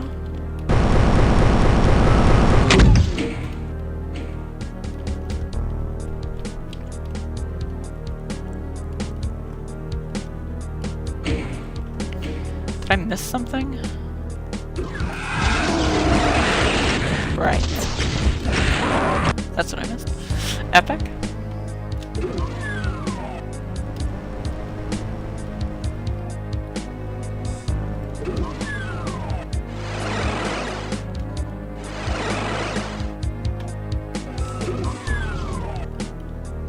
That's it. Okay.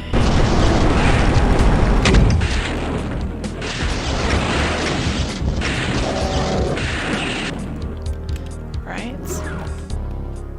Oh yeah, this map is the one with the glitched secrets. Okay. Right. Alright, so now I can just get the fuck out of here. See, every time I play Doom 1, I think to myself, I should actually learn the levels in Doom 1 for these events, and then I actually think, like, just for a second what that would be like, learning the levels, and I just instantly shudder.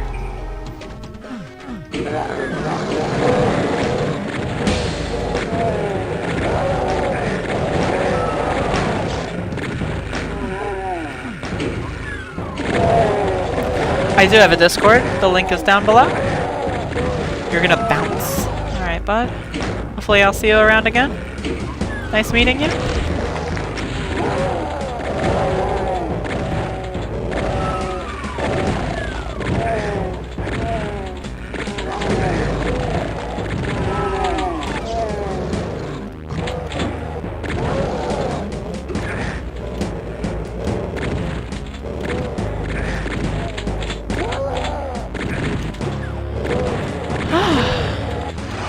Jesus Christ. Should I upload this run as like the ultimate Doom?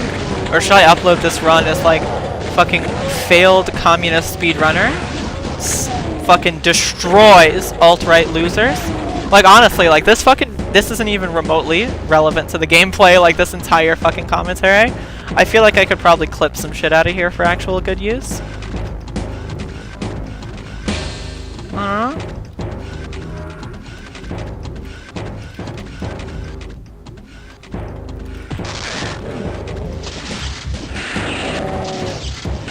Like I said, I don't really know Doom 1 all too well. I have the world record for Doom 2 and the other final Dooms.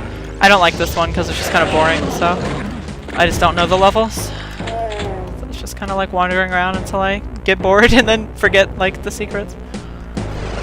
But yeah, I think I'm doing Doom 2 on Wednesday, right? Or is it Thursday I'm doing Doom 2, I think? I don't know, I'm doing Doom 2 at some point, so... I obviously I know that one. So for any new viewers, that's the one I have the world record in.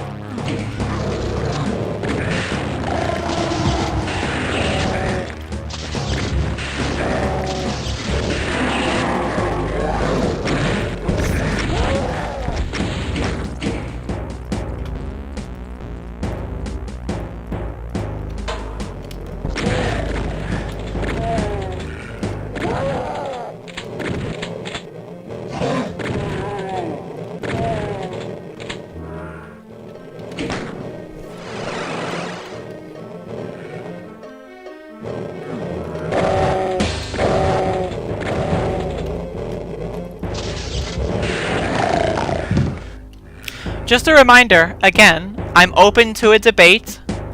100% open to a debate. It's just, you gotta not be a fucking... Like, you just have to argue in good faith. It's that simple. Like, I get it, you guys don't know anything about your political ideologies and you just say you hate Jews and trans people just for the sake of saying it. I get it, you don't actually have any understanding of the world. But that's the point. That's the point of what I'm saying. Is like, you know, fucking... Come on. Have a fucking debate here.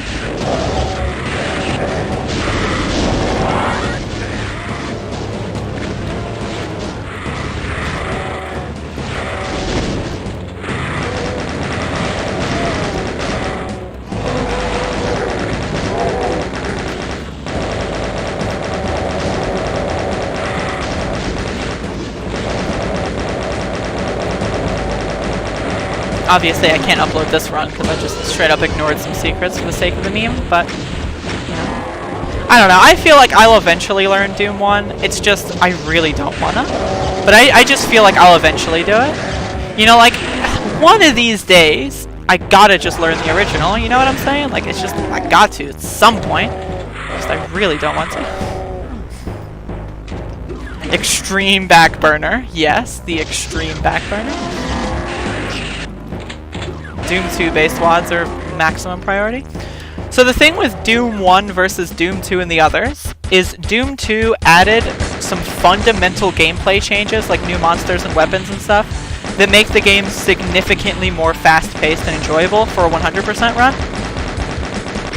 Like the super shotgun alone just makes the game significantly more fun. So when you play Doom 1 UV Max, right, a significant chunk of the time is spent just like using the single barrel shotgun on like 5 Barons, you know? Like just sitting there holding mouse 1 and doing nothing. You know what I'm saying?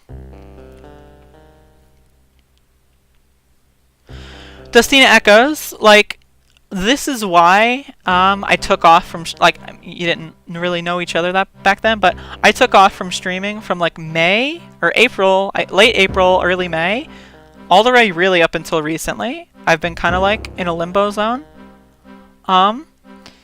Because I was afraid of people leaving based on what I had to say, because, you know, I needed money and wanted money, and then I came to the conclusion that I can reevaluate how I set up my life to not need this money as much, and to not need to spend money as much, so that I don't need to basically just be a fake person for money.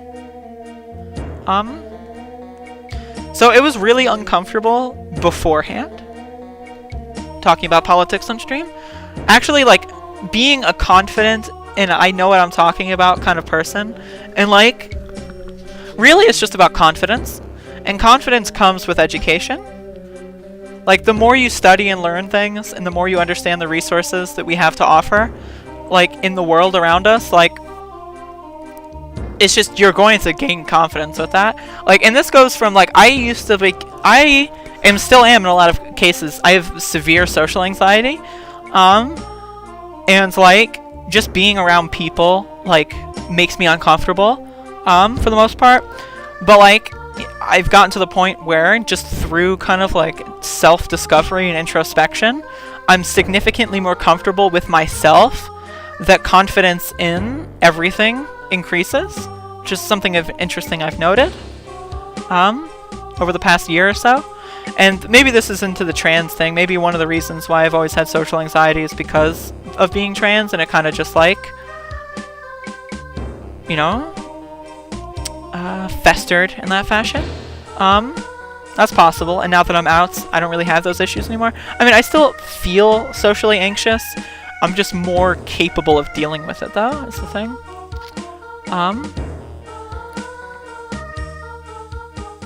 So, yeah. I think that's the issue. So, like, you might think that this is stressful because it's, like, fast-paced conversation and a lot of angry people, you know? But for me, it's just fun. I like talking about political philosophy, and that's why I'm making the Speed Dogs podcast, is to have an outlet to talk about political philosophy more. So 100%, yeah, I mean, this is what I'm doing. This is like a key factor in my new reformed streaming career.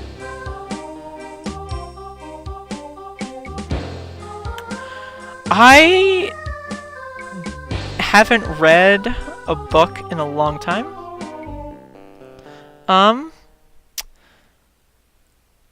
The last time I read books was when I was a new atheist, when I was a teenager. So I read a lot of books on astronomy, and science, and then, like, you know, because I like science. And then most of my political philosophy books was like Sam Harris and Richard Dawkins, because Richard Dawkins had, like, you know, is a scientist and has science stuff, so that was the gateway. So that was like my I guess if you want to ask, like, kind of my evolution politically, it started off from being a new atheist, you know, not liking God and thinking that the whole thing was stupid. So I searched out for people, and, you know, obviously, like, you know, Richard Dawkins is a scientist, so basically I just kind of got trapped up in that kind of little sand trap there, for a while.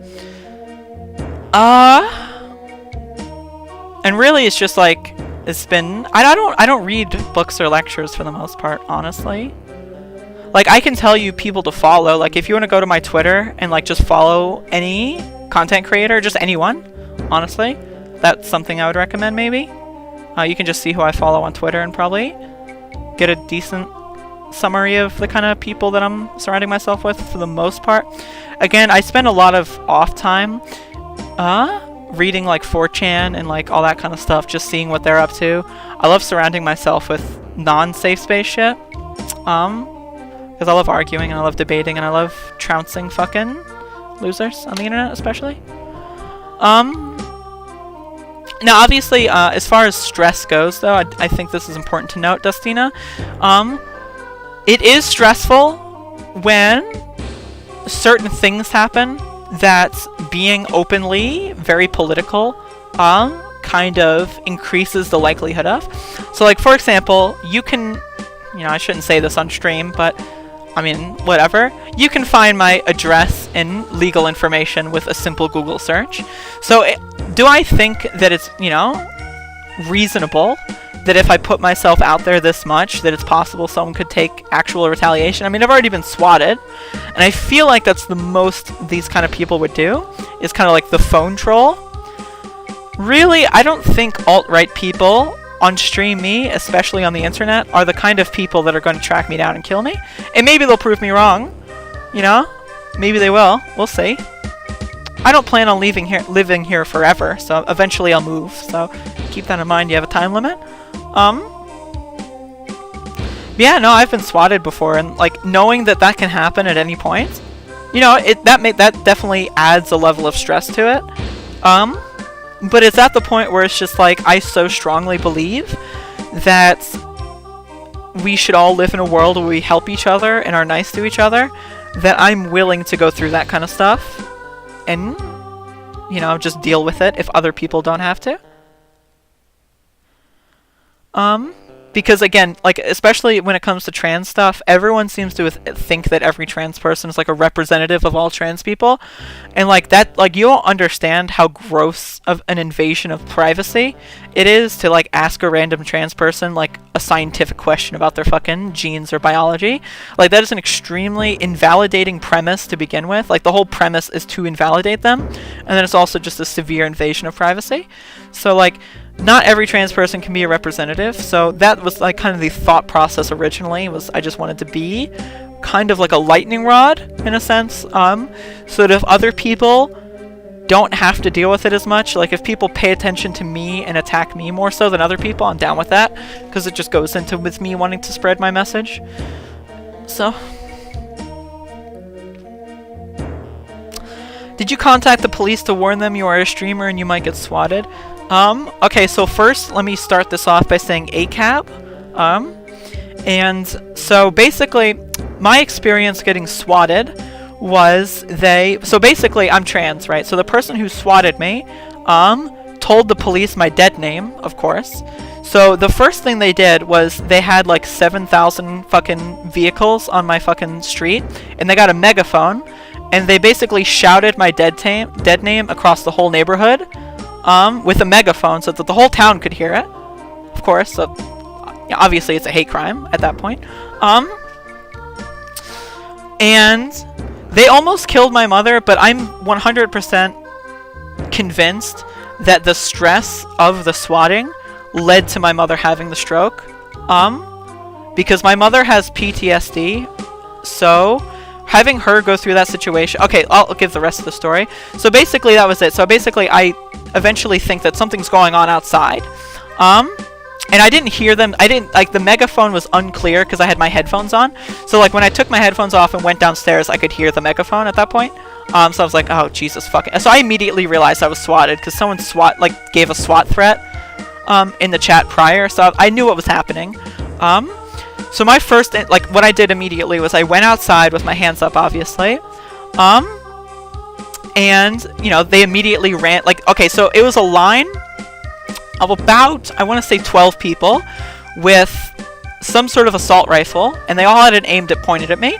And then there was probably about, I want to say maybe 20 other officers, in the back, just kind of in other positions, just kind of holding their place or whatever. So eventually I get onto the street and they force me to get on the ground. So again, they all have their guns pointed at me. I'm in the middle of the street. The whole neighborhood is watching this. So they tell me to get on the ground. So then they tell me to get on the ground. So I get on the ground, and then they tell me to walk backwards. So we've all seen this before. We know where this goes. So at this point, this is where I start to panic. That was my first moment of panic. Was when I was on the ground and I got told to walk backwards. Because I thought I was gonna die then. To be 100% honest, I thought that was it. But then, after that, so basically, maybe 5 or 6 seconds later, after I was trying to wiggle on the ground, they said get up and walk, which is whatever. So, and then eventually, I got close enough, and then they told me to lie back down, and then they swarmed me, and they basically just kind of 3 very strong men in riot gear, essentially pressing deep into my back and pulling my arms back. So pulling it with force, with extreme force, right? Extreme force. To the point where I was sore for probably about a week and a half. And then at that point, they pick me up by my hands, in the cuffs behind me. And obviously I wasn't prepared to get up, so there was no weight distribution involved with me getting up. So they pick me up, and it causes my body to lunge, and I get a little bit of whiplash, and it fucks up my shoulders. Because it's imagine if someone pulls you this hard, right? And again, these are 3 very grown men, very muscly men in riot gear, right? So it fucked up my shoulders. I wouldn't be surprised if it I don't know, did some sort of permanent damage of some kind. But so yeah, that was that. So then this is the part where my mother gets involved, because obviously, you know, I lived with my mom at this point. So she looks outside, and then immediately police say, "Get out right now." And then she looks outside. She's in her pajamas, barely dressed, by the way. My mom is also disabled physically. She's physically disabled. So she can't do the stuff that I did when I got arrested. So They told her to get on the ground, and she's physically disabled and incapable of doing so. And she was trying to say that. She was saying, I can't because I have a bad leg. I can't do that. What's going on? So she, and then that's when the cop said, get down on the ground now or we will kill you. One police officer screamed that at her. Well, again, keep in mind, they're all still pointing like at least maybe 10 assault rifles at this disabled, like, woman with PTSD. So then at that point, the cops then rush over to her and then knock her onto the ground and arrest her. And basically, at this point, she gets physically abused as they're very rough with her. And again, she's disabled. She is physically disabled, okay? So, being rough with me, who's physically abled, is different than being rough with someone who's physically disabled. And she's also elderly. She's like, you know, mid-50s. So she's disabled and elderly and very clearly confused because as this was happening, she was crying. As the police were like running at her, she, you know, obviously started crying. So a confused elderly, she has gray hair, by the way. So a confused elderly, she's also fat and she is, if you look at her, you could not possibly see a threat, okay? So she's disabled, elderly, crying, hysterical, and yet they still threatened to kill her, right? The police did, right? Like, not the swatter. So obviously the person who swatted me, morally reprehensible, should be killed, of course, right? But the police threatening to murder an old lady who's physically disabled with PTSD within 5 seconds of her stop, like, looking out of the house. So at this point, like, I'm in custody, right? I'm like in the line and I'm being basically, I'm like on the ground in the back and I can kind of see through like police legs what's going on. And at this point I'm trying to tell them like, please stop. She can't do that. Her leg is messed up. Please stop. Like, she can't do that. She's disabled. So they're ignoring me, of course, while they do all this. So by the time, like, maybe they bring her back and she's crying and they throw her in a van. And so basically she's so loud and hysterical that they threw her in a police van in handcuffs, right? While she's crying and hysterical, and closed the door to shut her up, unironically, because I overheard that happen. Like like her being, maybe that wasn't the intention. I'll be honest, maybe it wasn't the intention, but I heard her crying for like 5 minutes in the back, and then all of a sudden she goes in the door, or in the car. You'd think they put her in the car first if that was the intention. But no, they were basically just berating her and bullying her, and, you know, threw in the car to shut her up. So, and at this time, I'm trying to explain to them, of course, the whole time, I got swatted, I'm a live streamer. I say this over and over again. I got swatted, I'm a live streamer. I got swatted, I'm a live streamer. I'm saying this, repeating it. I got swatted, this is fake, I'm a live streamer. This isn't real, nothing is happening. I'm a live streamer, I got swatted. Okay? And there were at least 20 people. The 10 to 12 people with guns, they didn't know what that meant. They didn't know what that meant. They had no idea. These are all people in, like, they looked like 30s, 40s, 50s. No idea what swatting was. No idea what live streaming was. By the time I was explaining it to the police chief, he was like 70 years old. He didn't even know what a webcam was. So basically, the swatter described what I was wearing. Oh, this person has a purple shirt. Okay, I was using a webcam on stream. So the guy I was talking to, this was like a 5-minute conversation to describe to him what a webcam was. Right?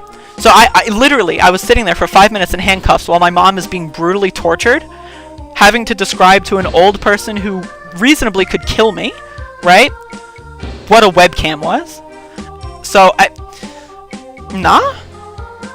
And then after that, after they understood that it wasn't a threat, I asked them, again, like, could you get me all of this information? Could you give me the 911 report? I can probably identify who it is if they didn't use a voice changer.